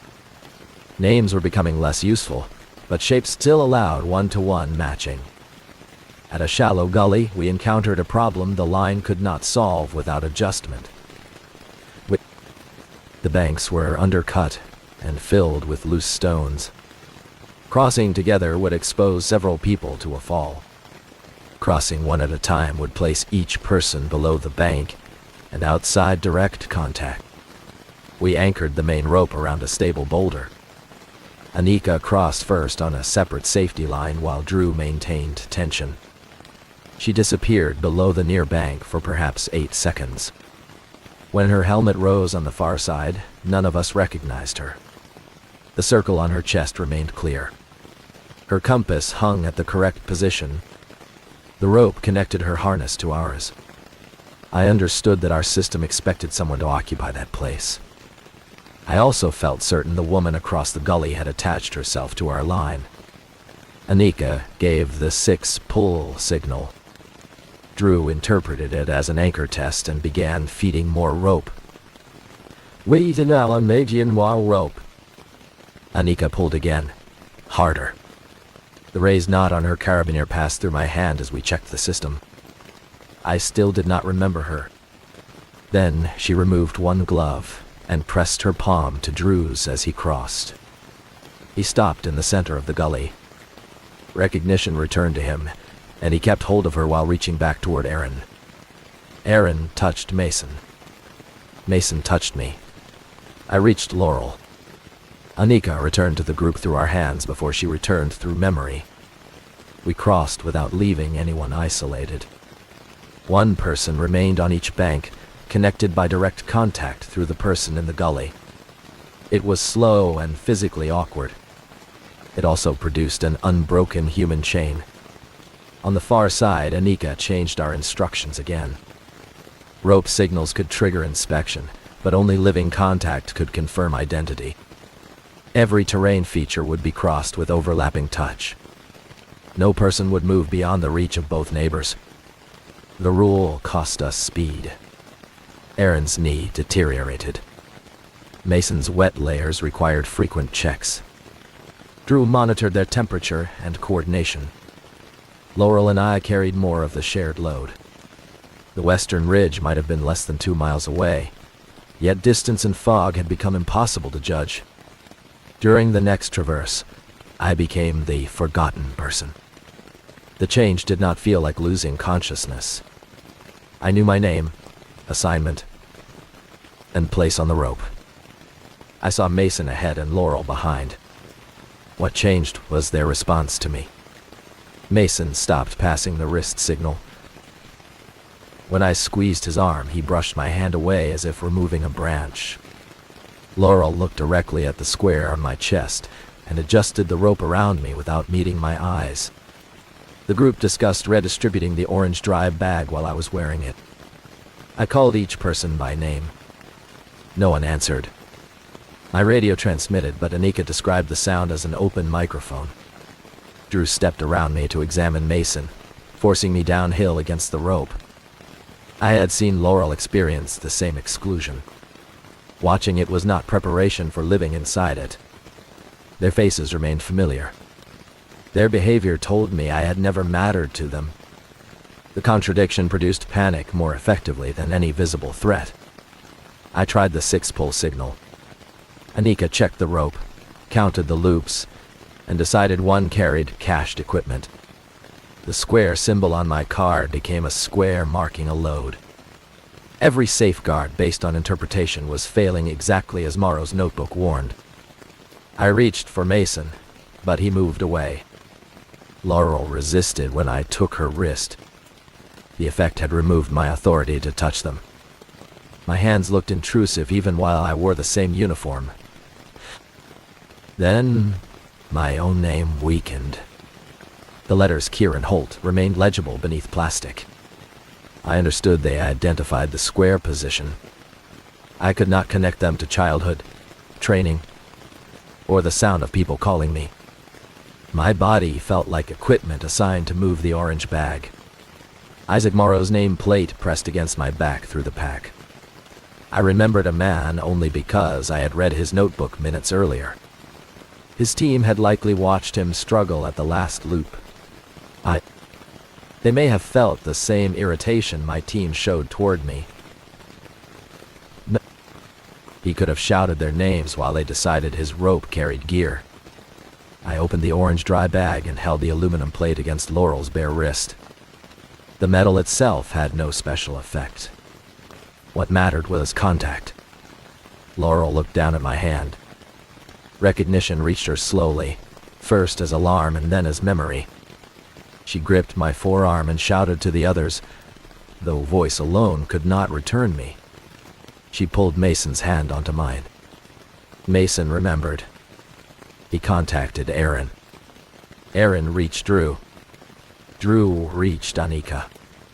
My place in the group returned through 6 bodies. We stopped climbing long enough to rebuild the formation. The rope would remain as fall protection and proof of occupancy. The touch became primary. Each person held the wrist loop of the person ahead. The grip allowed gloves when necessary, yet skin contact remained available within seconds. We also changed the purpose of the symbols. No one would ask who belonged to a symbol. We would ask whether every symbol had a warm hand attached. Circle, bar, cross, square, triangle, and parallel bars became positions rather than identities. The system no longer required us to remember names before protecting bodies. That was the first defense the basin could not easily reinterpret. The cloud still removed meaning. It could make Laurel feel like a stranger and make me feel like cargo. It could not make an empty glove warm or force an unattended pack to return pressure. We climbed another hour in the tightened formation. The ground changed beneath us. Wet tundra gave way to coarse gravel and patches of scree. Wind strengthened from the west. These signs suggested we were approaching the shoulder below the ridge. They also increased the chance of a fall. Anika checked the altimeter. We had gained enough elevation that the ridge should have been close. Her compass showed our bearing remained correct. Yet, the slope ahead descended. We had reached a false shoulder. The land fell into another fog-filled bowl before rising toward the true ridge. Crossing it would lose most of our elevation and keep us inside the cloud for hours. Contour lines showed a narrow traverse around the southern side. The traverse crossed steep scree above a shallow ravine. It was the only route that did not return us toward the basin. Near the start of the traverse, Laurel found a length of weathered rope beneath loose stones. One end carried 5 knots. The other end had been cut. An aluminum carabiner remained clipped beyond the 5th knot. Its gate was closed around nothing. The rope was old enough that its sheath had faded almost white. Dirt filled the fibers. Each knot had tightened under load and could not be untied by hand. The cut end lay uphill. The empty carabiner lay downhill toward the bowl. Morrow's notebook described 5 ranger names. His team had tied 1 position for each. If that rope belonged to them, the empty carabiner had been his connection after the others stopped counting him as a person. We did not know whether his team cut the rope deliberately. Loose stone could have severed it. Abrasion could have weakened the sheath. The angle suggested a knife, but weather had damaged the edge beyond certainty. I photographed the rope and attached the carabiner to the orange dry bag. We did not remove the entire length because doing so would destabilize the scree. The physical evidence stayed in place. The empty clip came with us because it bore Morrow's inventory scratches. The traverse required side steps across a slope that moved under every boot. Anika led while holding Drew's wrist loop. Drew held Aaron. Aaron held Mason. Mason held me. I held Laurel. Our main rope remained clipped through 6 fixed positions with little slack. We moved as one uneven body. Aaron's injured knee could not support repeated downhill loading. Drew placed himself below her and absorbed part of each step. Mason stabilized from behind. No one released contact. When gravel slid, all 6 stopped until the slope settled. The first cognitive lapse came before we reached the midpoint. Mason forgot Aaron while holding her wrist. His hand continued carrying weight even after recognition disappeared. The physical task survived the memory loss. He did not release her because the written rule required every warm hand to remain connected. Aaron touched his bare fingers. Her name returned. The next lapse removed Anika from Drew's understanding. He continued following the circle position because it pulled upward and returned pressure. When the formation stopped, Anika touched him. The line resumed. The method worked until rain turned to sleet. Cold forced us to cover bare skin. Wet gloves reduced the certainty of warmth and intentional pressure. Fog condensed on hoods and eyelashes. The gravel shoulder above us remained invisible. Drew warned that Mason and Aaron could not sustain the exposure much longer. We created a new contact signal through gloves. Each person pressed twice, paused, then pressed once. The sequence was deliberately uneven. Wind, rope movement, and dragging equipment could not reproduce it consistently. The signal passed forward and backward at every stop. At the steepest section, the ravine cut into the traverse and left a narrow chute. We could not cross side by side. Anika established an anchor above the chute without leaving Drew's reach.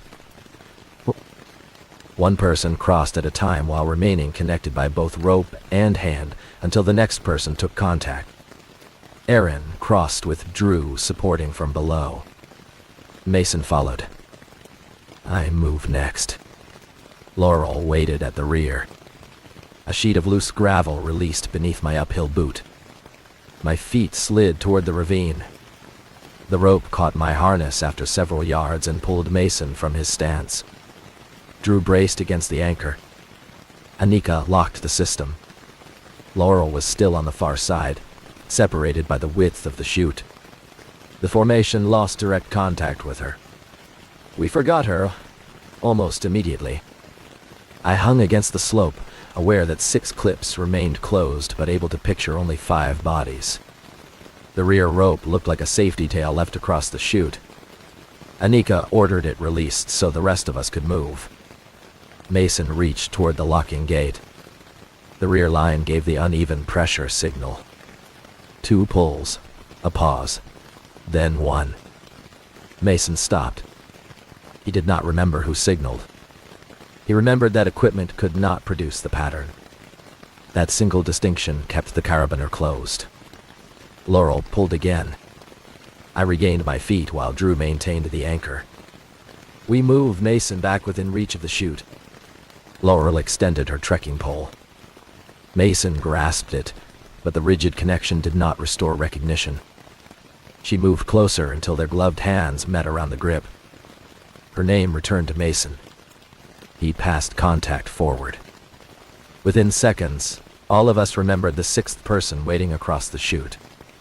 We brought Laurel over without opening a clip. The ridge shoulder appeared through thinning cloud less than 100 yards above. Wind crossed it hard enough to flatten the sleet. Beyond the shoulder, visibility improved in brief openings.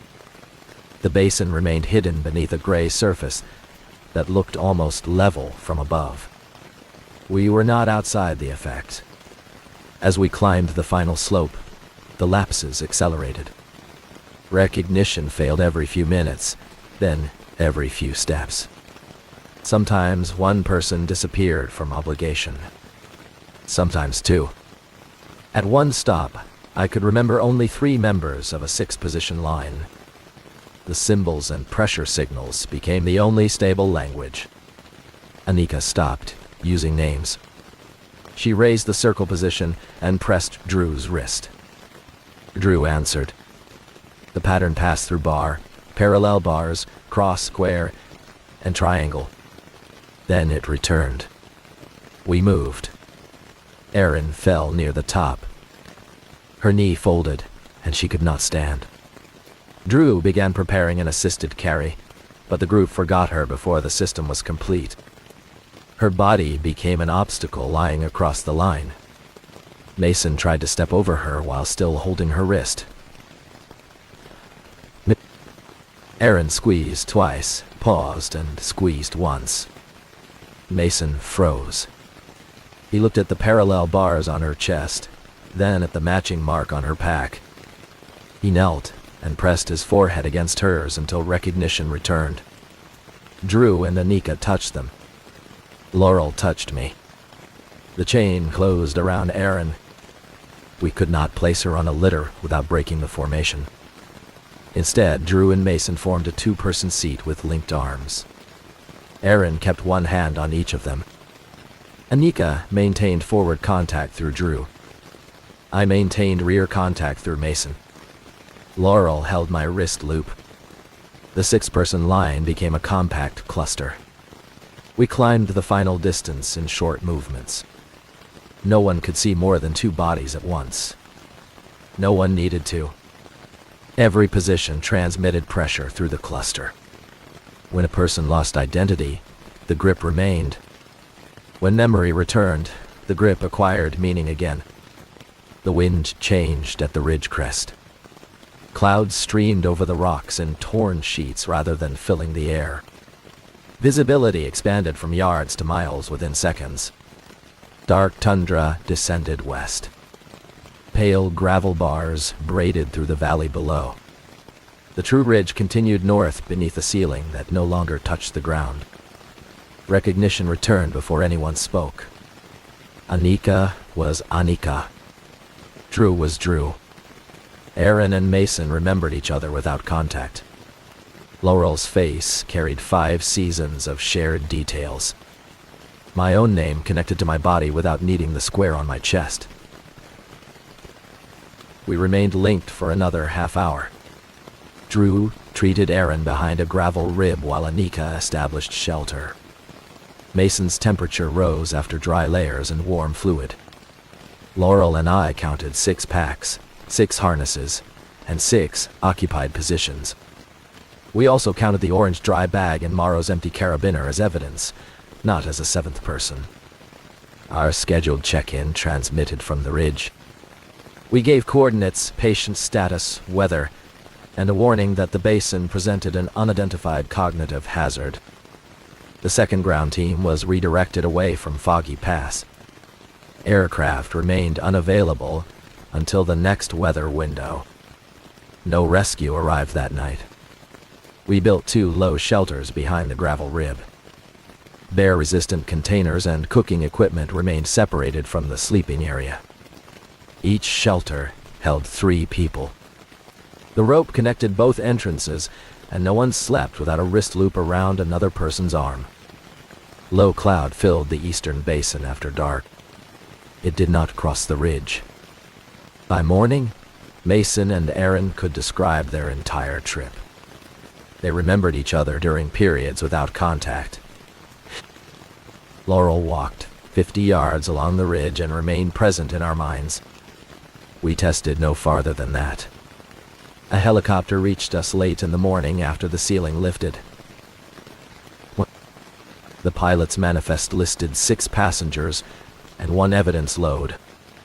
We read every name aloud before boarding. We touched each shoulder in sequence. The pilot counted 6 faces. The aircraft did not save us from the basin. It transported a group that had already escaped by keeping every clip closed. As we lifted above the ridge, Foggy Pass opened beneath us. The basin looked shallow, ordinary, and too small to contain the distance we had traveled. Near the false shoulder, 5 pale knots showed against the scree. Below them, the empty end of Morrow's rope disappeared into cloud. The video review began before we left medical observation. Each body camera recorded the same landscape and a different failure of recognition. The footage did not show hallucinations. It showed people behaving as if visible teammates had no relationship to them. At Mason's pack, Laurel stood beside us for nearly 4 minutes. She called our names, touched our equipment, and moved through the center of the group. My camera followed her twice. Anika's camera captured her face at close range. None of us responded until she made physical contact. During the controlled test, Laurel's voice remained clear. Our radio logs contained her transmissions.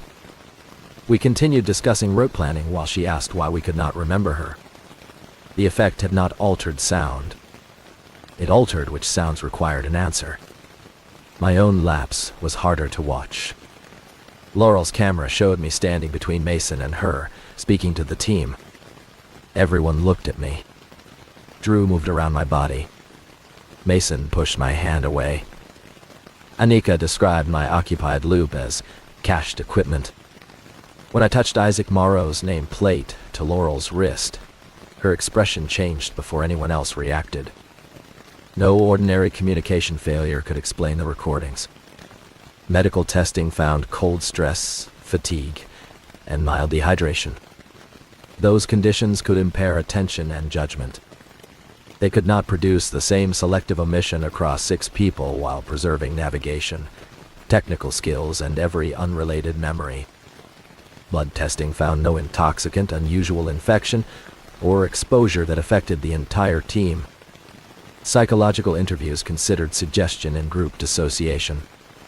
We had influenced one another after recognizing the first lapse. That explanation might account for later anxiety or rigid behavior.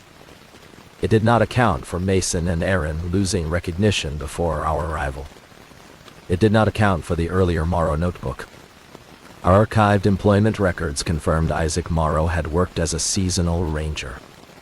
His name appeared on housing logs, payroll documents, training rosters, and the helicopter manifest for the older search. The final incident report listed 4 rescuers.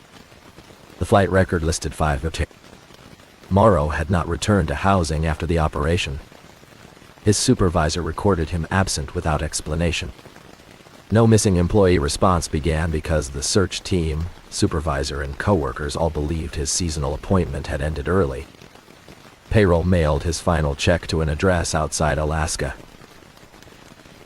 Tvigatani, Yalshtide, Alaska. His family reported him missing months later. That case remained disconnected from Denali because the park record described a voluntary departure. Investigators had assumed he left Alaska without contacting relatives. No one compared the family report with the Foggy Pass operation. 3 surviving members of Morrow's team were located. All remembered a 4-person search. When shown the flight manifest, notebook, and employment photograph, they recognized Morrow as another seasonal employee. None remembered working beside him. One former ranger began crying after touching the empty carabiner recovered from the scree.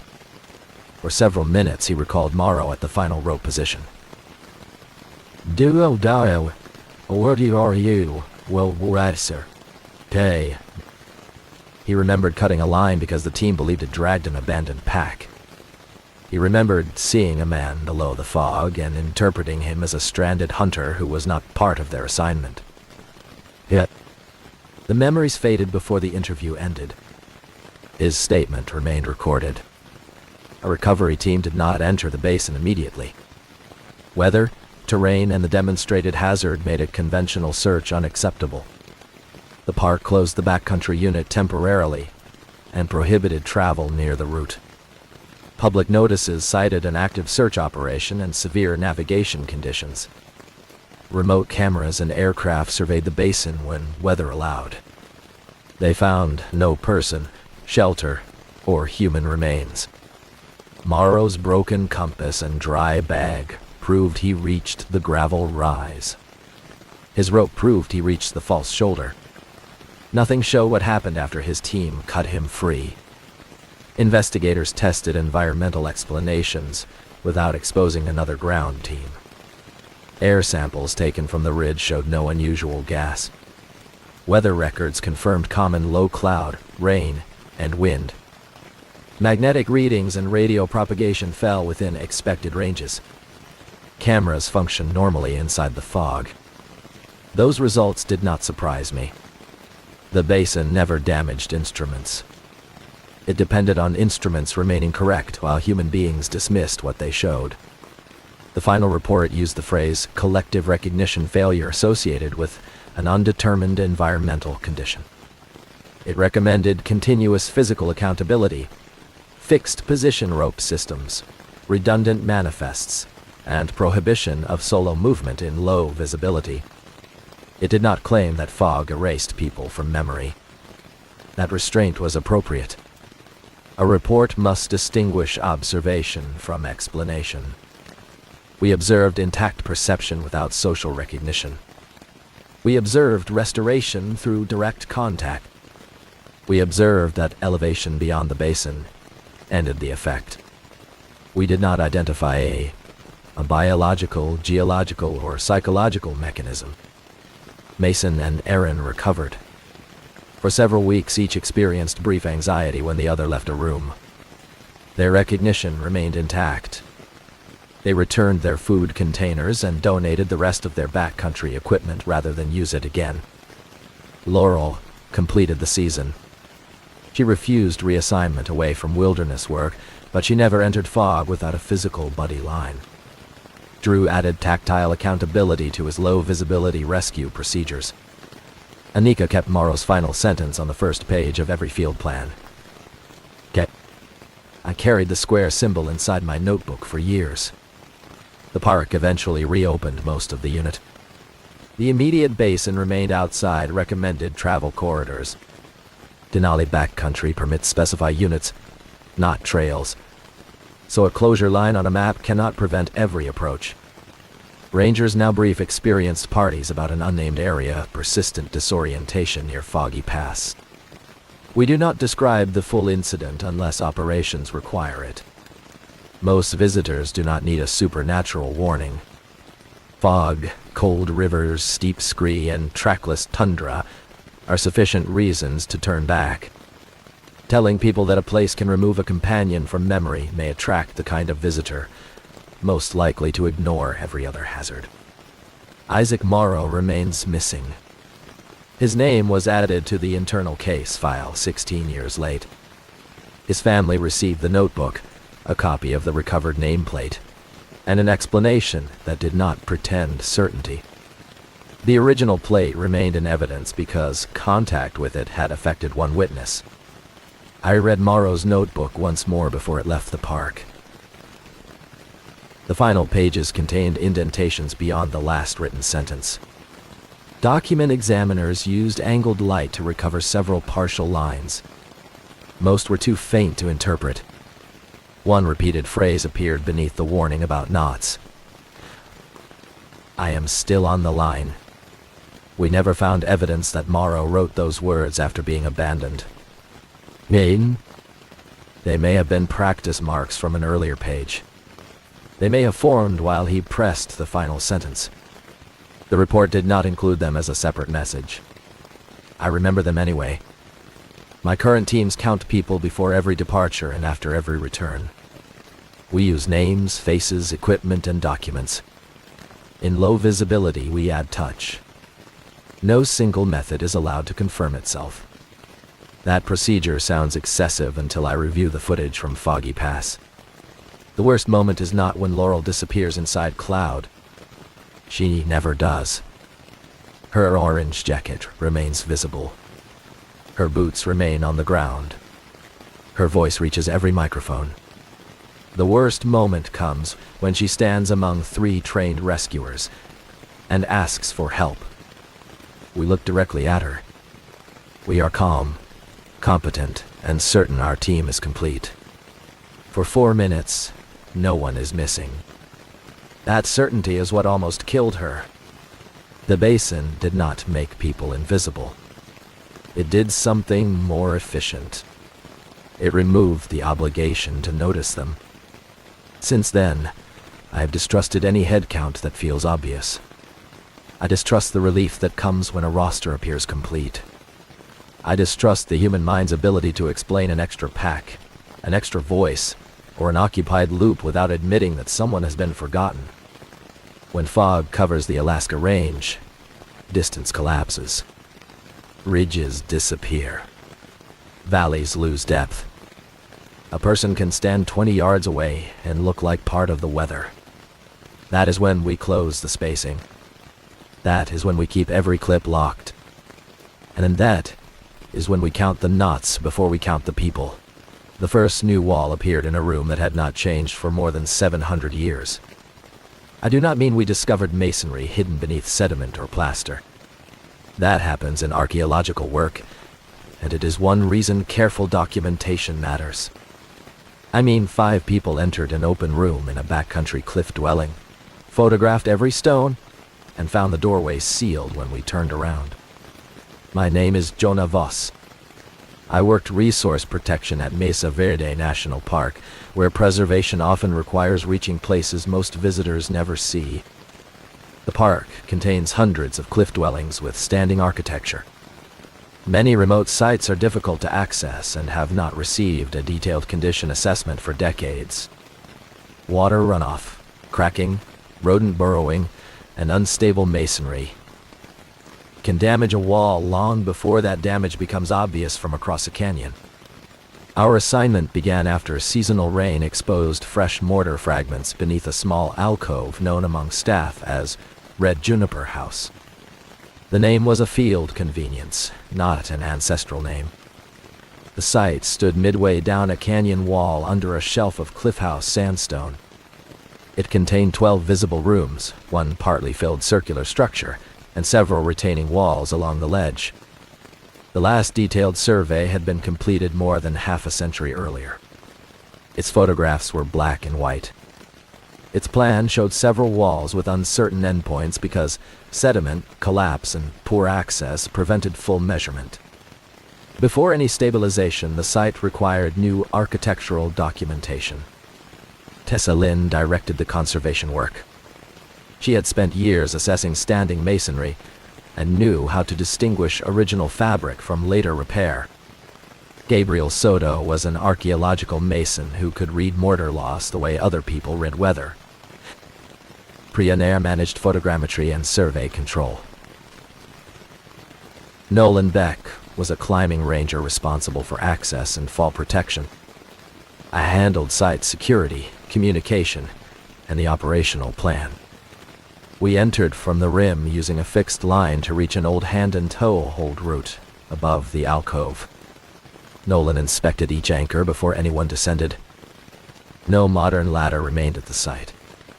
The ledge narrowed to less than a boot length near the eastern end, so we established a protected traverse between the work area and our ascent line. Red Juniper House looked stable from the alcove floor. Several walls leaned slightly, but none showed recent displacement. Rain had cut a shallow channel near the rear wall and removed mortar from 2 foundation joints. Gabriel marked that area for closer assessment. Nothing justified emergency stabilization. Priya established 3 survey control points on modern tripods. She placed coded targets where every camera station could see at least 2. The targets did not touch ancestral masonry.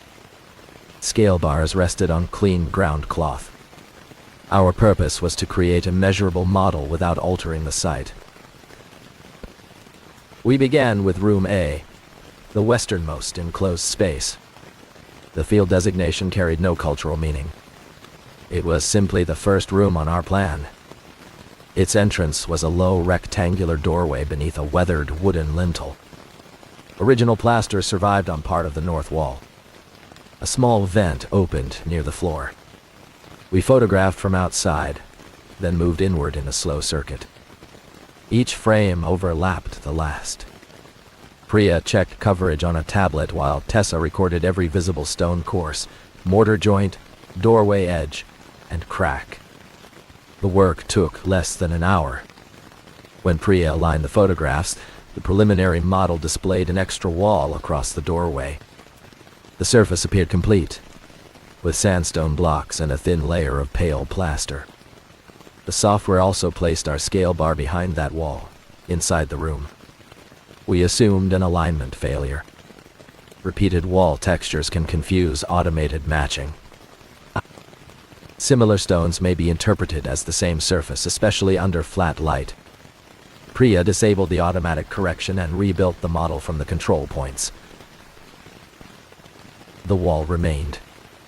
Tessa walked to the doorway to collect another image. She stopped before reaching it. The opening was gone. A masonry surface filled the space from floor to lintel. Its stones were not loose or newly stacked. Their faces carried the same weathering as the surrounding wall. Mortar sealed the joints. Pale plaster crossed the inner surface and continued behind an old stain, as if both had aged together. Our packs, rope, and survey tripods were outside. 5 people stood inside a room that now had no door. Nolan inspected the sealed opening without touching it. The wall sounded solid when he tapped the plaster with the padded handle of a tool. No hollow response identified the former doorway. A small vent near the floor remained open, but it was too narrow for an arm. We had a second exit. The southern wall had collapsed before the old survey, leaving a low gap beneath 2 leaning stones.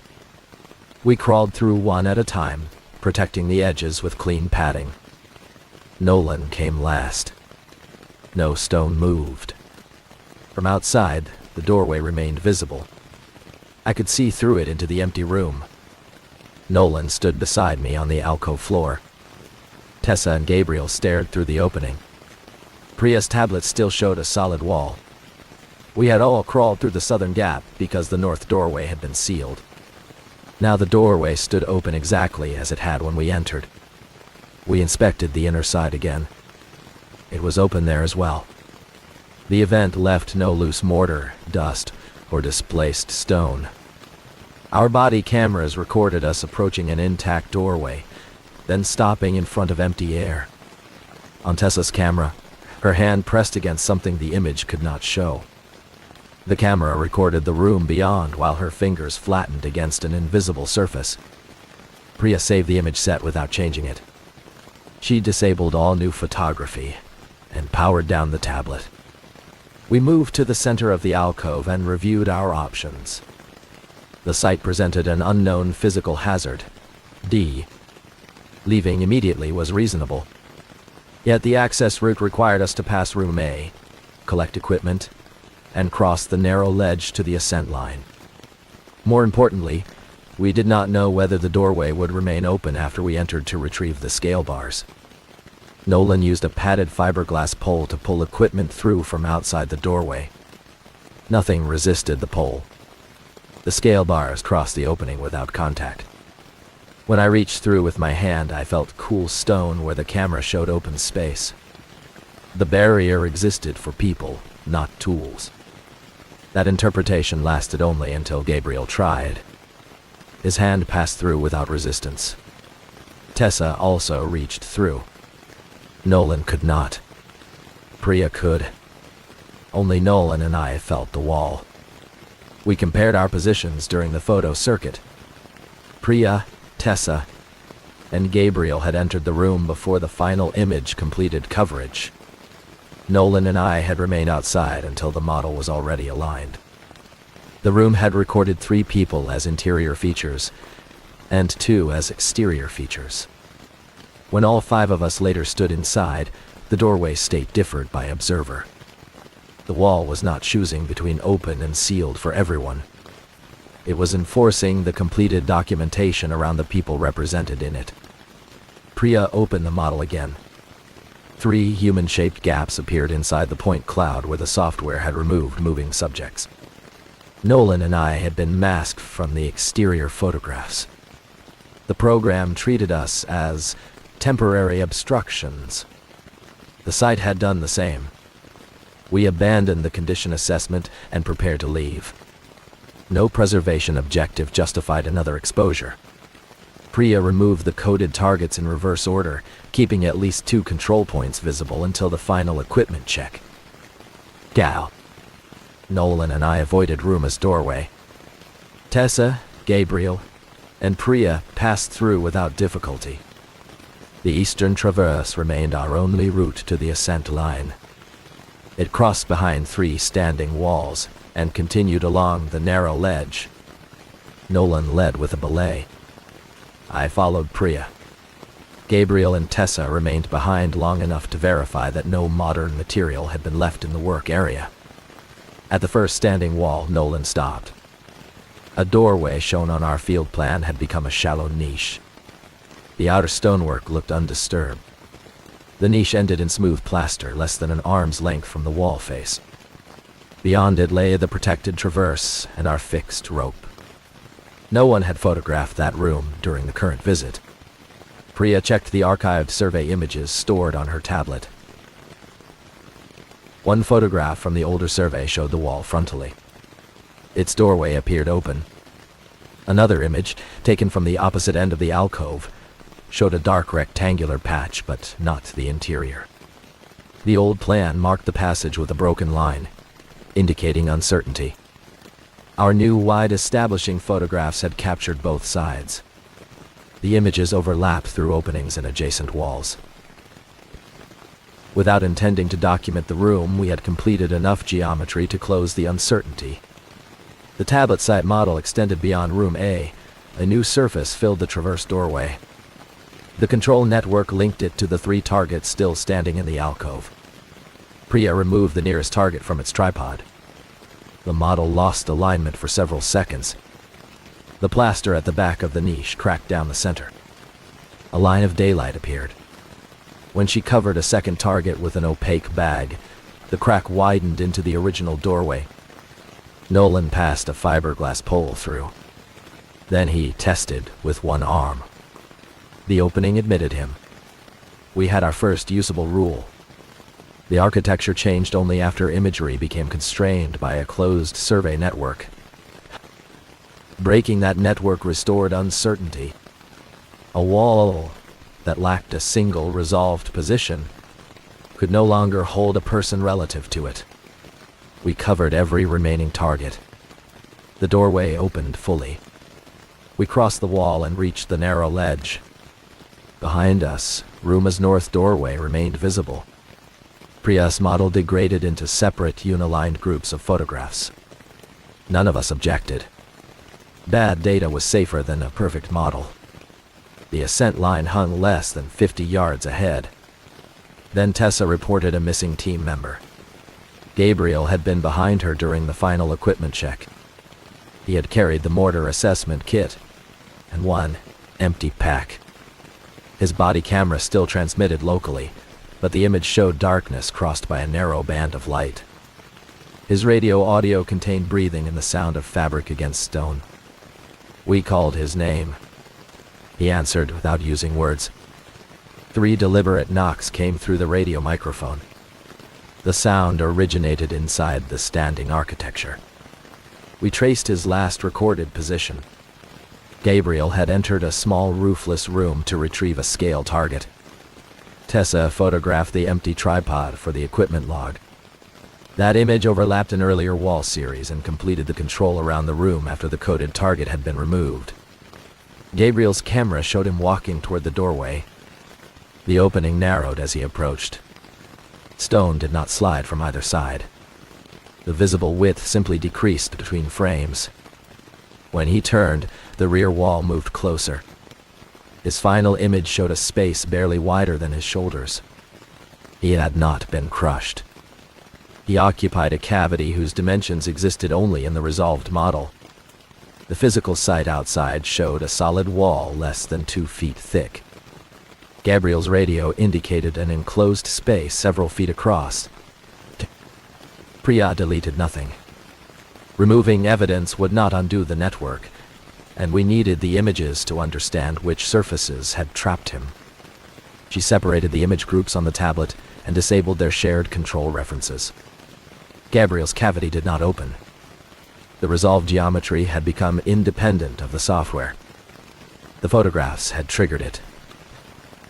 Their continued storage was not maintaining it.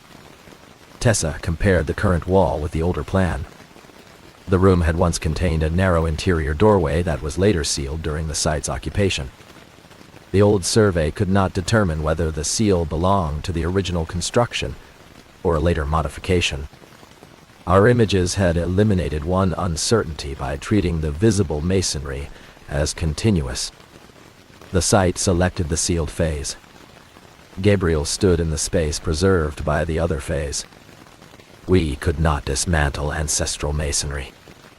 The wall showed no structural distress, and removing stones without controlled documentation would destroy context.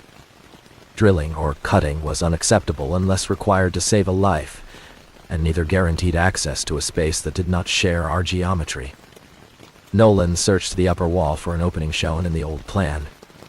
A small roof hatch had been recorded, then marked collapse during a later survey. From the alcove floor, we could see only intact stone and sediment above Gabriel's position. The hatch represented unresolved architecture.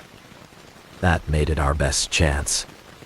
We needed to reach the upper ledge without photographing it, establish protection without survey control, and find an opening whose location might differ for each person. The hand and toe hold route above the site offered access, but several holds crossed exposed cliff. Nolan prepared a climbing system using existing modern anchors at the outer edge.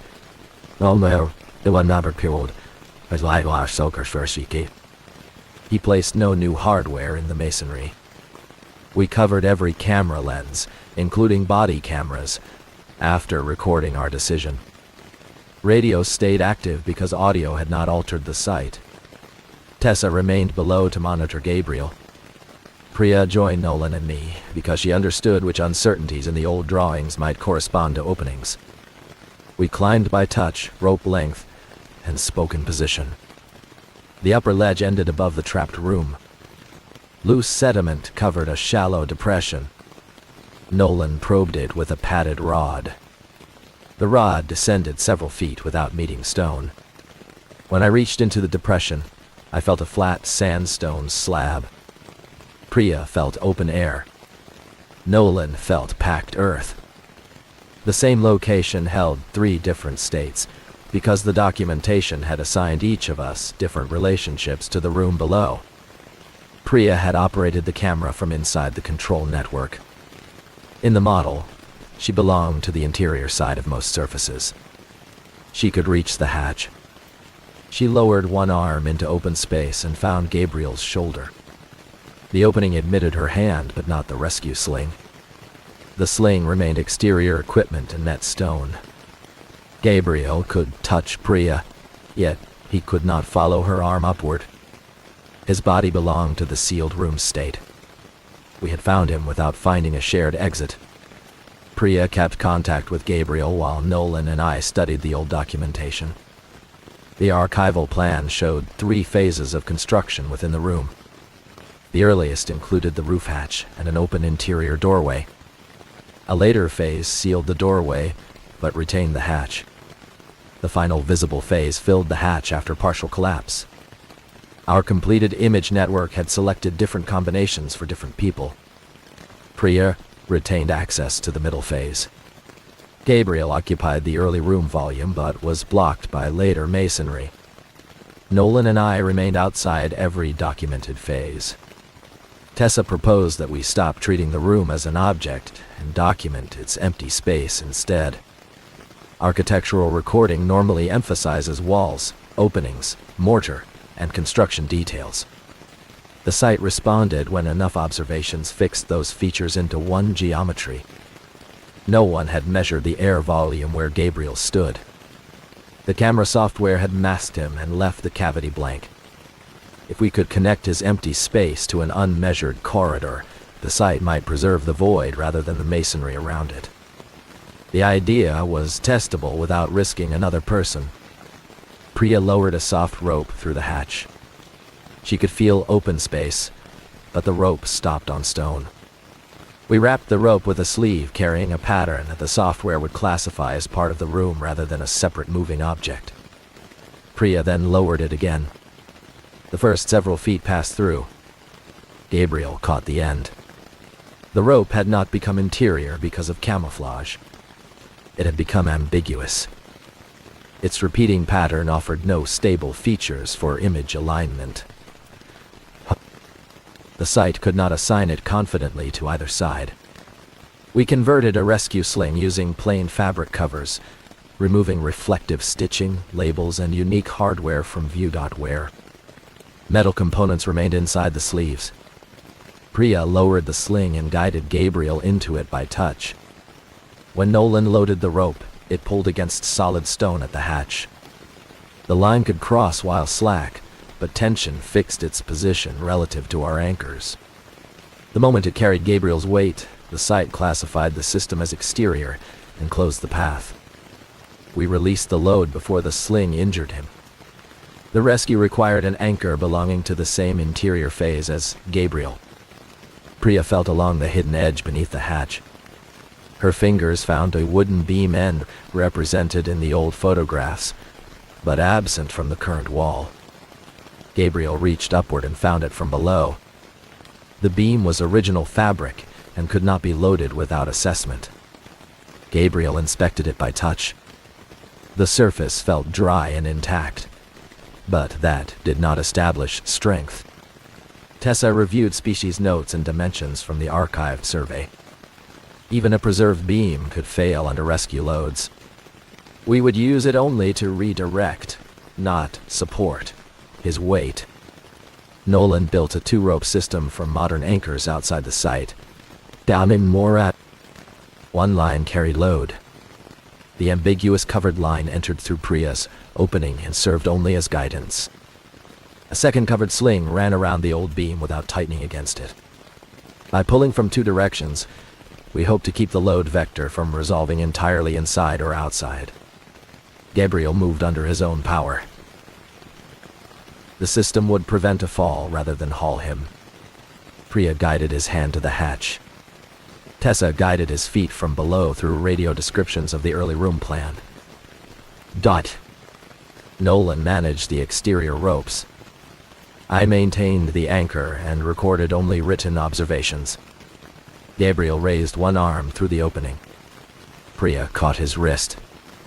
His hand was visible to her and invisible to me. I could feel pressure moving through the rope without seeing a person.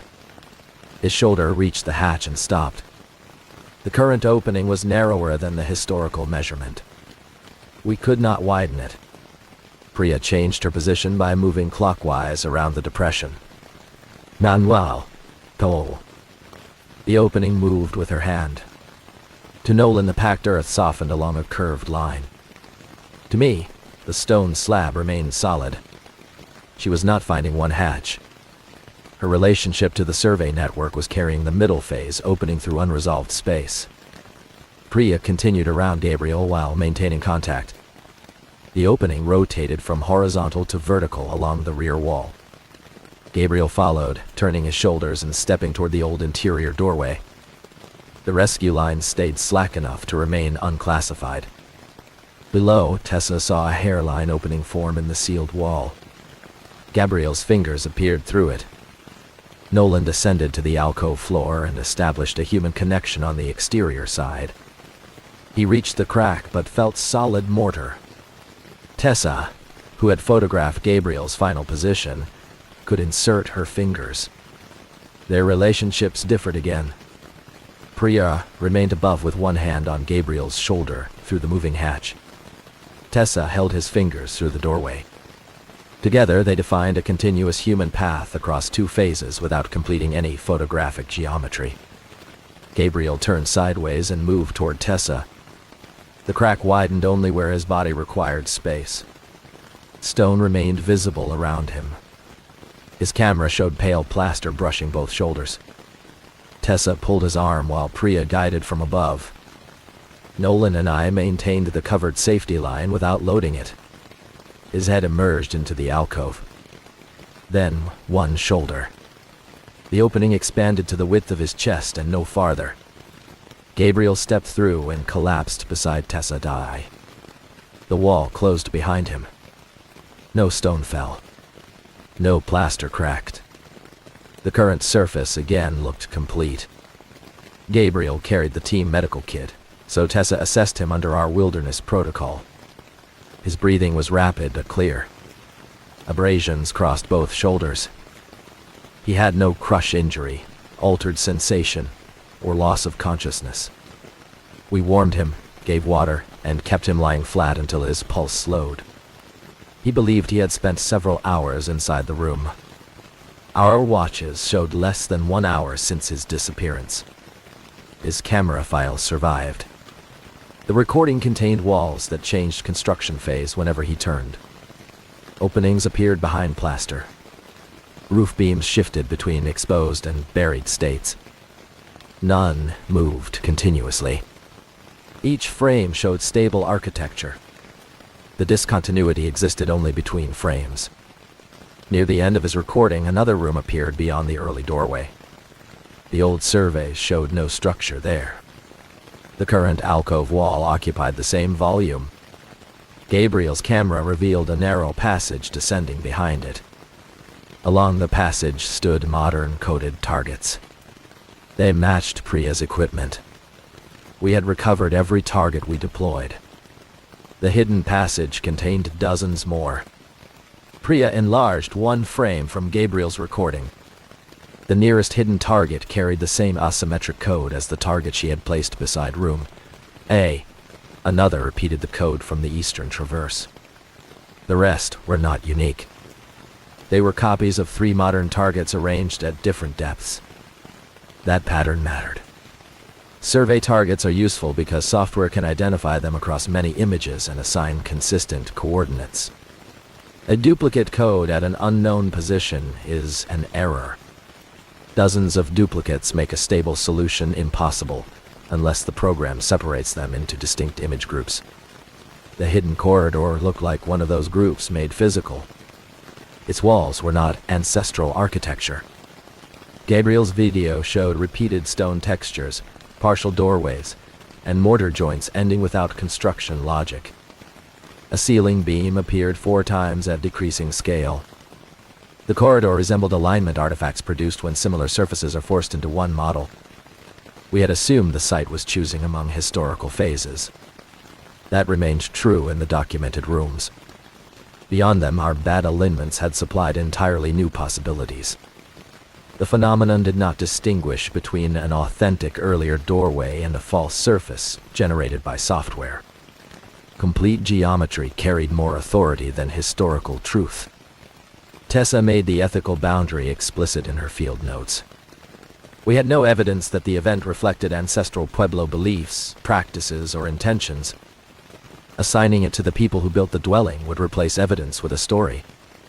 Whatever was happening belonged to our intervention and our instruments. The safest response was immediate withdrawal. Gabriel could walk with assistance. We had collected all equipment. The protected traverse remained open, and the ascent line was already fixed. We moved east. The first doorway narrowed before Nolan reached it. This time, no active target stood nearby. No camera was operating. The edges advanced in small, discontinuous changes, whenever he blinked or turned his head. In one view, the opening admitted a person. In the next, it was scarcely wider than the fiberglass probe. Prius-covered targets could no longer break the control network. Their copies behind the walls had linked the rooms from inside. The model had become self-referencing. Nolan tested the low southern gap we had used near room A. It closed after he placed one knee beneath it. He withdrew before the stone settled around his leg. The surface returned to a collapsed opening when viewed from several steps away, yet it became solid whenever a person committed weight.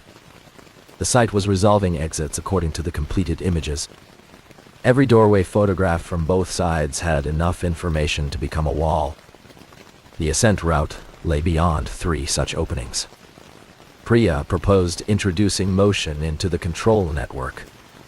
A survey model assumes control points remain fixed. If the same coded target occupies different positions across overlapping photographs, the alignment cannot satisfy every observation. Software either rejects the target or distributes error through the model. We had already seen what happened when a fixed network eliminated uncertainty. We had not tested a network that could never become fixed.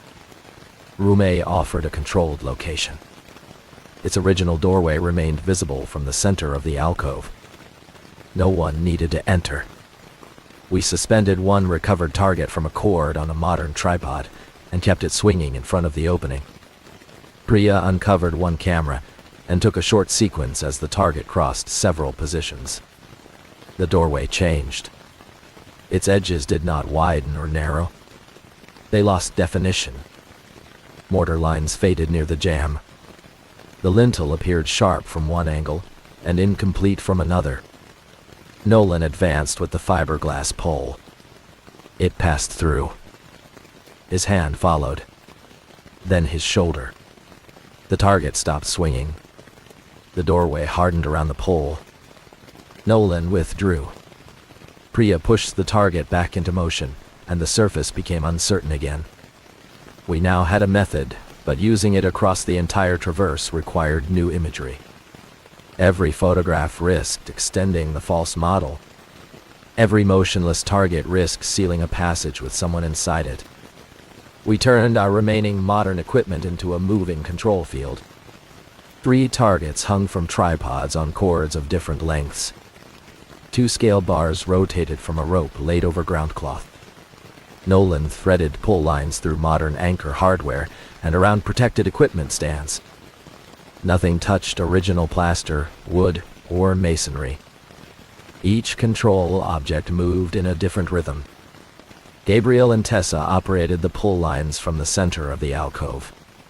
Priya walked the withdrawal route with the camera, taking overlapping photographs while the targets crossed repeatedly through her frames. I recorded the movement order on paper. Nolan inspected each opening after the sequence passed it. The first wall released. The niche deepened into a doorway while all 3 targets moved. Nolan crossed and clipped into the protected traverse. I followed. Priya remained on the western side to maintain image overlap. See. Tessa and Gabriel continued pulling the lines. The opening began closing as soon as our bodies blocked 2 targets from view. Priya lowered the camera beneath shoulder level, restoring line of sight. The doorway softened. Gabriel crossed with one hand on the medical pack. Tessa followed. Priya came last while walking backward and photographing the space we had vacated.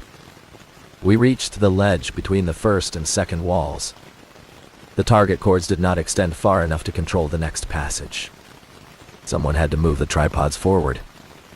Returning through the release doorway would create another exposure. Leaving them behind would allow the internal copies to dominate the network. Nolan used the pull lines to drag each padded tripod across clean ground cloth. Their feet never scraped the site surface. The targets continued swinging during movement. Priya photographed them at inconsistent positions, forcing the false corridor behind the wall to deform. Gabriel watched the hidden passage through his body camera screen. Although its lens was covered, the saved recording displayed new changes whenever Priya took a photograph. Targets inside the passage shifted apart.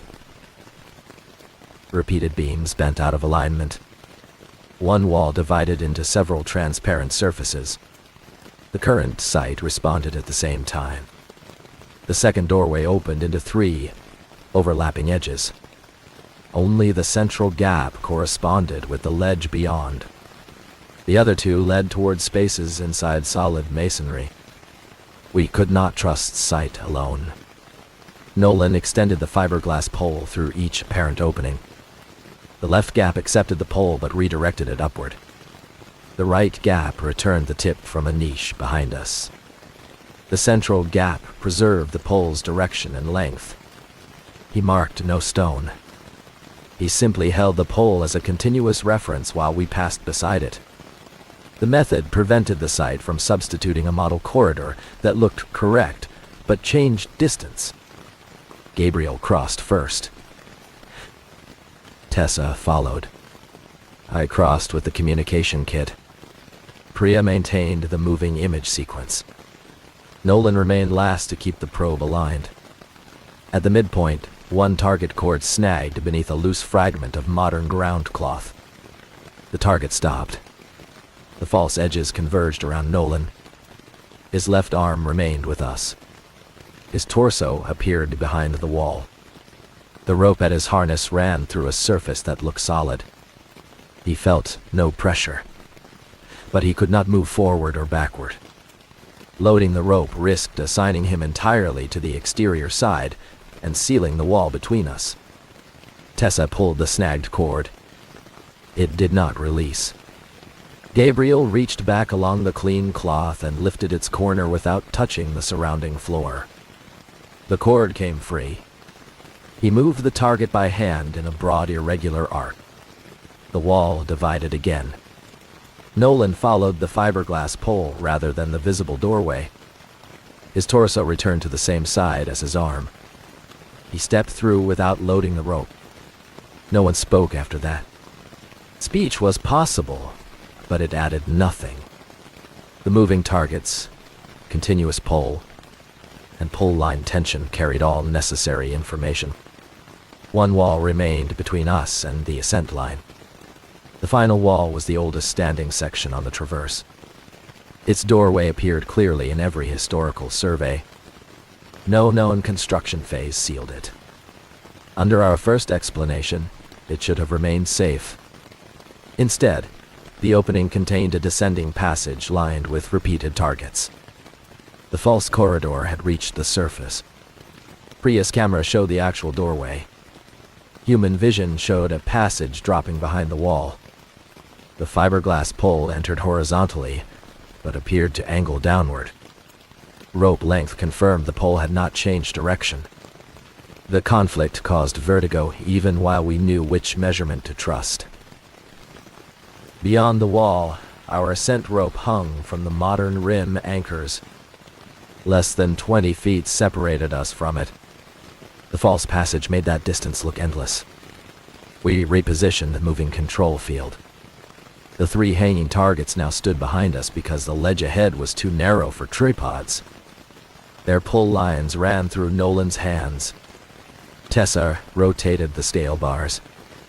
Gabriel held the fiberglass pole. I managed Priya's safety line as she photographed the final opening. The corridor did not release. Its internal targets matched every movement outside. When one target swung left, dozens inside swung in scaled arcs. The false network had learned the pattern well enough to remain internally consistent. Random motion was no longer sufficient. We needed contradiction. Priya removed the coded face from one target and placed it over another. 2 physical objects now carried the same code at the same time. She reversed a second face and attached it to a rotating scale bar. The 3rd target remained unchanged. The next photographs could not assign stable identity. One code occupied 2 positions. Another changed orientation without moving its center. The reference network no longer represented a coherent physical scene. The hidden corridor twisted. Its repeated targets separated from the walls. Doorways overlapped without sharing edges. The descending floor became a vertical surface, then a transparent plane. Through it, we saw the real ascent rope. Nolan placed the fiberglass pole across the opening. Its full length remained visible. Gabriel crossed beside it, carrying no loose equipment. Tessa followed. I moved third with Gabriel's safety line. Priya stayed behind the camera. Nolan remained beside her. The duplicated target code passed out of Priya's frame as we moved toward the rope. The false corridor began resolving again. I extended a pull line from the far side and moved both duplicate targets through matching arcs. Tessa rotated the reversed face. The contradictions returned. The real doorway reappeared. Nolan crossed. Priya was last. Her problem differed from ours. She had operated the camera during every decisive image set. The model treated her as an internal observer. When she approached the opening, the wall displayed the false corridor only to her.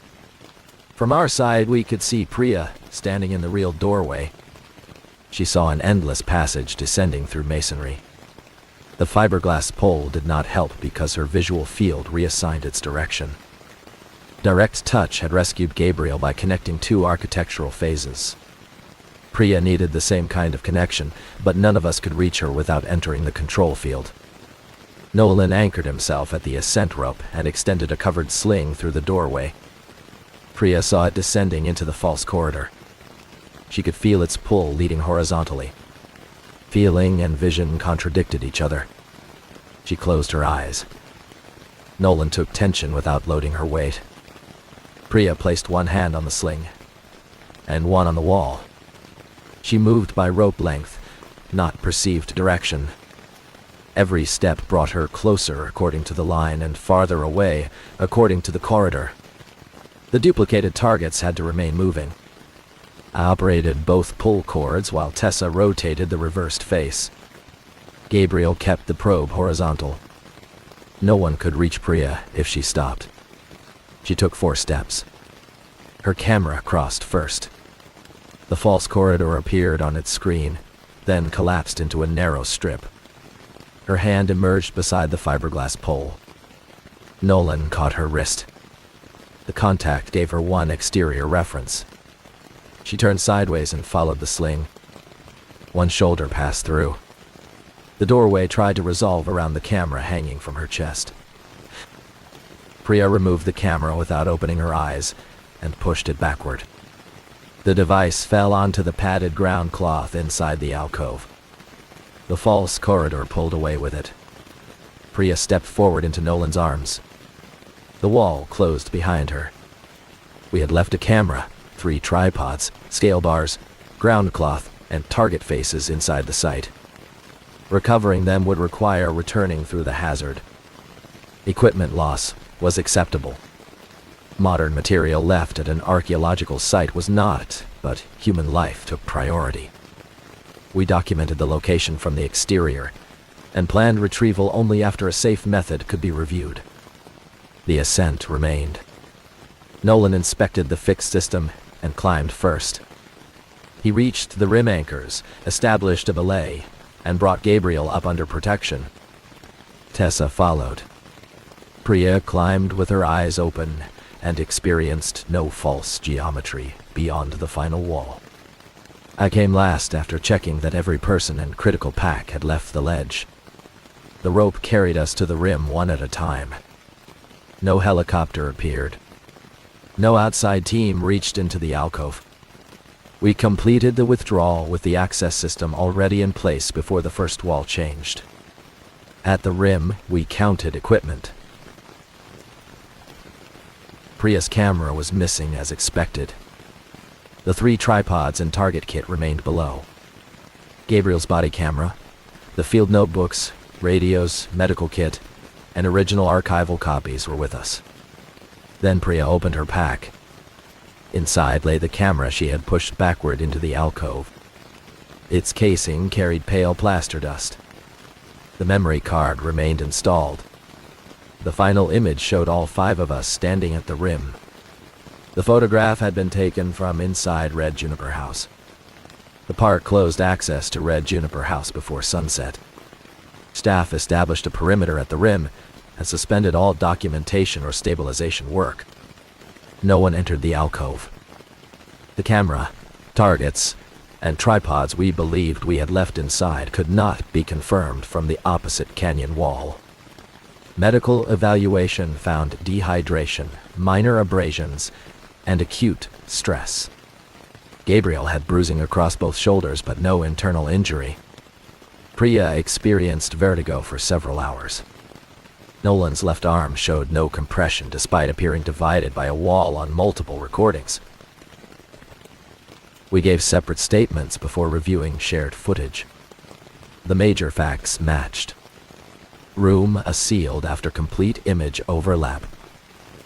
Diet. Removing control broke the first wall. Gabriel became trapped after a later image closed geometry around him. Moving and duplicated targets prevented the model from resolving long enough for withdrawal. Our descriptions differed only where the site had assigned us different architectural phases. Nolan remembered solid stone at the roof depression. Priya remembered an open hatch. I remembered a flat slab. All 3 states appeared on different cameras, even when the devices occupied nearly identical positions. Radio data added another contradiction. Each unit recorded signal strength and short diagnostic exchanges during the rescue. Gabriel's radio never moved far enough from Tessa's to explain the hidden corridor shown on video. The signal path remained consistent, with a room directly behind the visible wall, even when his camera showed him walking deeper into the passage. Nolan's rope measurements agreed with the radio's. Every line retained its physical length. The fiberglass pole never changed direction according to the marks on its shaft. Only the documented surfaces disagreed. Space did not stretch in a way our equipment could measure. The architecture changed which measured spaces belonged together. Analysts examined the body camera frames individually. No frame contained visible motion from one construction state to another. A wall was complete, then different in the next frame. Dust never fell between states. Light and shadow remained consistent with each finished arrangement. The transition occupied no recorded interval. That explained why closing our eyes had helped Priya. It did not protect her from a visual illusion. It prevented repeated observations from assigning her next position to the descending corridor. The sling supplied a continuous measurement the changing frames could not replace. The evidence review involved conservators, engineers, imaging specialists, archaeologists, safety staff, and representatives responsible for consultation and cultural resource protection. The investigation did not treat the event as an ancestral story. No affiliated community had supplied such an interpretation, and the park did not invent one. Pre-S image sets were preserved exactly as collected. Analysts rebuilt the model in isolated copies. Standard software produced expected alignment errors, but no hidden corridor. The extra wall across room appeared only when the original field control coordinates were retained. Removing those coordinates returned a normal doorway. The software itself could not affect the stored images after we left. Investigators processed copies on disconnected computers in separate buildings. They changed camera calibration, target dictionaries, alignment thresholds, and masking rules. Models varied, but nothing in either building changed physically. Computation alone was not sufficient. The target designs were tested outside the park. Identical codes were printed, scratched, reversed, duplicated, and suspended from moving cords around a masonry test wall. Cameras produced severe alignment failures. The wall remained a wall. The black and white pattern was not a symbol with independent power. Material testing also found nothing unusual. Target ink, plastic tripods, scale bars, camera sensors, and protective cloth came from standard suppliers. No chemical interaction linked them. The phenomenon required the survey network inside Red Juniper House, not merely the tools used to construct it. Engineers then compared our images with detailed wall elevations. The sealed room, a doorway, matched a real remodeling phase visible in bond patterns around the lintel. Gabriel's roof hatch also had physical evidence in the masonry. Those states could plausibly derive from the site's construction history. The hidden corridor could not. Its repeating beams violated load paths. Several mortar joints ended at target edges. One false wall used the same chip stone in 4 locations. The corridor was an imaging error rendered with the visual language of the dwelling. Calling it an undiscovered ancestral feature would have been factually wrong and culturally irresponsible. Gabriel's video contained the stronger evidence. The repeated targets behind the wall matched the physical codes, printing defects and scratches on Prius recovered kit. Some targets carried damage that did not occur until our withdrawal. The recording had captured those defects before the equipment acquired them. Investigators did not classify that as evidence of time displacement. The order could not be established independently. The phenomenon might have generated both the recording and later damage from the same resolved model. Naming a mechanism would exceed the evidence. The camera found in Prius pack held the final impossible photograph. Metadata placed the camera inside the alcove several minutes after all 5 of us reached the rim. The image showed our backs against the evening sky. No lens visible from the opposite canyon could have produced that angle. The photograph also showed 3 tripods standing behind us on the rim. We had left them below. When staff inspected the secured equipment area, all 3 tripods were present. Their feet carried soil from the alcove. No person on the rim remembered retrieving them. A fixed security camera showed 5 people arriving from the ascent route. In several frames, long objects moved among us, but compression artifacts prevented a reliable count. The modern material had returned without another site entry. That eliminated the need for an immediate retrieval operation. It also meant the boundary of the event did not end at the final wall. The resolved model could assign equipment to whichever documented side satisfied its geometry. Remote observation continued from across the canyon. Long-lens photographs and terrestrial scanning recorded the exterior without placing control inside the alcove. No walls changed. The results were consistent across repeated sessions. A network anchored entirely outside the site did not resolve interior phases. A second test used no cultural architecture. Staff built a temporary wall from modern blocks on the mesa top, then photographed it with the same cameras and target layout. They reproduced room as image overlap, inserted duplicate codes, and generated a false passage in software. The blocks did not move. Whatever completed the geometry at Red Juniper House depended on the alcove or the standing fabric. No one attempted to isolate which component mattered by carrying original stones away. Removing ancestral material for an experiment would have violated the purpose of the investigation. The need for an answer did not create permission to damage the resource. Small environmental sensors were lowered from the rim without entering the rooms. Temperature, humidity, vibration, and air pressure remained ordinary. Crack monitors observed from outside showed no displacement when doorways appeared different on stored video. A modern wall cannot change from open to sealed without transferring load. The instruments recorded no such transfer. The measurements did not disprove what happened. They narrowed it. The event altered access and spatial membership without behaving like masonry movement. That conclusion was descriptive, not explanatory. The team considered an instrumented entry using moving targets. Management rejected it.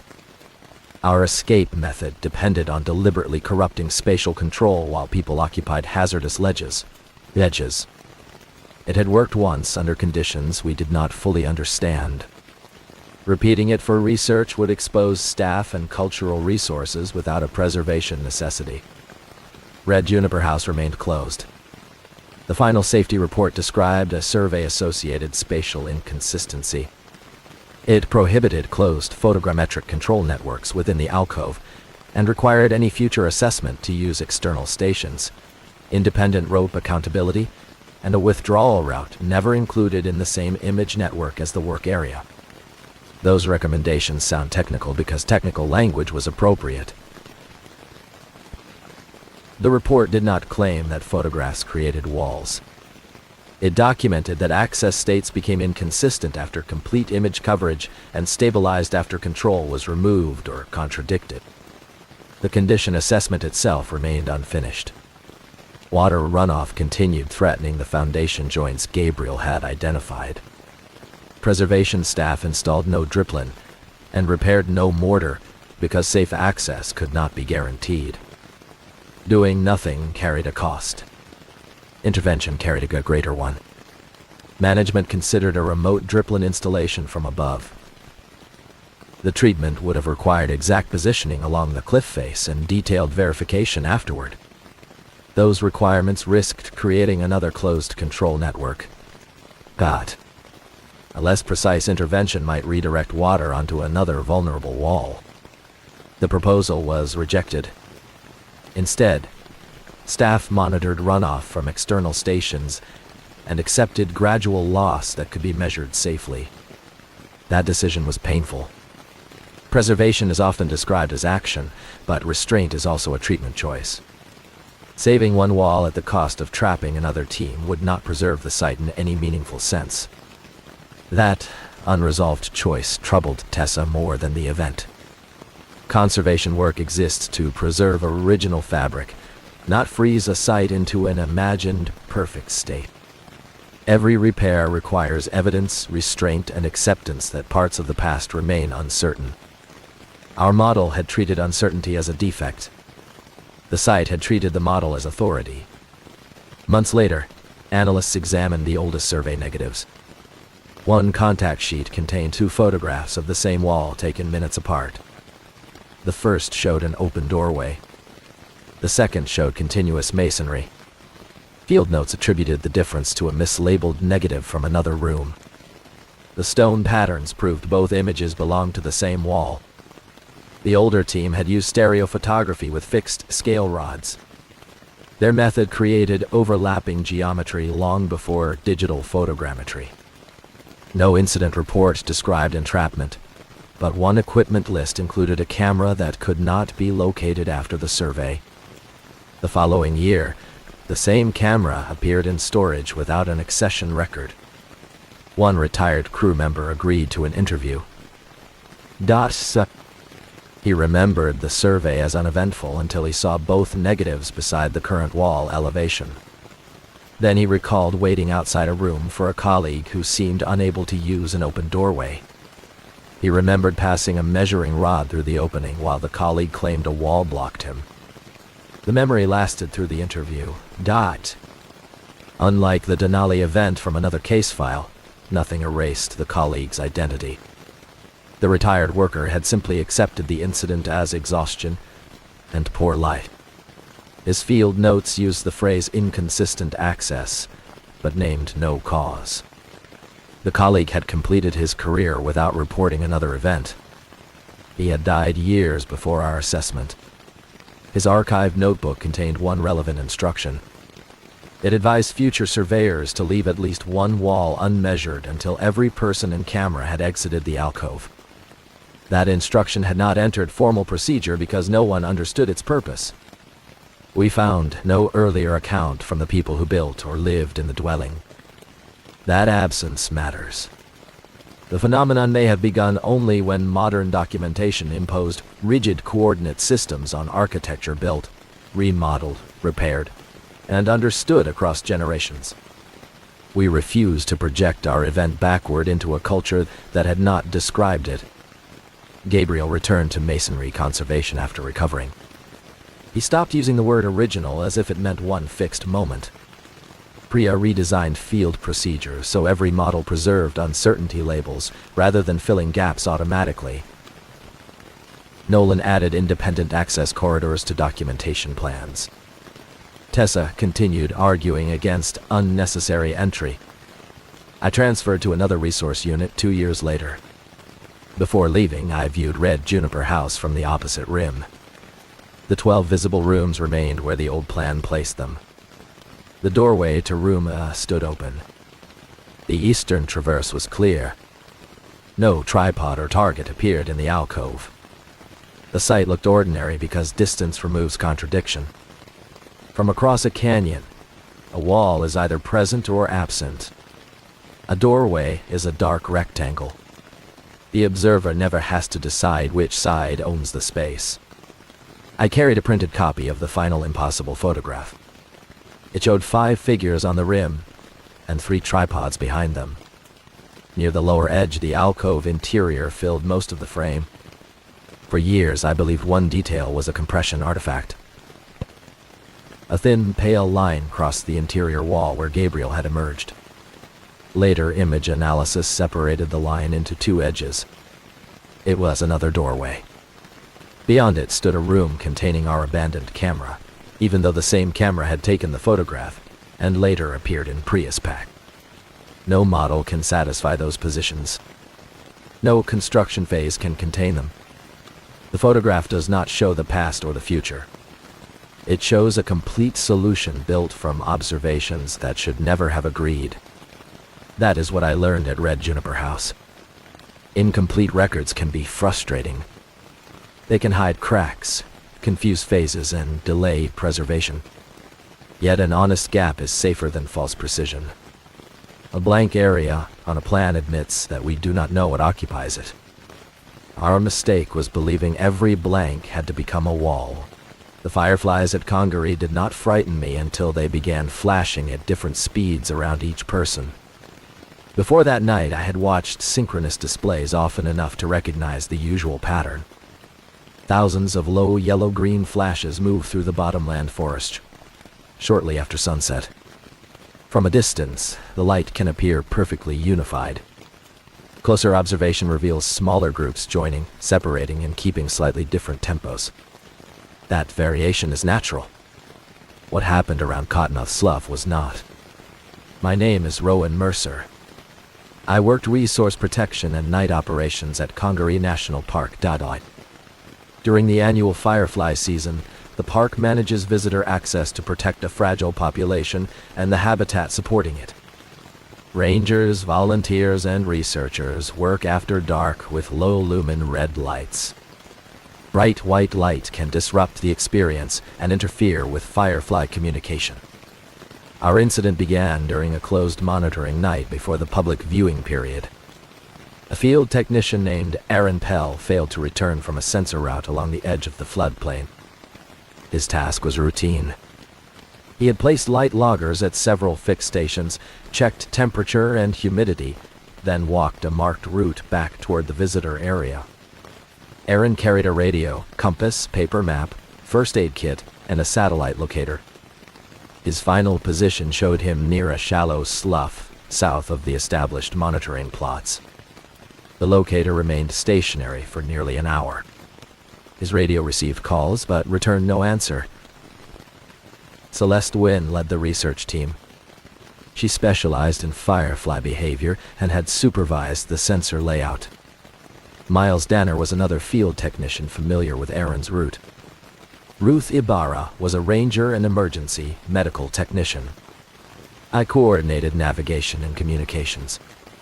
We entered after sunset because waiting until daylight could leave an injured person untreated for hours. The Firefly display also provided information unavailable during the day. If Aaron had diverted to repair a logger, Celeste could identify the equipment station from its flash response test. The terrain appeared flat on a topographic map, but small elevation changes mattered. Natural levees and old river deposits remained relatively firm. Lower areas held black water, mud, and submerged roots.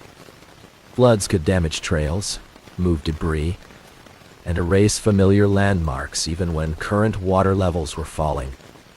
We carried paper maps, compass bearings, and offline coordinates.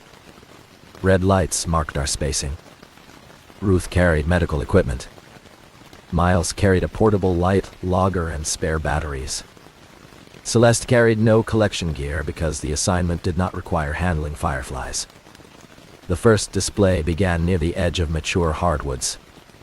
Individual lights appeared among knees, roots, and low vegetation. Within minutes, broad sections flashed together. The pattern was quick and clean, followed by dark intervals short enough to make the forest seem to breathe. We stopped at Aaron's first sensor station. The logger functioned normally. Its clock agreed with ours. Flash intervals fell within the expected range for the temperature. No sign suggested Aaron had remained there. At the second station, the logger recorded 2 tempos died. The main display maintained its usual rapid interval. A smaller group near the sensor slowed for several minutes, then accelerated again. That alone was not alarming. Separate clusters often coexist at slightly different rhythms.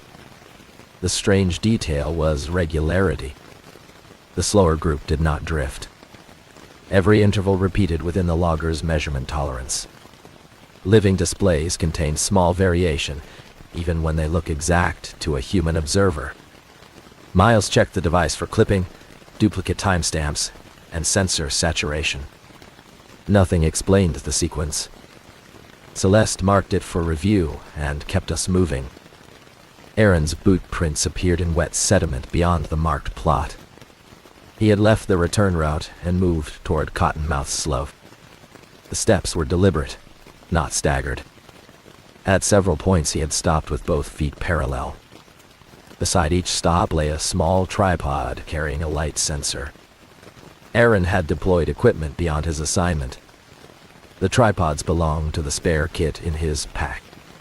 Each pointed toward a different patch of forest. Their memory cards were still installed. Miles read the nearest card on his handheld device. The logger showed a cluster slowing from the normal display rate to a little over 1 flash each second. It held that interval for 9 minutes. Then, it stopped abruptly. Ruth placed 2 fingers against Miles' wrist while he watched the graph. His resting pulse was faster than the recorded cluster. Celeste's was closer. Mine was not. We treated the similarity as coincidence. Heart rates and firefly intervals occupy overlapping ranges. Finding one approximate match proves nothing. The next tripod had recorded another steady tempo. Ruth measured her own pulse and compared it with the interval. They matched. The logger's sequence had ended before Ruth entered the forest. No one suggested a supernatural explanation. The device clock could be wrong. The pulse count could be imprecise. Temperature could shift flash rate. Aaron might have used a test source at a human-like frequency. We documented the result and continued the search. The fireflies around us separated into 4 clusters. One group flashed near Miles at the normal fast rate. A second around Celeste slowed slightly. The lights beside Ruth pulsed at a visibly calmer rhythm. A sparse group behind me flashed faster than all the others. Ruth counted my pulse. The cluster behind me matched it. I walked forward. The lights remained among the trees, but the rhythm moved with me. Fireflies several yards ahead joined the faster group as I approached. Those behind returned to the main display after I passed. The pattern was not following one insect population. It was transferring through local individuals according to proximity. Celeste ordered all electronic test lights disabled. Miles powered down the handheld screen and covered its indicators. We kept only steady red Ranger lights, which produced no visible pulsing. The 4 clusters remained. We stopped touching one another while measuring. When Ruth counted Celeste's pulse, their clusters briefly merged and adopted an intermediate tempo. After Ruth released her wrist, they separated again. The display was not merely observing heartbeats. It was coupling them. Cottonmouth slough lay ahead as a dark opening among the trunks. Aaron's final location remained near its western edge. Our red lights revealed a narrow natural levee leading toward him. The fireflies along that levee were not flashing. They glowed continuously. Continuous light is uncommon in the display we were monitoring. A damaged lantern, different species, or visual overlap can create the impression of steady glow. Hundreds of fireflies holding light together along a single strip of ground required another explanation. Celeste observed without moving closer. The glowing insects formed a corridor roughly the width of a person. They flew low from ankle height to the top of the understory. The corridor extended toward Aaron's locator position. Our first assumption was that his equipment had created it. A bright test lamp could alter behavior, and a dropped light might remain active. Yet no visible source appeared ahead. The continuous glow brightened and dimmed in slow waves instead of remaining electrically stable. We advanced on the natural levee. The ground stayed firm beneath leaf litter. Black water lay on both sides. Fireflies in the glowing corridor moved away from our bodies without breaking formation. My cluster continued flashing at my pulse rate. Ruth's followed hers. Celeste and Miles carried their own tempos. The effect remained local enough that our lights overlapped without full synchronization. "It'll be." Then Miles stumbled. No root or hole caused it. His right foot stopped in mid-stride during a dark interval. The rest of his body continued forward, and he caught himself against a tree. When his surrounding cluster flashed again, his foot completed the step. Ruth examined him. Strength, sensation, balance, and speech remained normal. He had felt no cramp. For less than a second, the command to move his leg had produced nothing. We tested no repeated motion. A search team should not experiment on a person experiencing a neurological symptom. Ruth placed Miles behind her, reduced his load, and instructed him to move only when the ground ahead was clear.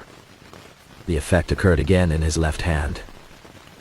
His grip on a trekking pole released during darkness and returned at the next flash. His cluster had begun controlling motor timing. Miles wore clear safety glasses for brush. We covered them with opaque tape and guided him by contact. His next steps remained continuous. The cluster around him continued flashing, but his movement no longer stopped with it. Visual exposure was necessary for motor coupling. That result gave us a temporary safeguard. We could block Miles's vision, Yet the rest of us still needed to navigate the floodplain and locate Aaron. Red light preserved our route without appearing to influence the yellow-green flashes. We narrowed our formation and kept miles between Ruth and me. Aaron's pack rested on the levee ahead. Its shoulder straps were arranged neatly. The radio remained clipped to one strap. His locator lay in the top pocket and continued transmitting. 3 empty sensor cases stood beside it. His footprints left the levee and entered shallow water. The continuous glow ended at the same point. Beyond it, the forest flashed in one slow, unified rhythm. Ruth measured the interval against her watch. The group produced fewer than 1 flash each second. Dot. The rate was too slow for the surrounding temperature and too exact for an ordinary cluster. We found Aaron 20 yards into the slough. He stood waist-deep beside a cypress knee with both hands resting on the water. His head faced downward. Fireflies covered the air around him without landing on his body. Each flash illuminated his open eyes. He was conscious but did not respond to his name. His body remained motionless during dark intervals. At each flash, his chest rose slightly, his fingers moved across the water, and 1 foot shifted deeper into the mud. He had been walking 1 flash at a time. The water between us concealed roots and sudden holes. Rushing toward him could injure the team and push him into deeper water. Ruth secured herself to a tree with a rescue line. I entered with a probing pole, while Celeste maintained the bearing from the levee. The slow cluster expanded around me. My faster group resisted for several seconds. Its flashes crossed Aaron's rhythm, producing alternating light. Then both tempos pulled toward each other. My pulse changed with them. I felt it before Ruth measured it. My heart accelerated during one sequence and slowed during the next. The change was small, but involuntary. The cluster was no longer matching a stable heartbeat. It was drawing 2 oscillations toward a shared rate. I covered my eyes with one hand and continued by pole and rope tension. My pulse steadied. The slow flashes remained visible through my fingers as diffuse light, but the sharp intervals disappeared. I reached Aaron and placed an opaque hood over his eyes. His knees collapsed immediately. Ruth and I supported him before his face entered the water. Without visual flashes, the motor pattern released, but it released every muscle at once. He could not stand. We attached a support harness and moved him toward the levee while he remained partly conscious. The slow cluster followed. On firm ground, Ruth began assessment. Aaron's airway and breathing were adequate. His pulse was regular but unusually slow for exertion. Pupils responded to red light. He could squeeze a hand on command when his eyes remained covered. He could not recall walking into the slough. His clothing contained a chest strap used in an unrelated heat stress monitoring program. The strap had recorded his heart rate throughout the evening. Miles read the data without exposing Aaron's eyes. The record showed normal activity until he deployed the extra tripods. His pulse then converged with the local flash rate over several minutes. After convergence, his walking speed broke into intervals matching the display. The final section showed repeated drops in pulse during long, dark phases. Aaron had not followed the lights because they attracted him psychologically. His body had been entrained. The 4 clusters around our team began merging with Aaron's slower group. Celeste noticed the process in the loggers before he felt it. Differences between tempos decreased on every cycle. The fireflies were moving toward one common interval. Our pulse rates followed more slowly. If full synchronization occurred, 5 nervous systems might share the same motor interruptions. A single dark interval could drop everyone supporting Aaron. A longer pause could affect breathing or cardiac rhythm. We prepared to withdraw by the natural levee. Our red lights did not break synchronization. They helped us see, but the yellow-green flashes retained sharp contrast. Opaque eye covers protected individual people, Yet a blind team could not navigate roots, water, and damaged trails safely. We needed light without darkness. Our emergency equipment included 2 white work lights, several headlamps, spare batteries, reflective trail panels, and 1 compact scene lantern. We normally avoided white illumination during monitoring. Human life had replaced habitat protection as the immediate priority. Celeste still insisted on using the minimum area and duration necessary. That was not hesitation. Flooding the entire forest with light would scatter insects, erase our ability to observe the hazard, and consume batteries before reaching safe ground. We needed a continuous corridor, not a bright horizon. We placed the scene lantern at the center of the levee. Its steady white beam filled the dark interval across a circle of ground. Firefly flashes remained visible at the edges, but disappeared near the lamp. Ruth uncovered one of Aaron's eyes inside the illuminated circle. He retained continuous control of his hand. His pulse did not move toward the cluster rate. When she shaded his eye for several seconds, his fingers began stopping with the flashes again. Steady light prevented coupling by eliminating the alternating visual signal. It did not need to overpower every firefly. It needed to remove complete darkness between flashes. We built a withdrawal plan around overlapping illumination. The scene lantern would stay beside Aaron. 2 work lights would create the next section of corridor. Headlamps would fill gaps at foot level. Reflective panels would return light around tree trunks and bends. Each person received 1 fixed role. Ruth remained with Aaron and monitored his pulse. Miles carried the scene lantern. Celeste moved reflective panels and observed cluster behavior. I placed work lights and selected the route. We used the natural levee rather than retracing Aaron's path through water.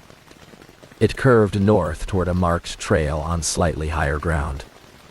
The route was longer but offered firm footing and fewer dark pockets beneath vegetation. The first transfer worked. I placed a work light ahead. Celeste angled a panel to fill the shadow behind a large sweet gum. Miles carried the scene lantern forward while Ruth supported Aaron between us. No person entered complete darkness.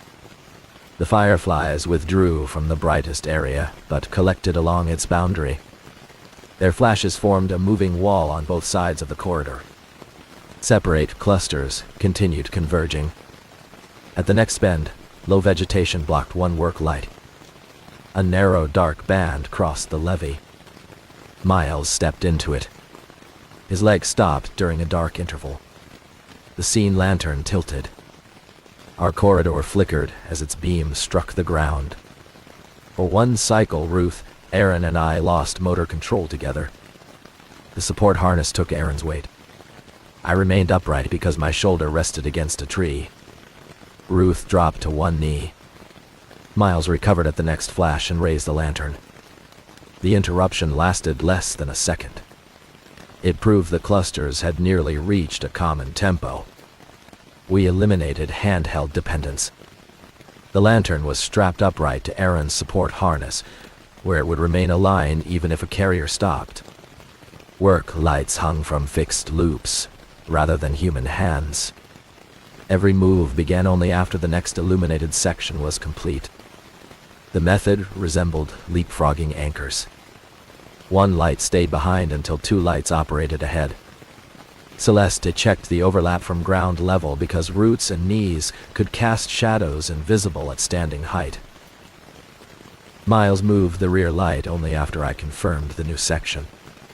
Our progress slowed to a few yards each minute.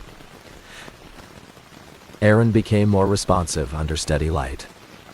He could bear partial weight and follow Ruth's touch. We kept the hood loose over his forehead so it could be lowered instantly if illumination failed. His recorded pulse rose toward a normal exertion rate. The fireflies did not attack the lights or our bodies. They continued ordinary flight while their collective timing changed. Individual insects joined and left. The network, not any single animal, carried the coupling. Celeste compared the behavior with the normal coexistence of synchronous and asynchronous groups. Healthy variation prevents every cluster from sharing one tempo. Around us, that variation was collapsing. Human rhythms provided additional oscillators, and the display was pulling all of them into one state. We reached the final sensor tripod Aaron had placed. Its logger contained the beginning of the event. Before his pulse converged, 3 local clusters flashed at different rates. Aaron had used the device's indicator to test response. The tiny indicator blinked at a regular calibration interval. One cluster matched it. Then, another. When Aaron leaned close to stop the test, the light reflected from his glasses. His heart rate appeared in the same data because a separate chest sensor transmitted to his handheld device. The equipment had introduced a stable tempo. Aaron introduced another. The Firefly network connected them. We powered down the tripod, though the action came too late to reverse the process. The entire slough flashed at the emerging shared interval. Our corridor reached the marked trail near a low footbridge damaged by recent flooding. One side rail was missing. Debris covered the approach. Black water passed beneath the boards. The bridge was too narrow for our 3-light leapfrog. Tree trunks blocked lateral reflection. Carrying Aaron across would require moving the rear lights before the forward corridor was complete. A detour existed along a natural levee west of the trail. It avoided the bridge, but added more than a mile through unmarked forest. Our batteries would not last at the current brightness. The direct route risked one controlled dark gap. The detour risked many uncontrolled gaps after battery failure. We chose the bridge. Then the fireflies stopped flashing. Every yellow-green light in the forest vanished. Our instruments showed that full synchronization had not ended. It had entered a dark phase longer than any we had recorded. Part 4. The disappearance of the fireflies should have made movement safer. There was no visual pulse to follow and no alternating signal to interrupt motor control. Yet full synchronization had already changed our response. We were waiting for the next flash. Ruth tried to raise one hand and could not. Miles remained bent over the scene lantern. My fingers held the work light handle without closing around it. Celeste stood at the bridge approach with 1 foot above the first board. Only Aaron moved normally. The lantern strapped to his harness filled his vision with steady light. Our white corridor remained on, but the damaged bridge interrupted it. Ruth and I stood partly behind a tree shadow. Miles' body blocked Celeste's light.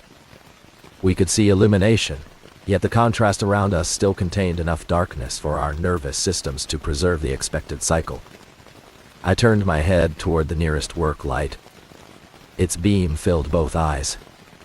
Movement returned. I raised the light and swept it across Ruth, Miles, and Celeste. Each regained control when the beam eliminated the shadow around their field of vision. The long dark phase ended without a firefly flash because continuous artificial light supplied an uninterrupted visual state. That distinction was critical. We did not need to imitate the missing flash. A pulse would reinforce the cycle. We needed to make the cycle visually irrelevant. Ruth checked everyone before we approached the bridge. Our pulses had slowed during the dark phase, though none reached an immediately dangerous rate. Aaron's pulse remained the slowest. He could speak in short phrases under white light, but had no useful memory after leaving the marked plot. The fireflies resumed all at once. Their first flash was brighter than the earlier display. It extended from water level into the lower branches. The next arrived at the same slow interval recorded around Aaron. Every cluster now shared it. Our illuminated circle protected us. Beyond it, the entire floodplain behaved like one visual system. We inspected the footbridge. Flood debris had torn away the left rail and shifted several boards. The underlying supports remained in place, but one section tilted toward the water. A person could cross with a handline. Carrying Aaron required more protection. I attached a rope to a stable tree on our side and carried the free end across while looking into a steady headlamp beam mounted on my chest. A second headlamp illuminated the boards. Firefly flashes remained visible at the edge of my vision, but never became the only light. The bridge moved under my weight. I tested each board before committing. On the far side, I anchored the handline to another tree and returned. We converted 2 reflective emergency blankets into walls of light. Celesta attached them to the surviving rail, the handline, and removable cord.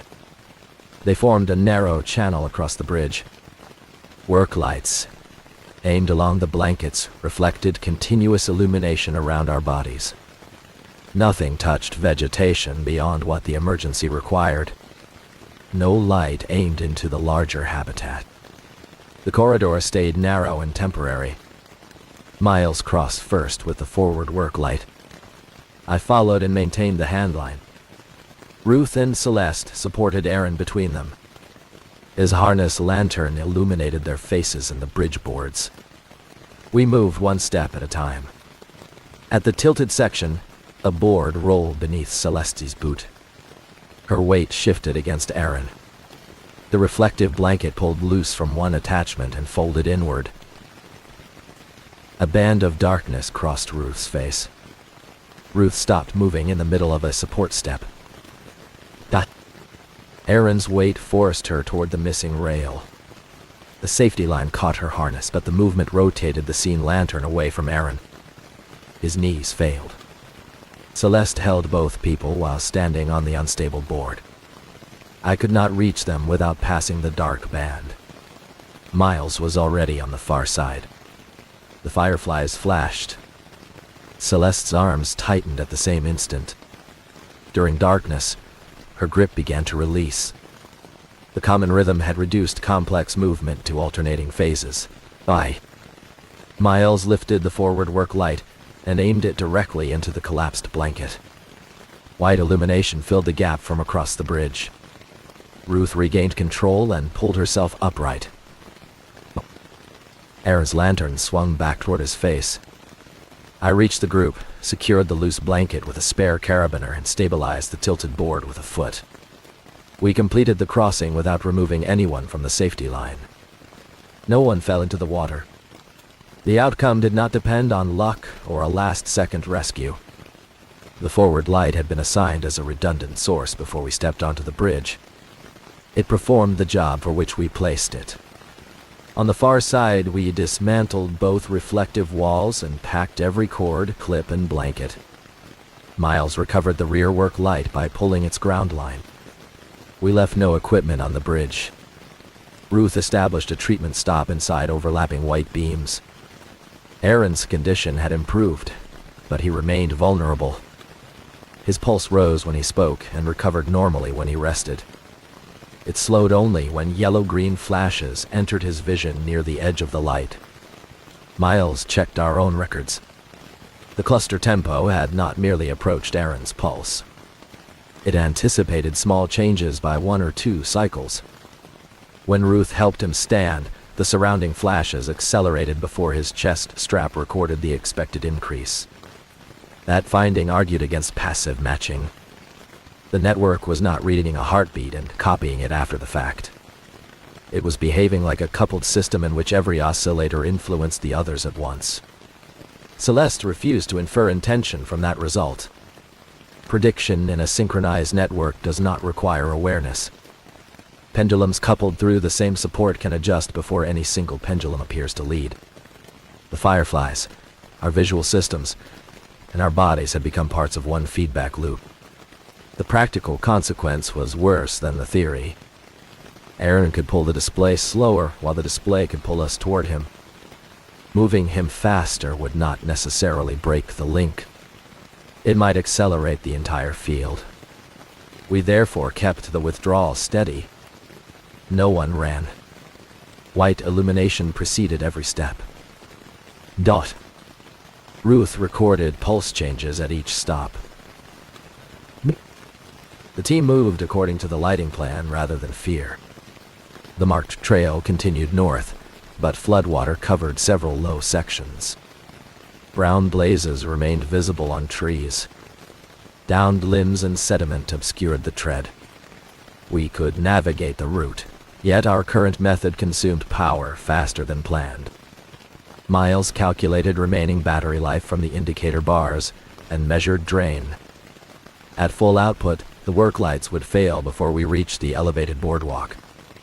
Red lights could last through the night, but red illumination did not remove the yellow-green flash contrast. Turning back was not an option. Holding in place would expose Aaron to another prolonged low pulse. The natural levee west of the flooded trail remained our safest ground route. Celeste examined the red filter on her field light. The material transmitted deep red wavelengths, while blocking most green and yellow light. The purpose was to let staff see without overwhelming firefly displays. Worn over the eyes instead of a lamp, the same material might remove the flashes while preserving a red-lit route. We had found a way to keep seeing without seeing the signal. Our lights used removable red filter sleeves. The material was flexible but too small to cover a full field of view individually. Celeste carried spare sleeves for damaged event equipment. We also had clear safety glasses for brush travel. We layered the red material over the glasses and sealed the edges with medical tape. Each improvised visor blocked the firefly's yellow-green light. Through it, the forest became almost black until we aimed a red lamp at the ground. The first test used me, rather than Aaron. I entered the edge of the synchronized display while Ruth maintained contact and watched my pulse. Through the visor, I saw red tree trunks, red leaves, and no flashes. My movement remained continuous. My pulse did not converge with the display. Celeste tested next. Miles followed. Ruth tested only after the first 3 results agreed. No one repeated exposure longer than necessary. Aaron received the best-sealed visor. Ruth uncovered his eyes beneath it, while the harness lantern stayed on. He could see our red lights and follow a moving hand. When we switched off the white lantern, his pulse remained independent of the firefly rhythm. The filter did not alter the insects. It altered which wavelengths reached us. We powered down the work lights one at a time. The synchronized display continued around the levee, invisible through our red visors. Low red beams marked routes and firm ground. Battery projections now exceeded the time required to reach the boardwalk. Our formation changed. Aaron walked between Ruth and me with a support strap across both shoulders. Celeste led by compass and terrain. Miles carried the white lights as emergency backups. Every person retained a hood that could block all vision if a visor shifted. The natural levee rose only slightly above the surrounding floodplain. That small difference kept our boots out of standing water for most of the route. We confirmed it by probing ahead and reading the map, not by following the flashes. Travel under red filters demanded discipline. Yellow trail blazes disappeared. Water reflected almost no light. Distance collapsed between tree trunks. Celeste relied on compass bearing, the shape of the levee, and the known bend of an old channel. I recorded course changes so we could reconstruct the route later. The fireflies remained present. We knew because uncovered camera sensors and Miles' logger continued recording them. The instruments showed the common tempo following our group. Local insects joined as we passed. Those behind gradually returned to separate rates. The synchronized field was moving through the population with us. That observation changed our objective. Simply reaching the boardwalk could carry the effect into the managed viewing area. Even without visitors present, permanent monitoring stations and event infrastructure lay ahead. Another blinking indicator might reinforce the network. Celeste proposed separating the clusters before we reached front country equipment. Steady white light had prevented human coupling. It also created visual barriers between fireflies on opposite sides of the illuminated corridor. Insects could not coordinate with flashes they could not distinguish across continuous brightness. If we placed narrow light barriers behind us at natural breaks, the moving field might divide into independent groups. We selected a shallow drainage crossing the levee. Water and sparse vegetation already separated low-flying insects. I placed one work light on the south bank and aimed it across the drainage. Celeste used a reflective panel to spread the beam laterally without brightening the canopy. We crossed under red filters and stopped on the north bank. Miles watched the logger. The field south of the light barrier continued at Aaron's former tempo. The cluster around us accelerated slightly. After several cycles, the two sides no longer flashed together. The common network had split. We repeated the method at a second drainage. The rear cluster separated again.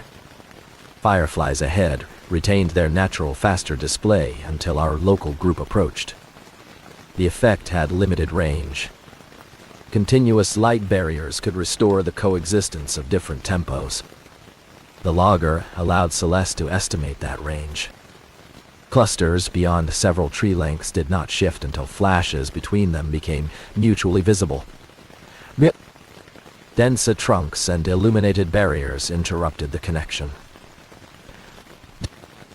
Open water strengthened it because reflections carried flashes farther at insect height. That explained why cottonmouth slough had produced the strongest field. Low-flying males occupied both banks and the black surface repeated every flash. Aaron had placed his tripods where the reflective channel linked groups that normally remained partly separated by vegetation. Our western route avoided broad open water for the same reason it avoided poor footing. We stayed behind root masses and tree trunks whenever the white barrier was being moved. The terrain itself helped divide the display into smaller visual neighborhoods. At one open pool, we could not maintain that separation. Fireflies on the opposite bank flashed with our local group, despite the distance. Celeste placed the work light low and aimed it across the water. A continuous white reflection replaced the yellow-green pulses. The far cluster drifted out of phase within minutes. We recovered the light before continuing. The technique consumed battery but confirmed the mechanism. Reflected flashes could couple clusters without insects crossing the water. Reflected steady light could divide them without physical disturbance. We did not have enough white lights to leave barriers along the entire route. We did not need to. After a separated rear cluster drifted back toward its natural rhythm, Miles retrieved the light by cord. We then carried it forward to the next break. The process resembled closing watertight doors behind a moving team. Each barrier prevented the synchronized field from remaining one continuous system. Once rates diverged, removing the barrier did not immediately merge them. Aaron's pulse rose toward normal as the surrounding cluster lost mass. He could walk with less assistance. His speech became clear. He remembered placing the first extra sensor after noticing an unusually stable group. He remembered using the calibration indicator. Everything after leaning close to the second tripod remained absent. We reached a broad, low area where the levee divided around a backwater pool. The map showed both branches reconnecting near the marked trail. The eastern branch was shorter but lower. The western branch followed firmer ground. Celeste selected the western route. A direct bearing confirmed it. We did not choose speed over footing while carrying a patient. Halfway around the pool, Ruth's visor seal failed. Sweat loosened the medical tape near her right temple. A narrow wedge of peripheral vision opened. One yellow-green flash entered. Her right hand stopped at the next dark interval. The left continued, supporting Aaron. The uneven motion turned her shoulders and pulled him off balance. Ruth closed both eyes before another flash. I lowered her opaque hood and took Aaron's weight. Celeste paired the visor under red light. Ruth's pulse had shifted by only several beats, but the response proved that even partial exposure could reconnect a person. We added cloth side shields to every visor. Safety equipment was inspected by a second person after each stop. No one trusted their own view to confirm whether a gap existed. The final cluster around us began losing synchronization. Miles Slogger showed small differences returning between groups. Individual fireflies dropped out for several cycles, then rejoined at other phases. The natural chimera state was reappearing.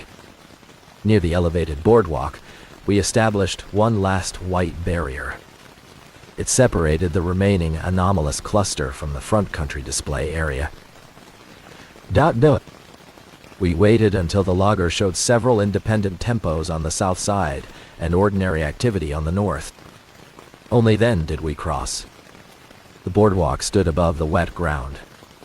Its open railings allowed red light to travel without deep shadows. We shut down the white barrier after moving everyone beyond it. The fireflies behind us continued flashing, but no single rhythm followed. We had not destroyed the display. We had returned disagreement to it. Aaron reached definitive medical care after we completed the ground extraction. An ambulance met us outside the closed resource area. It transported him only after we had crossed the boardwalk and broken the synchronized field. No outside responder entered the hazard to solve it for us. Cardiac evaluation found no structural injury. His electrolytes, oxygen level, and neurological imaging were normal. Mild hypothermia and exhaustion accounted for part of his condition, but not the recorded convergence between pulse and flash rate. For several days, regular blinking lights caused involuntary hesitation in his hands. The response diminished with controlled clinical care. No staff attempted to reproduce full entrainment. Aaron recovered and returned to daytime fieldwork months later. Our equipment preserved the event in several independent forms. Light loggers recorded local flash intervals. Aaron's chest strap recorded heart rate and movement. Ranger body cameras captured motor interruptions. Ruth's medical monitor documented pulse changes during exposure and recovery. Clocks agreed across all devices. Analysts aligned those records without changing their timestamps. Aaron's heart rate converged with the nearest cluster first. His stride then became phase-locked to its flashes. When I entered the slow, my pulse and the cluster moved toward an intermediate rate. The other team members followed in sequence. Frame by frame review separated three effects that had felt identical in the field. The earliest was attention capture. Our eyes shifted toward the brightest synchronized region, even when we intended to watch the ground. The second was motor gating. Movements already underway continued, but new movements began mainly during flashes. The third effect involved pulse convergence. It developed more slowly and persisted briefly after visual exposure ended.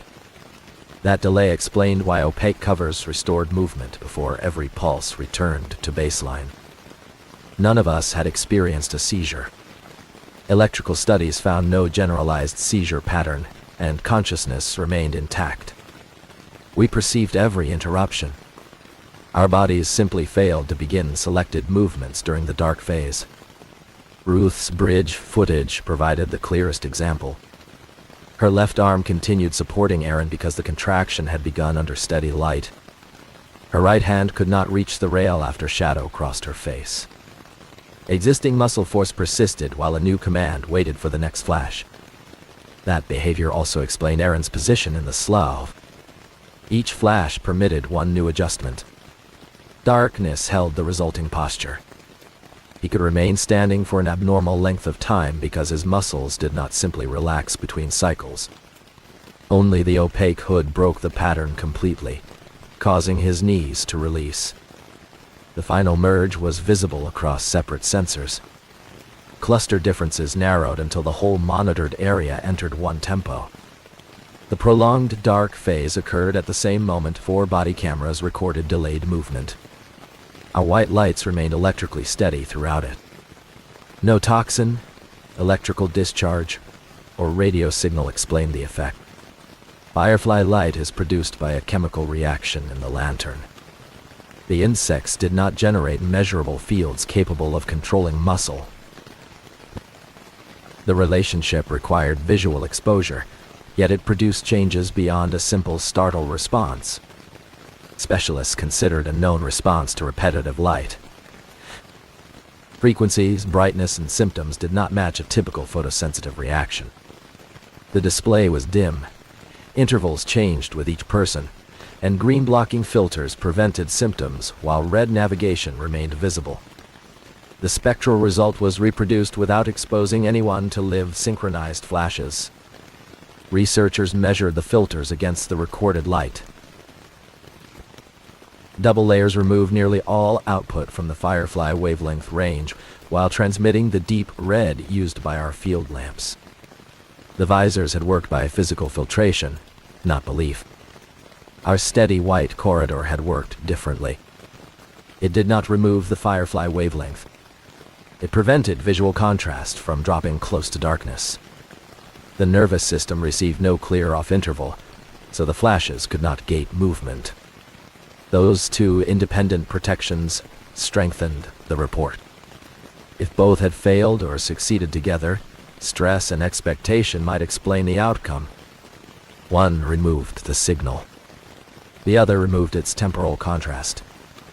Both interrupted entrainment through different physical routes. Recorded video did not reproduce the symptoms. Staff viewed the original flashes under medical supervision at safe brightness. No pulse convergence occurred. Playback on monitors, projected light, and programmed lamps failed to create the field event. No test used an unprotected human subject inside the slough. The incident had already demonstrated risk. Investigators relied on remote sensors, ordinary viewing from outside the closed area, and data gathered during the rescue. Automated cameras recorded the next several nights. The abnormal cluster weakened after our withdrawal. On the first night, small areas briefly adopted the calibration interval stored in Aaron's logger. By the third, that tempo no longer appeared. Temperature changes could account for some variation, but not the exact retained interval. The population seemed to preserve the imposed rhythm temporarily, then lose it as individual fireflies joined and left the display. That recovery supported Celeste's view, Achuai. Diversity was not noise around the system. It was how the system escaped a forced state. Intermittent participants returned with slightly different timing until no single tempo could dominate. That result prevented investigators from blaming a particular frequency alone. The live population, spatial network, and observer all appeared necessary. Researchers collected only specimens already dead near monitoring plots. Their anatomy and species identification were normal. Genetic analysis found no meaningful difference from other local Photurus frontalis. We did not kill insects to search for a fictional monster inside them. Remote sensors remained near Cottonmouth Slough after human access stopped. Without blinking calibration indicators, the population returned to its usual range of tempos. Small groups synchronized and separated. No cluster maintained a human-like interval for more than ordinary variation allowed. Wildlife cameras captured deer, raccoons, and feral hogs moving near the area. None displayed obvious phase-locked movement. Their eyes were usually above the densest low flight and often directed away from the display. The absence did not prove immunity, but it gave no evidence of a broader ecological emergency. One camera recorded a barred owl flying low across the slough. For 2 wing beats, the local flashes matched its motion. The bird continued without interruption. Analysts could not determine whether the timing was causal or coincidental, and the report did not claim otherwise. The park avoided language suggesting that every animal heartbeat could become captured. Our evidence involved 5 humans, one concentrated display, and a specific artificial trigger. Ending that conclusion beyond the incident would turn uncertainty into spectacle. The extra tripods Aaron placed were recovered during daylight after the display season ended. A team entered with non-blinking equipment, green blocking eye protection, and an externally illuminated route. No anomalous movement occurred. The logger files remained intact. Aaron had not intended to manipulate the population. His calibration indicator was standard equipment. Its blink happened to provide a stable external oscillator inside a dense local display. The insects matched it, then used reflections from his glasses to connect the artificial rhythm with his own. His field notebook showed the progression. Early entries described 3 overlapping tempos and a stable calibration response. Later, handwriting became compressed between flash timestamps. The final legible note recorded that the insects were no longer matching the indicator because the indicator appeared to be matching them. The sentence made sense after the device was tested. Its calibration blink came from an independent electronic clock. It could not change in response to the insects. Aaron's perception had already become coupled strongly enough that a fixed machine appeared to alter its timing. That perceptual distortion probably led him to deploy additional sensors. He believed he was chasing a changing source when his own visual timing was changing. His footprints showed rational stops because each decision remained rational inside the entrained state. That explanation described the first transition. It did not explain why human heart rates later moved toward the flashes. It did not explain why motor control failed only during dark intervals. The report left those questions open. Management changed field procedure. All monitoring equipment used during peak display received covered indicators or steady non-visible status signals. Researchers checked devices away from active habitat. Night teams carried green blocking eye protection and steady emergency illumination tie. No one deployed regular test flashes inside a synchronized population. The revised field card included another restriction. No team would use a person's pulse, walking cadence, or spoken count as a timing reference near an anomalous cluster. Human rhythms were measurements to protect, not convenient clocks. Route plans also changed. Emergency withdrawal paths followed natural levees and avoided broad reflective water where possible. Each plan identified locations suitable for temporary light barriers. Batteries were calculated for continuous output rather than ordinary search use. These procedures were not applied to every evening program as if the whole park had become hazardous. They governed research work near the closed plot. Next, overreaction would have damaged public trust and encouraged unnecessary light use in sensitive habitat. The exact slough remained outside visitor access. Protecting the location served 2 purposes. It reduced risk, and it prevented people from disturbing habitat while searching for a frightening story. Ordinary synchronous fireflies are not dangerous. Thousands of visitors have watched them without experiencing anything like our incident. I.e., researchers reviewed years of event footage to test that distinction. Public videos, scientific recordings, and park monitoring all showed local variation inside the apparent unity. Even the most impressive displays contained pauses, phase shifts, and groups running at neighboring tempos. None showed the prolonged single rate recorded around Cottonmouth Slough. None showed a dark phase affecting human movement. Medical reports from prior events contained ordinary heat, anxiety, insects, and walking injuries, but no matching cluster of neurological symptoms. The absence of earlier cases did not prove the event could never recur. It showed that normal viewing conditions were not sufficient. A dense population, reflective water, a stable calibration pulse, and close visual exposure had combined in one place. Visitor management already reduced several of those factors. Viewing occurred in controlled areas. Low-lumen red lights limited disruption. Sensitive habitat remained closed. The response focused on the unusual monitoring setup, rather than frightening people away from a natural event. We also examined whether our emergency white lights caused lasting harm. Follow-up counts along the narrow withdrawal corridor fell briefly, then returned to surrounding levels. Vegetation showed no trampling outside our documented route. The short, focused illumination had disturbed behavior without destroying habitat. That mattered because rescue decisions leave environmental costs. Claiming that human life justified unlimited damage would have been lazy. We used the smallest effective corridor, recovered our equipment, recorded the route, and allowed specialists to measure the impact afterward. The result did not make every decision perfect. It made the consequences visible. That distinction mattered to Celeste. She opposed every version of the report that described the insects as attacking or hunting. No individual firefly pursued us.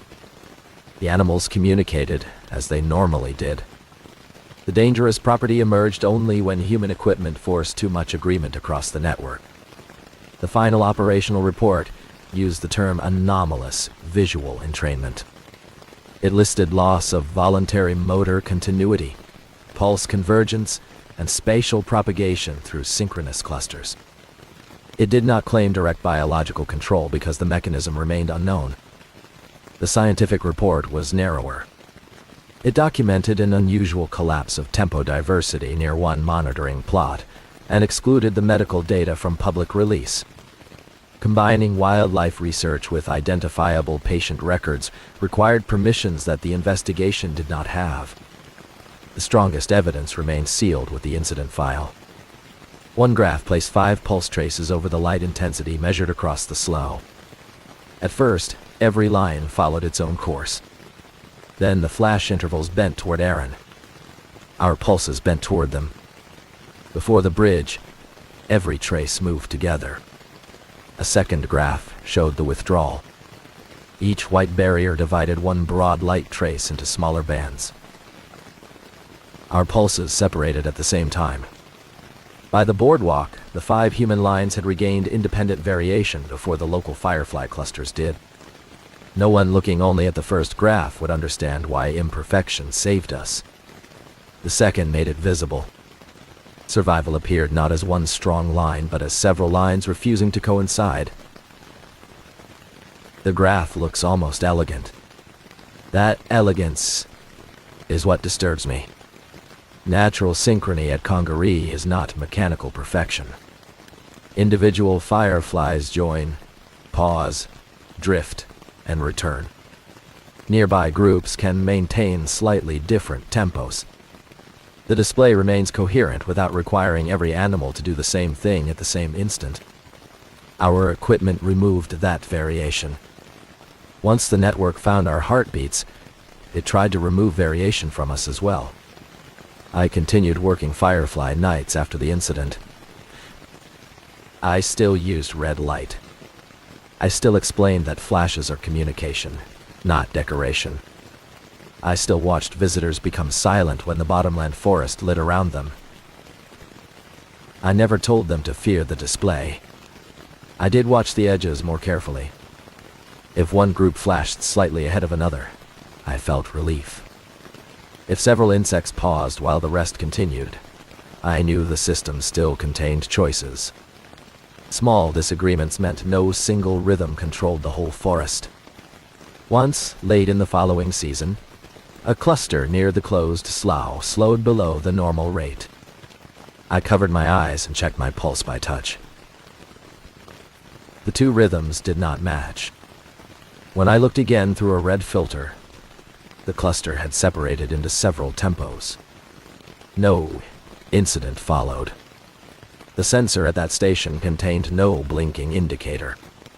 There is an instinct to treat perfect coordination as strength.